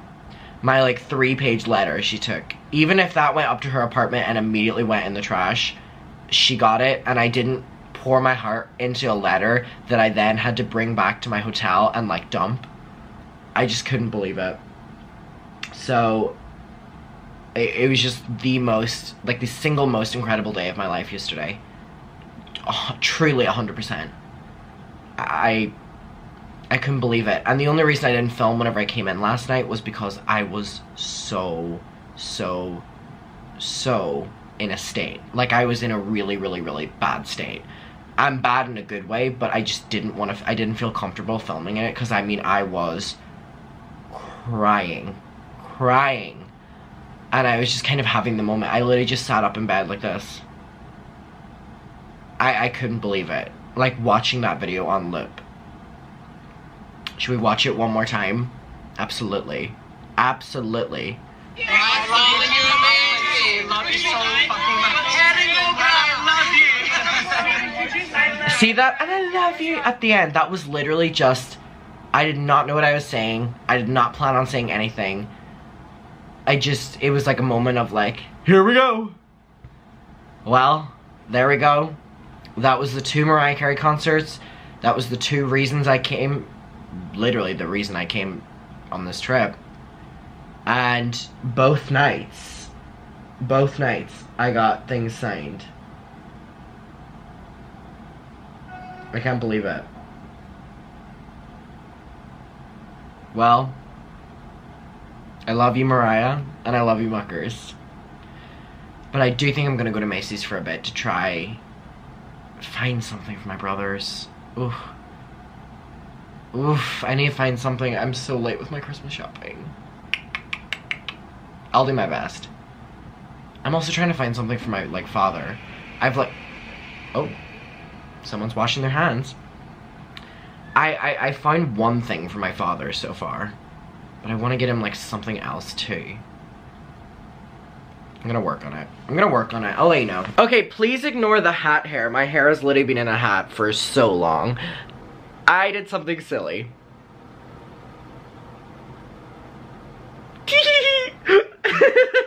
I got it tattooed. I just went and got it tattooed. It is so bloody right now because I got it done like an hour ago, but I'm gonna show you a photo of whenever it was just done. Hold on, my friend Joy's FaceTiming me. Hold on, let me get this. Okay, she was literally calling me because she was at the club and All I Want for Christmas Is You was playing, so we just had a little dance party together. But here is what it looks like. Let me set my camera up right here. But I just got it done. And it looks super dope. Super dope. Here we go. Right on my arm, right here. What's a little Mariah note? So, it's all bloody right now. And I have to keep this on for 4 days. This is gonna be very disgusting after 4 days.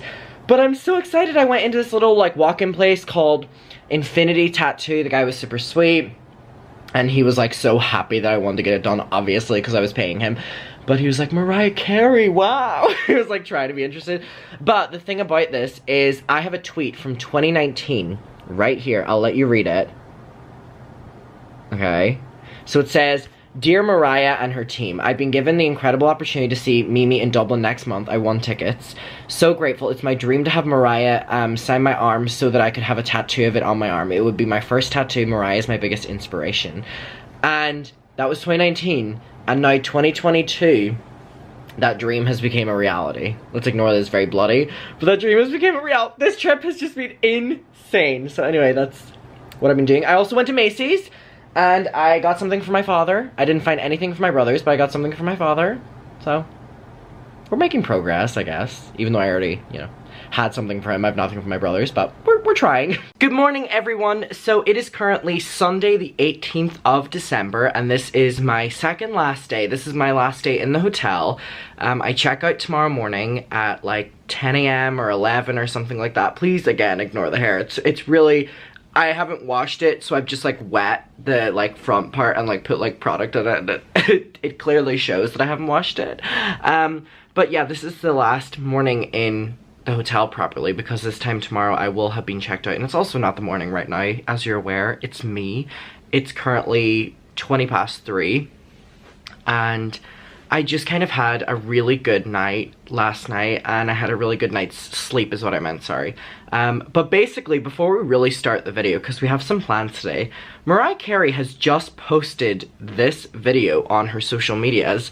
Let me show you it, and it is of her after the concert, and the things that she's signing are literally my friend Imogen's book. So let me show you this. Okay, that's Imogen's book! That is Imogen's book. And that is my handwriting right there. My handwriting. There she's writing to Imogen. So if you do not believe me, if you haven't been watching these videos, this is literally right here. This has just been like, this has just been the most surreal week ever. Like, ever. So whenever that video went up today, I was like, how much better can it get? So the plans for today are, I'm going to Central Park direction today. So maybe I will get to see Central Park today. I'm not going in, but I'm going to a place called Alice in, like, Wonderland Tea. Me and my friend went before we did the Muckers meetup on my birthday. And we really enjoyed it, and we would love to have gone back. We were in kind of a rush because we were really late that day. So I think me, her, and her girlfriend are going today, I think. Or maybe it's just me and her. So we're going there right now. I'm about to leave. It's like 10 minutes or something away. But my goal for today, by the way, is that I want to go to any sort of pet shop. So I love whenever I go to trips, taking things back for Bonnie and Dolly, but obviously my parents are looking after my dogs this Christmas season, and they have their own dogs, so I'm hoping, I know my mom's already watching this, she already knows I'm probably doing this, but I'm hoping that I can go to a pet shop and, like, an independent kind of one, more so than just going to, like, Petco or something, but if I have to just surrender to going to Petco, I will. Getting toys for, not all of them, of my parents' dogs, because I don't want to create too much clutter in their house. I'll just get, you know, 1 or 2 things, but need to get Bonnie and Dolly a bunch of stuff, because I love going on trips and spoiling Bonnie and Dolly rotten. And then I'm gonna get a couple things for my parents' dogs too, and I'm hoping that's kind of my goal for today. And I also kind of want to get my teeth done, but the thing is, if I get my teeth done now, I won't be able to eat until tomorrow at like 4 p.m. and I'll be like wanting coffee whenever I leave my hotel, so I don't know if I'm gonna do it today. I don't know. See, I could also get it done tomorrow, but then I couldn't eat the food on the plane, and that's the thing that makes the plane go quick. I don't know. But anyway, I'm gonna go to Central Park direction right now and hopefully try to wake up, because I am very much so asleep.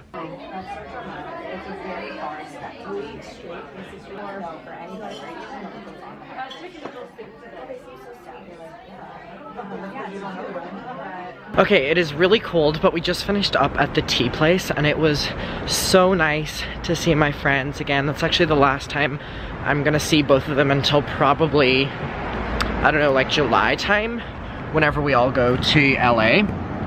First of all, look at the view. I love seeing all these like little buildings. They're so silly. But anyway, I'm currently walking to the pet shop in hopes that it is still open. I think it's still open until 7 p.m. I really want to get that done today, because tomorrow, you know, whenever you check out of a hotel room, you have to put all of your stuff in your suitcase and hand it into the hotel, and they look after it or whatever. So I'm hoping to get everything done right now, so then I can pack my suitcase up and not have to open it again tomorrow. Well, maybe that's gonna be a bit too adventurous, but I'm gonna try my best. This is for you, Bonnie, Dolly, my mom and dad's dogs. I got you. Happy Christmas. Okay, welcome back. So I just came back from the pet shop, and it is currently 7 p.m. It feels like a lot later, but I feel that this time the time zone on this trip has definitely messed me up a lot more than anything else. I think, not that I'm like tired or not that I'm whatever, I'm just kind of like, at the end of the day, I'm like, oh, like I should be going to bed right now, and it's like 7 p.m, but it just, because currently back home, it's like, I don't know, like midnight, 1 a.m. or something like that. So I don't know, it's like messing me up a lot. But I just went to the shop for the animals, and let me tell you, I did a bad thing. And I don't know what to do. So my suitcase on arrival was 14 kg. It can go up to 23 kg, but I don't know if this is more, that this is very heavy within itself. I have no concept of like weight or anything like that, so I don't know what I'm gonna do, because I can't go over on my case, and I don't think I can check in another case, so I'm like really stressed out. I'm like, I don't know what to do. I'm like almost considering like, I don't know. I have to spend my night figuring out what the hell I'm gonna do, because this could be, you know, fit it until 23 kg. I do not know. But anyway, I have no idea how much I spent. It was somewhere along, it was more than I wanted to spend. I think it was, I'm trying to find the receipt. I'm pretty sure he gave, oh, I might have put it in my pocket. I think it was like, someone's shouting on the hallway. I can actually look on my phone to kind of let you know how much everything was. It was, ooh, $280 for all of this. We're just gonna get into it. So I was shopping predominantly for my girls, Bonnie and Dolly. I'm like really starting to miss them as well. Like I'm really starting to miss them. So whenever I went in, I was like, oh, they would want that. They would want that. Dolly would want that. Oh wait, but that's so Bonnie.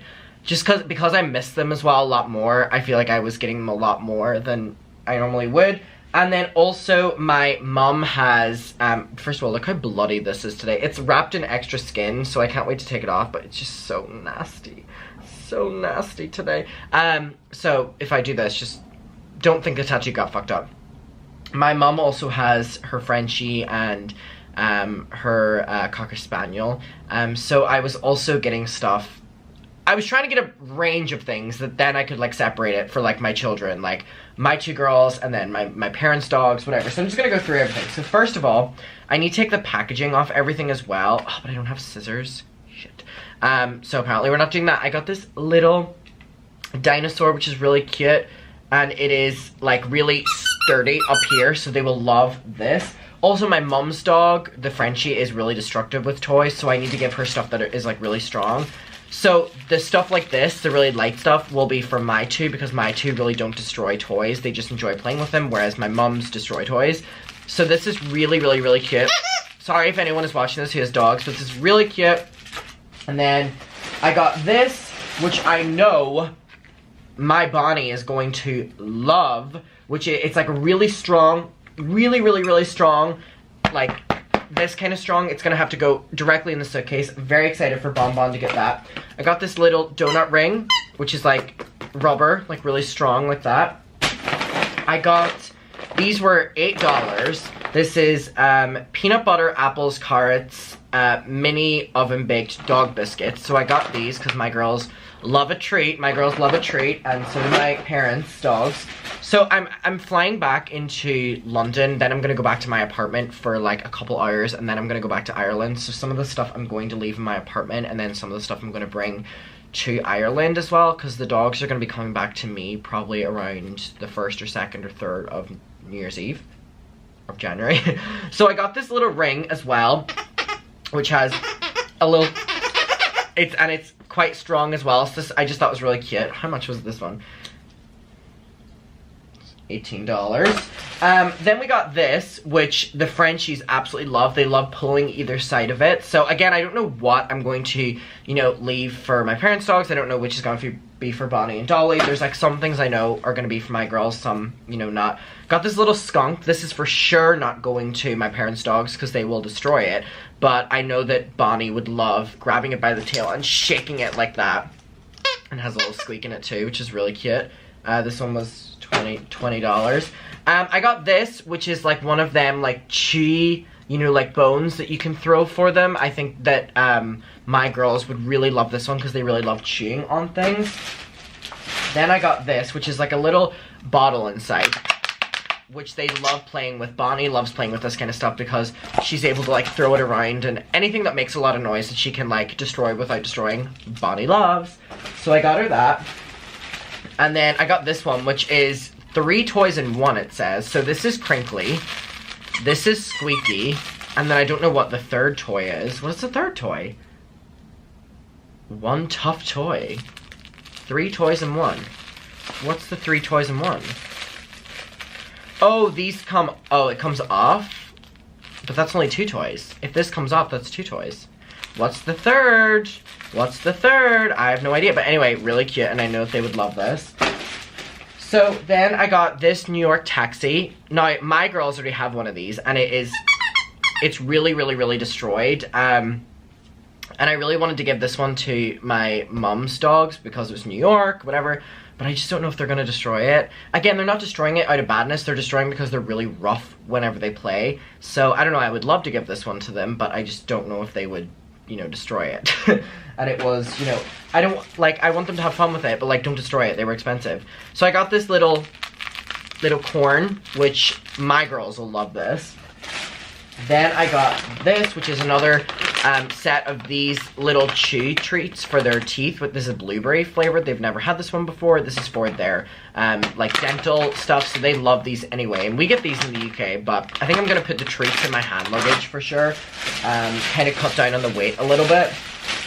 So I got, oh shit. Oh, I got 2 of them because I was gonna give one of them to my mom's dogs and then one of them to my dogs. So there we go, for sure. See, I know that.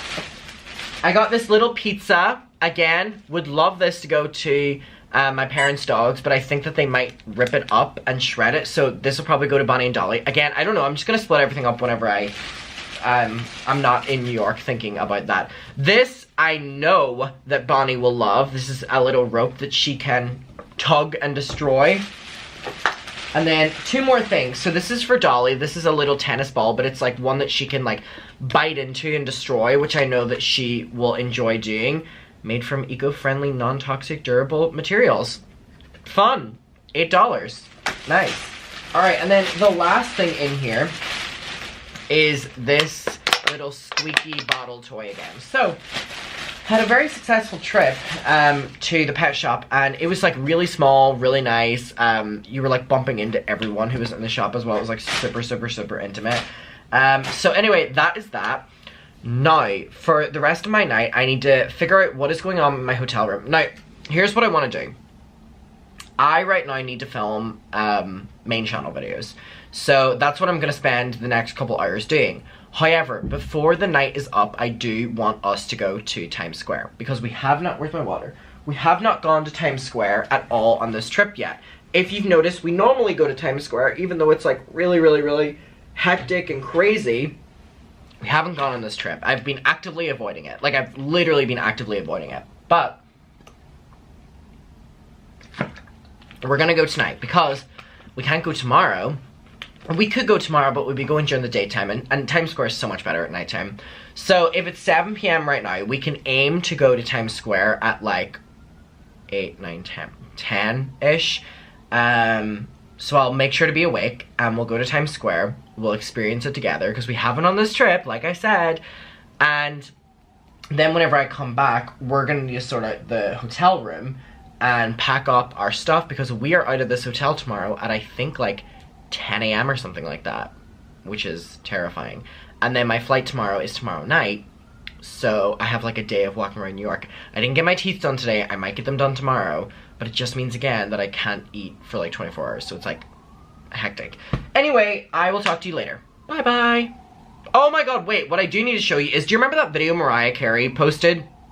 I don't know why I missed this, but in the video you can see up here, that is the letter that I gave her. So they opened up the letter. At a bare minimum, they opened up the letter. Cheers, team. What a successful week. Okay, so it's about to be midnight, and I have made it. So we are currently in Times Square. I haven't been here in a while, actually. But as you can see it, all around here. And of course, copyright music blasting everywhere. It's crazy to think, though, that very soon there will be the New Year's Eve here. Like, that's crazy to think about, because I always used to want to go there as a child, and I always talk about this, but I've never been here so close to like Christmas time, or like New Year's Eve time, sorry. So I'm trying to figure out which it comes down from. You know the ball? Oh, is it this one? Wait, I'm seeing at the top here, it says, I don't know if you can see this, but it says 2022 up here. Okay, my camera doesn't want to focus, but just believe me, that top one says 2022. Oh my god, there's this huge dog over here. This dog is huge. Sorry, I'm getting distracted. But anyway, here we are. Zendaya, looking gorgeous. But yeah, it's crazy to imagine the streets here like absolutely filled with people for New Year's Rockin' Eve. It's just really crazy to think about. Not the ASMR World Tour. For some reason I completely forgot that it's New York, because I was literally like, it's a Sunday, it's midnight, surely there isn't going to be any people at Times Square, because I've been, you know, like waiting my time, you know, to come here. But anyway, no, it's not that time. I just stopped and the NYPD guys behind me thought I was recording them, so I don't want to get thrown out of the country right now, which I know they would do. But anyway, yeah, I'm just like walking up and down Times Square getting the vibe, because again, it has been a while, and I'm also blasting All I Want for Christmas Is You in my ears, because it's the one way I figured out that I can minimize the nerves that I get whenever I come to Times Square, whenever I cannot hear anything going on around me. I could be shouting right now, but it's like just me and you mentally in my head here, and that makes me feel a lot less stressed out than anything else. And there's people I'm like walking into. It's crazy. It's been bleak as always. Not the horse. Not the horse. Oh, not the hair. Let me sort this out. What an interesting angle. There we go. somewhat better, I tell myself. Okay, so now we're gonna go back to the hotel. That was incredibly not exciting. I think the thing with Times Square is that it's like a fantasy, you know what I mean? Like, it's like a dream to see it. And then whenever you see it, you really realize how bleak it is. And what I mean by that is, it is just like one of the areas in New York where, oh shit, there's cars coming! There's actually not cars, but there's bikes. They'll knock you down even more intense.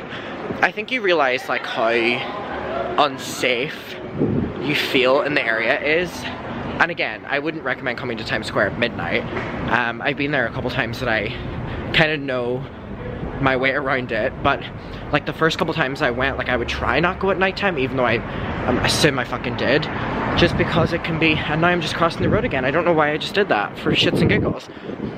It just kind of feels so unsafe, and I mean, there's just so many people trying to sell you things, people trying to like touch you, talk to you.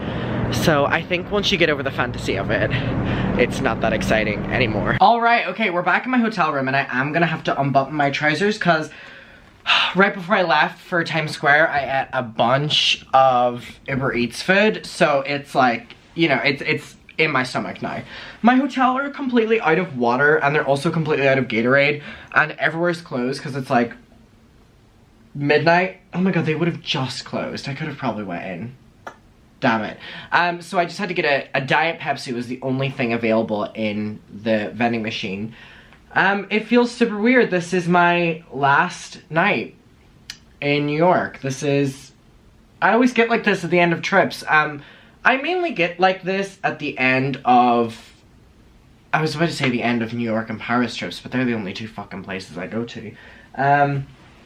So anyway, we'll talk about that in a second, but what I do, my hair is like really pissing me off. Because it needs washed, so it's like keep bouncing down. Anyway, you don't care about that. Whenever I was in Times Square, it was really fun. I literally wanted to go see it and come back, and I ended up like getting a selfie that I'll like send to my like Nana and Granda. Let me try to find it. Yeah. How happy does he look to be there? So anyway, yeah, like riveted. I just can't imagine like the urge of wanting to be in Times Square for New Year's Eve. Sorry, again, please ignore, this is like, it's the extra skin, you know, that gets added, the little layer of like saran, and so it's like all bubbled up within that. It's like a mix of blood and leftover ink. So just going to Times Square and like being there in cold weather especially is just like, I can't imagine the urge to want to go on New Year's Rockin' Eve at all. Which is so funny because for all my life, and I mean all my life, ever since I discovered that it existed, and this was pretty early on because I remember, oh, that's so cold. Let me take a moment. Oh, that's so cold. I remember, I've always told this story, but my parents would watch the London fireworks at New Year's Eve that goes on RTV, and I would always stay up and watch the New Year's Rockin' Eve with my American friends.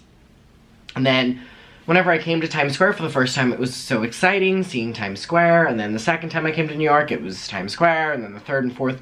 I just think that whenever you start to experience more areas of New York, you realize how different Times Square is than the rest of New York, especially considering I spent a lot of time on this trip in Soho and Chelsea and Lower Manhattan, or Lower East Side, which are so different than Times Square.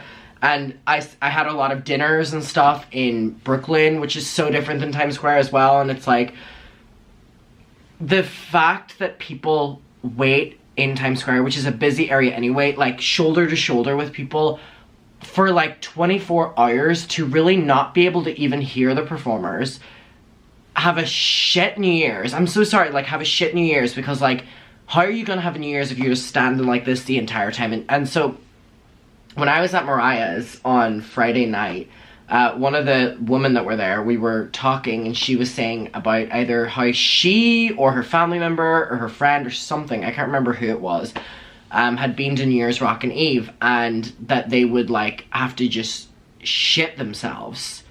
And I was like, and well, the words were like soil themselves.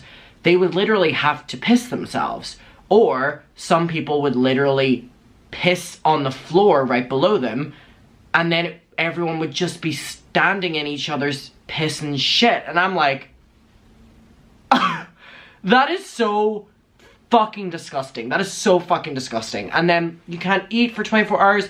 You can't even drink. You can't get drunk, which is my favorite thing about New Year's. Speaking of that, I cannot wait to go home and have a glass of fucking red wine. I have missed so many, like, opportunities to, like, have a nice glass of red wine. Mariah show. Oh my god, I would have loved to have sat with a glass of red wine. No, I would have absolutely loved to have gotten drunk before the Mariah show. Nope. I would have loved to, on the couple times I went out for dinner, have a glass of red wine. Not asking for much. Not asking for a vodka soda. Not asking for anything. I'm asking for a glass of red wine, and I would savor that shit. Whenever I get home and I have my first glass of red wine, that first glass is going to last me like 6 hours because I'm going to be savoring every single sip. So, it's one thing I've missed. And all jokes aside, one thing I'm nervous for tomorrow is flying home. Because normally, I've learned that I don't stress out as much on a flight if I get drunk. And I can't do that here because your stupid ass law of 21, boo, you can do like everything in this country at like 18, but you can't drink alcohol. And yeah, I am complaining for the people who are gonna go on Reddit and be like, Adam McIntyre does nothing but complain whenever he comes into America, get out of it then. Yeah, and fuck you too. Fuck you and your little Reddit. Like, oh my god, I just would absolutely love, whenever I went to the first Mariah show, all my friends I went to, there was like 4 of them, 5 of them, whatever, they were all sitting with their drinks, and I was like, I want one! So, I just can't wait to go back and have a glass of red wine. And it was so crazy going from Paris to here, because you know, in Paris, I get red wine with like every single meal. And it's like, to go from that extreme to nothing for like, how long have I been here? Like, a week? Monday, Tuesday, Wednesday, Thursday, Friday, Saturday, Sunday, Monday. Well, like, yeah, I would, wait, Tuesday. So like 8-9 days. Yeah. I'm someone who loves a glass of red wine whenever I'm just living life. Like, if I'm talking with friends, I'll like have that one glass last me like the entire 2-hour dinner, and I love it. I love it. I love it. And so to go from that in Paris to this, I'd been like, I'm bored. Like, so anyway, I can't wait to get home and have a nice glass of red wine is what my little tangent was there. So I went from that tangent from the New Year's Rockin' Eve, which was because they can't get drunk. You can't even get drunk on New Year's, and you don't have to get drunk on New Year's, but I'm saying, Jesus, I think to even enjoy that experience of standing out there, you would have to be drunk. I don't know, your prerogative if you want to do it, but it's like, you could not pay me to do that. And if you had asked me a couple years ago, I'd be like, I'd pay you to let me go there and do it. Jesus, like, times have changed a little bit. Times have changed a little bit. So yeah, that was funny, but I'm glad I got to see a little bit of Times Square. So I'm trying to figure out, like, with tomorrow. So what I'm gonna do now is, like, clean up my hotel room. I don't have that much to do, in theory, because I've already, like, piled my trash. And it's, like, trash from a couple days, because, again, I always keep my Do Not Disturb sign on. And if you watch the vlogs, you'll know that that's apparently a problem for the hotel, but whatever, don't care. I need to pack everything up and have my suitcase and stuff ready. I've learned the checkout is 12 p.m., which is delightful. And then my flight is later on in the night. So I think I have like a couple hours to like go around New York. And I'm thinking that I've been waking up so late every single day, especially the past couple days. I'm thinking if I'm like ready to go at like 12 p.m, then I feel like I'll have a good day. Because I feel that you go on with the day how you start it. And I feel like if I'm rushing to check out, I'm only packing then, I feel like I'm gonna stress. So I'm gonna have everything done. I'm gonna take a nice shower tonight. I'm gonna feel clean. I'm gonna feel, well, probably not rested, but rested enough. And we're gonna have a great last day tomorrow. So to circle back to the original point of this, which is what I was saying, I was gonna touch on it again, is I always feel super weird on like the last day of a trip because I'm like compressing from the trip everything that happened. And so much... What is going on out there?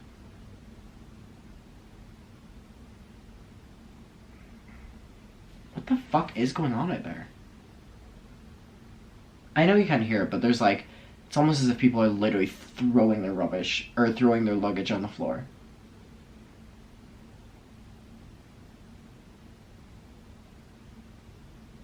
I have no idea what that is, but it's like weirdly really loud for me. I know you can't probably hear it. So yeah, I mean, there's just so much that happened on this trip. I got a tattoo on this trip. Again, ignore how it looks right now. Oh my god, I just want to like pop this little... This is not on my skin, by the way. This is like a little wrap over it, like I said. So don't think this is just whatever. I can take it off after 4 days. Oh my god, I'm probably gonna make it to 3 days and then just take it off. So yeah, I mean, all the Mariah stuff happened on this trip. I had some amazing dinners with my friends. I got to catch up with not as many people as what I wanted to, but some of my friends. Everyone was really busy and a lot of people are home for Christmas. I came really late on this trip. Normally I come mid-December, or early December, not mid-December, but I'm mid-December, near like end of December this time, and that was just because of the Mariah. By the way, do you remember I was gonna do Mariah or the Bonnie Tyler shows in Finland? The Bonnie Tyler shows in Finland got cancelled like a week before them because her tour manager or tour company or something went bankrupt. So thank God I chose to go to Mariah, because I would have been in Finland being like, hey, what do I do? Like, so yeah, I'm so glad. Yeah, I mean, I just had the most amazing time, and it wasn't like, it wasn't a rushed trip.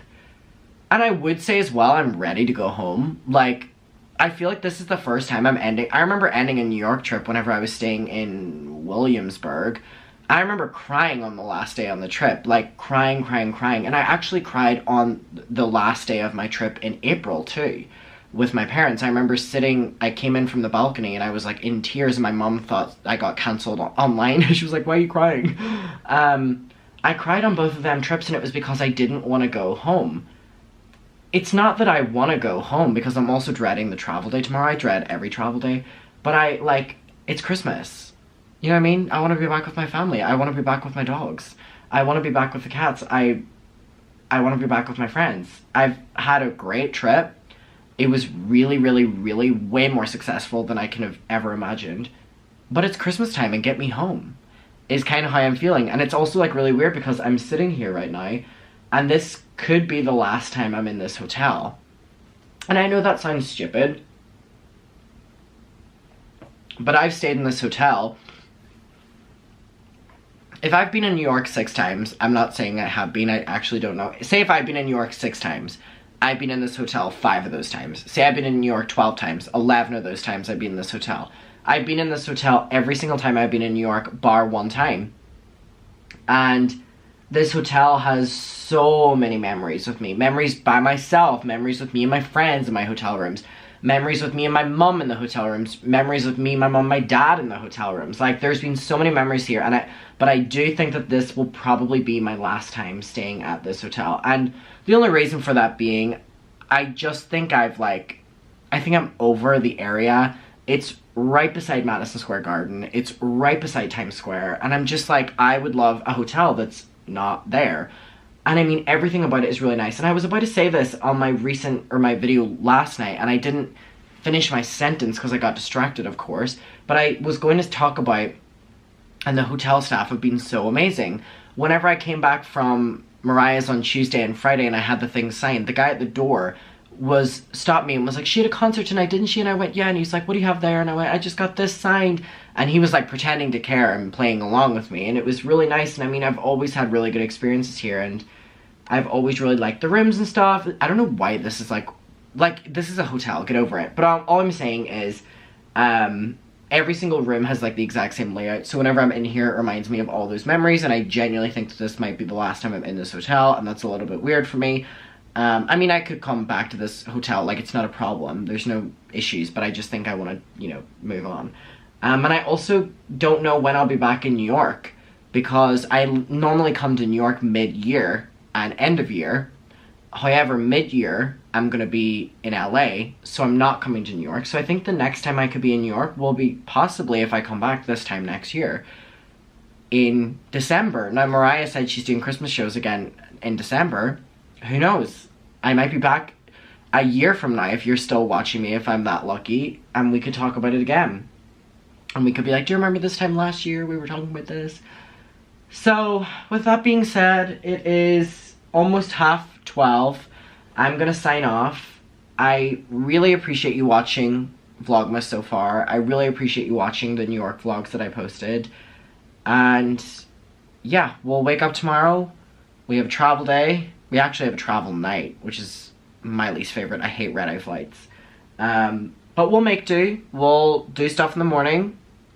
And who knows? Alright, I love you. Thank you for watching. I'm gonna post this as soon as possible, even though it's probably too late. What time is it back home? If it's midnight here, it's 5 a.m.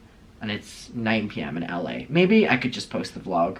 People see it, they see it. If they don't, they don't. I love you. Thank you for watching, and I will see you very soon. As in a couple hours. I'm gonna go pack up my shit. Bye. Good morning. So, it actually is morning today. And I'm right outside Macy's, and there's those people out there that are collecting donations that, you know, like shake the little bell thing, and I've only ever seen that before in the Friends episode with Phoebe. If anyone knows what I'm talking about, please let me know. Anyway, I'm walking to get coffee right now, and I can't believe I'm like so nonchalantly vlogging in public, walking past everyone. Like, if you know this from me, this is like a big deal, but I feel like my tolerance is just I don't give a fuck anymore. But anyway, I checked out of the hotel at 12 on the dot. I got a shower in, I got everything in, and it was amazing. And yeah, I had a really smooth process with it today. But yeah, right now I'm going to get my coffee because that's what I need right now, very much so. And it's also a beautiful sunny day today, which is ironic because the entire trip has been so fucking rainy, as you can see. It's very beautiful outside. As you can see, it's blue skies all around. And it's sunny too. I was just talking with my family on our WhatsApp chat, and normally every Christmas Eve, we started this like a couple years ago, like not that much of a tradition, but it's, you know, from the past couple years, where on Christmas Eve we will all sit down and watch a Christmas movie together.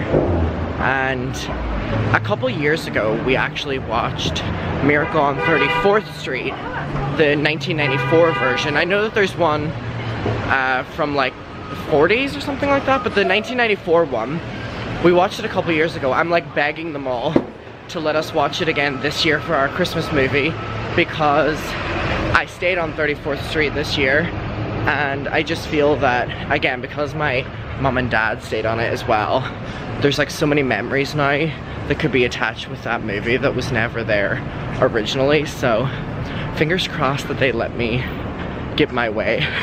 I normally get my way. we'll probably be successful.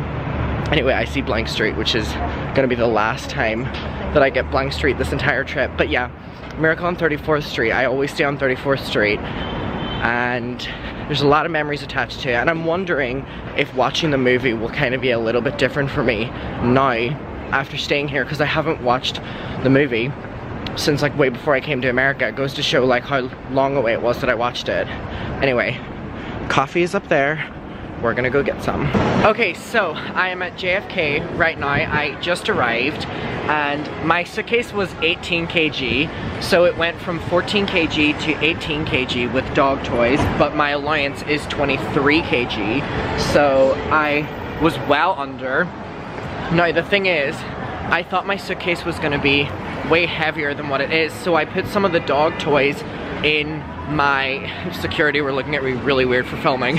I came like outside to film because I was like too nervous. But anyway, I put a couple of the dog toys in my hand luggage because I was like, oh, to take down on the weight or whatever. But the thing is, every time I'm like moving and taking a step now, it's my bag is going like with like the squeaky dog toys. So I didn't factor that in. But anyway, I got an Uber here. I left the hotel at like 3 p.m. and I just arrived, and it is 5:40, so it took so long to get here because of the traffic, but all was well.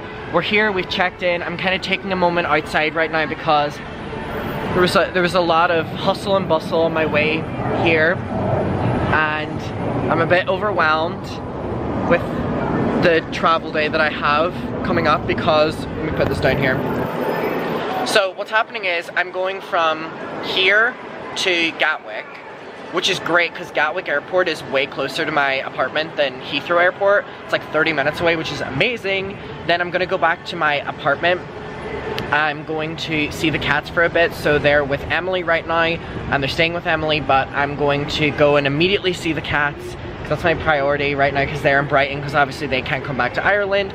I'm gonna spend the afternoon with them, and then I'm flying to Ireland in the evening. So I'm not gonna sleep on this flight because I can't sleep on flights, even though this is a red-eye flight. This is an overnight flight, which I despise. And all my friends out here were like, oh my god, you have a red-eye flight? Like, good on you. Like, we love overnight flights. And I'm like, why? And they're like, because you can just sleep it off. And I'm like, oh, babe, I don't sleep on flights.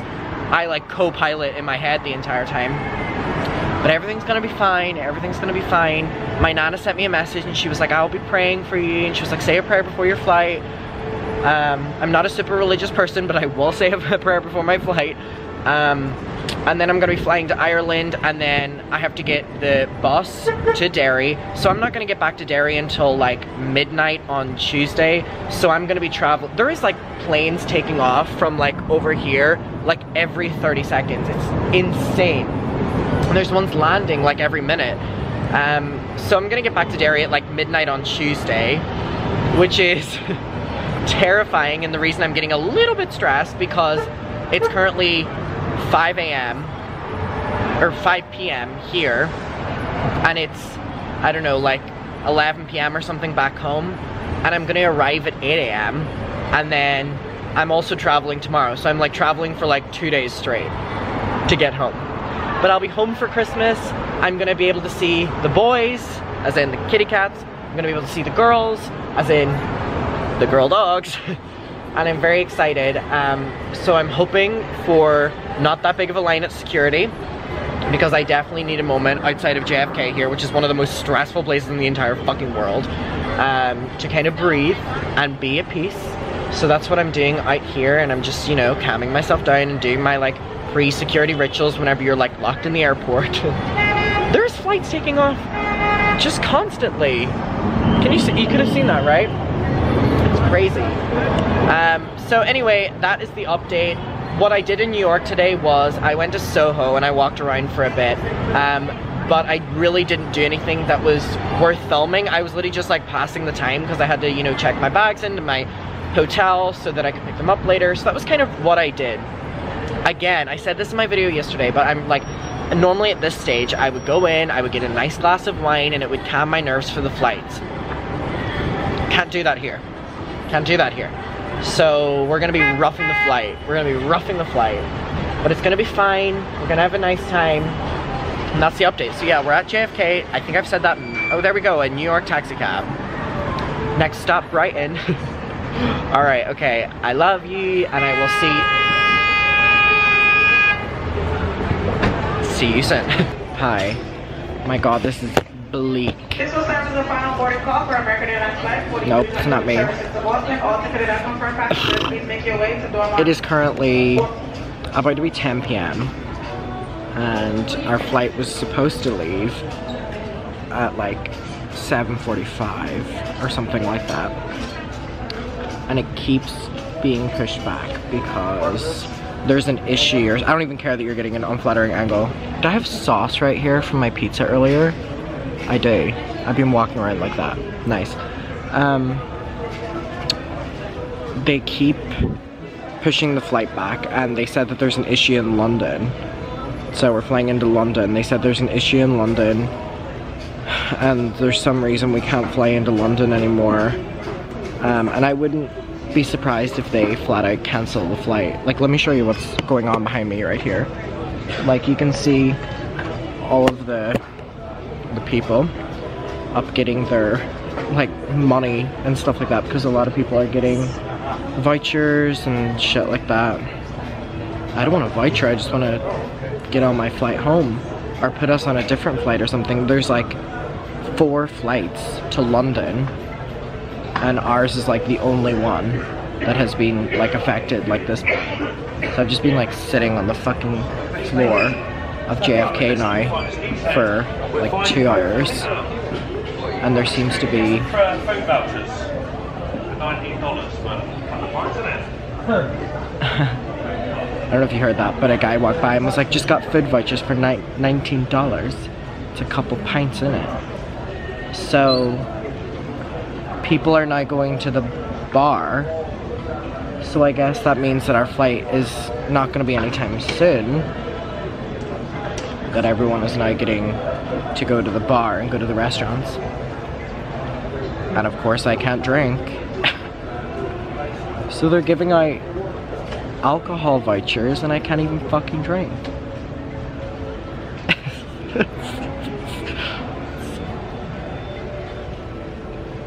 So bleak. I swear I still have like pizza sauce here. Hold on. Do I? I think I do. Possibly, or a spot or something. This is so bleak. So we were supposed to get in at like 7 a.m. I mean, if we were to leave now, we're only getting in at like 10 a.m. So I don't know. I wouldn't be surprised if they flat out cancel the entire shit. Well, that's the update. Love you, JFK. Now I will say though that JFK did like a funny tweet to me, because I tweeted in my state of boredom and was like, let me get this up for you. We have time. Hold on, let me use my knee as a tripod. Nope, not gonna work. I tweeted and said, this is the final boarding call for American Airlines flight 43. Don't rub it in. We don't have a final boarding call. All ticketed and confirmed passengers, please make your way to door. Anyway, I said airports should have roller coasters implemented into the terminals to ease with wait times. Even better, rides like Thunder Mountain that take you right to the gate. And JFK, the official account, responded and said, hi Adam, not sure if we have the budget or space for roller coasters at the gates. However, we do appreciate the innovation from JC. Jesus Christ wrote that? So if I was feeling snarky, I would respond and be like, oh, do you have the budget or space to have your fucking planes leave on time?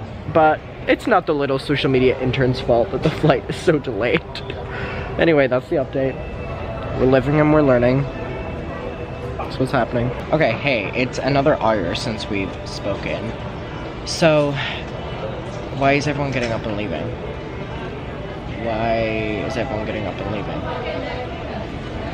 I have no idea why everyone's getting up and leaving.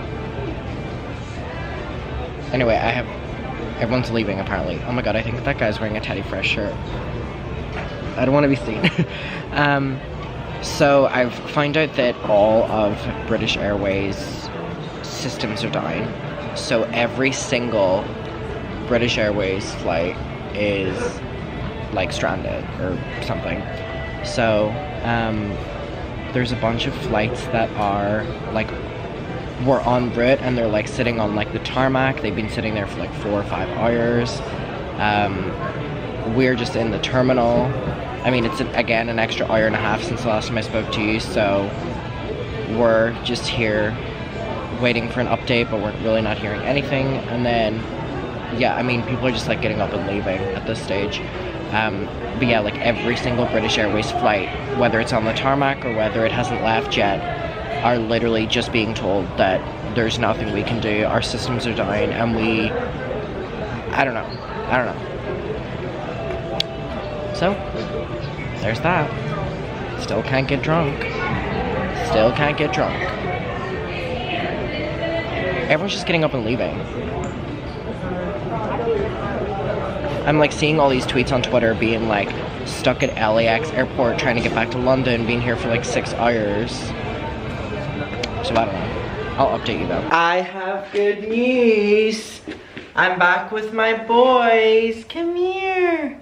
Oh my goodness, you guys. This is, please ignore the tiles. If you watch my videos, you know that I put them up there whenever I leave the apartment for a few days, just in case the windows were to like leak condensation and it catches them, and I've just kind of ruffled them all up because I'm gonna wash them right before I leave.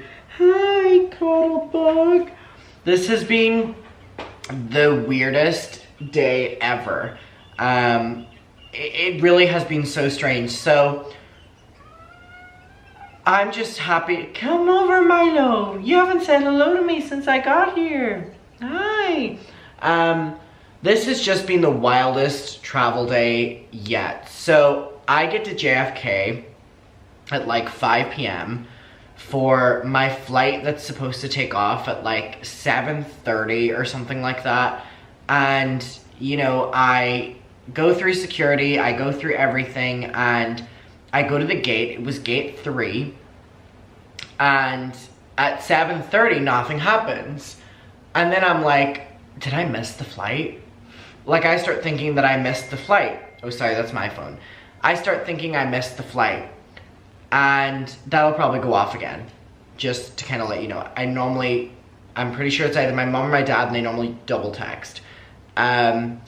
So I was like, I've missed my flight. So then I go up and they're like, oh no, we just, you know, the flight's on schedule, but we just have no info yet. And then I'm like, okay, well, it's, you know, 7:30. And normally flights are like really strict with like, you know, like gate closing and stuff like that. So I just sit down, and then at 8 p.m. comes around and flight's on schedule. 8:30 comes around, flight's on schedule. 9, 9:30, 10, 10:30, 11, 11:30. And it was at 12 that we finally get told what was happening, which is that every single British Airways flight out of JFK, and actually, I have hair on my face, out of like every airport in America, I guess, was grounded and wasn't allowed to fly. And we were actually, counting my blessings, we were one of the few people that were not actually on the planes on the tarmac, who were there for like 7 hours. We were just at JFK and like the crammed little terminal for international departures for like 7 hours, 8 hours. And it basically was that their systems were down and they couldn't get access to any of their flight maps. So the planes literally had nowhere to go. Like, the planes would not know where the route was, and the pilots would not be able to drive the planes. So they released a statement that's like, all flights may get cancelled tonight. So then there's just so much fighting that's going on at the airport, and it's not the per worker's fault at all, but told you, double, it would go off. Told you. It was so crazy because then people were getting angry at the workers, and it wasn't the workers' fault. The workers also don't like being delayed, but anyway. So, like, I wasn't even getting angry at anyone. I was just kind of like, this is really frustrating, but I was just kind of keeping it, you know, inwards because it's not their fault. They want everything to be working as well. They don't want to have to deal with all this shit. So at like 12, they tell us that the systems are still down, but British Airways have created manual flight paths for a couple of, your nails are really long when they're digging into me. They've created manual flight paths for a couple of the flights, and they're gonna continue. So like London Heathrow, London Gatwick, and a couple other ones, we're getting to go ahead because they spent a couple hours creating manual flight paths because the systems were down, so they couldn't get the automatic systems. And that was basically what our flight was. So I kind of had a lot of anxiety on our flight around the fact that we had a manually drawn path that our pilot was following, and that was kind of alarming. But anyway, we ended up taking off at 1 a.m. We were supposed to arrive in London at 6:30 a.m. We end up arriving in London at 2 p.m., 2:30 p.m. or something like that. So I've now arrived back in Brighton, and it's like 4 p.m.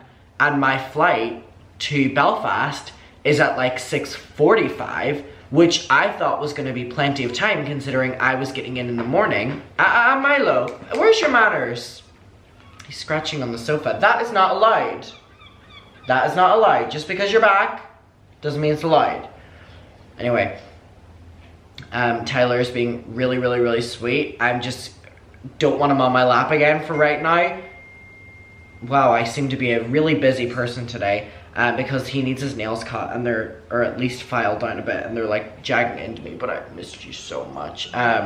So that's the update, that's what happened. What was so annoying was the only compensation that they gave us was $19 alcohol voucher, which I couldn't even use. So that was frustrating, but anyway, we're here. I really don't want to fly home to Ireland today. I don't even know if I have that travel in me because I didn't sleep on the flight. It was also like the worst turbulence in the flight, but it was like manageable. I was like, oh, I'm on Thunder Mountain. It wasn't that bad. I was just happy to be on the flight. What I am gonna do right now is take off my tattoo peel. Oh my god, Tyler, your hairs. Yeah, I really couldn't be fucked to go home anymore today. I really wish I was just staying in Brighton after all of that, but may as well get it all over and done with. So anyway, that's the update, but I am gonna go take my tattoo peel off right now because it's 4 days since I got the tattoo. Isn't that crazy? Okay, so I just made it to Gatwick Airport. I'm standing in the little smokers area because it's actually quite warm and cozy in here, but I just made it and I am struggling. I just fell asleep in the Uber and it was so embarrassing. He had to like wake me up. It was really, really, really humiliating. But anyway, I'm like really holding on by, I'm like, if I close my eyes for long enough, I will fall asleep because I've now been up for like over 24 hours and I slept 3 hours the previous night. So I'm like on 3 hours of sleep over like 28 hours or something like that. So anyway, I got to see the cats. It was really nice seeing them, and I'm now going to attempt to get my flight on time. I think I should be in time. Everything should be fine. I've packed everything into this little carry-on and my other carry-on. Sorry, I'm like really personality-less right now. I apologize.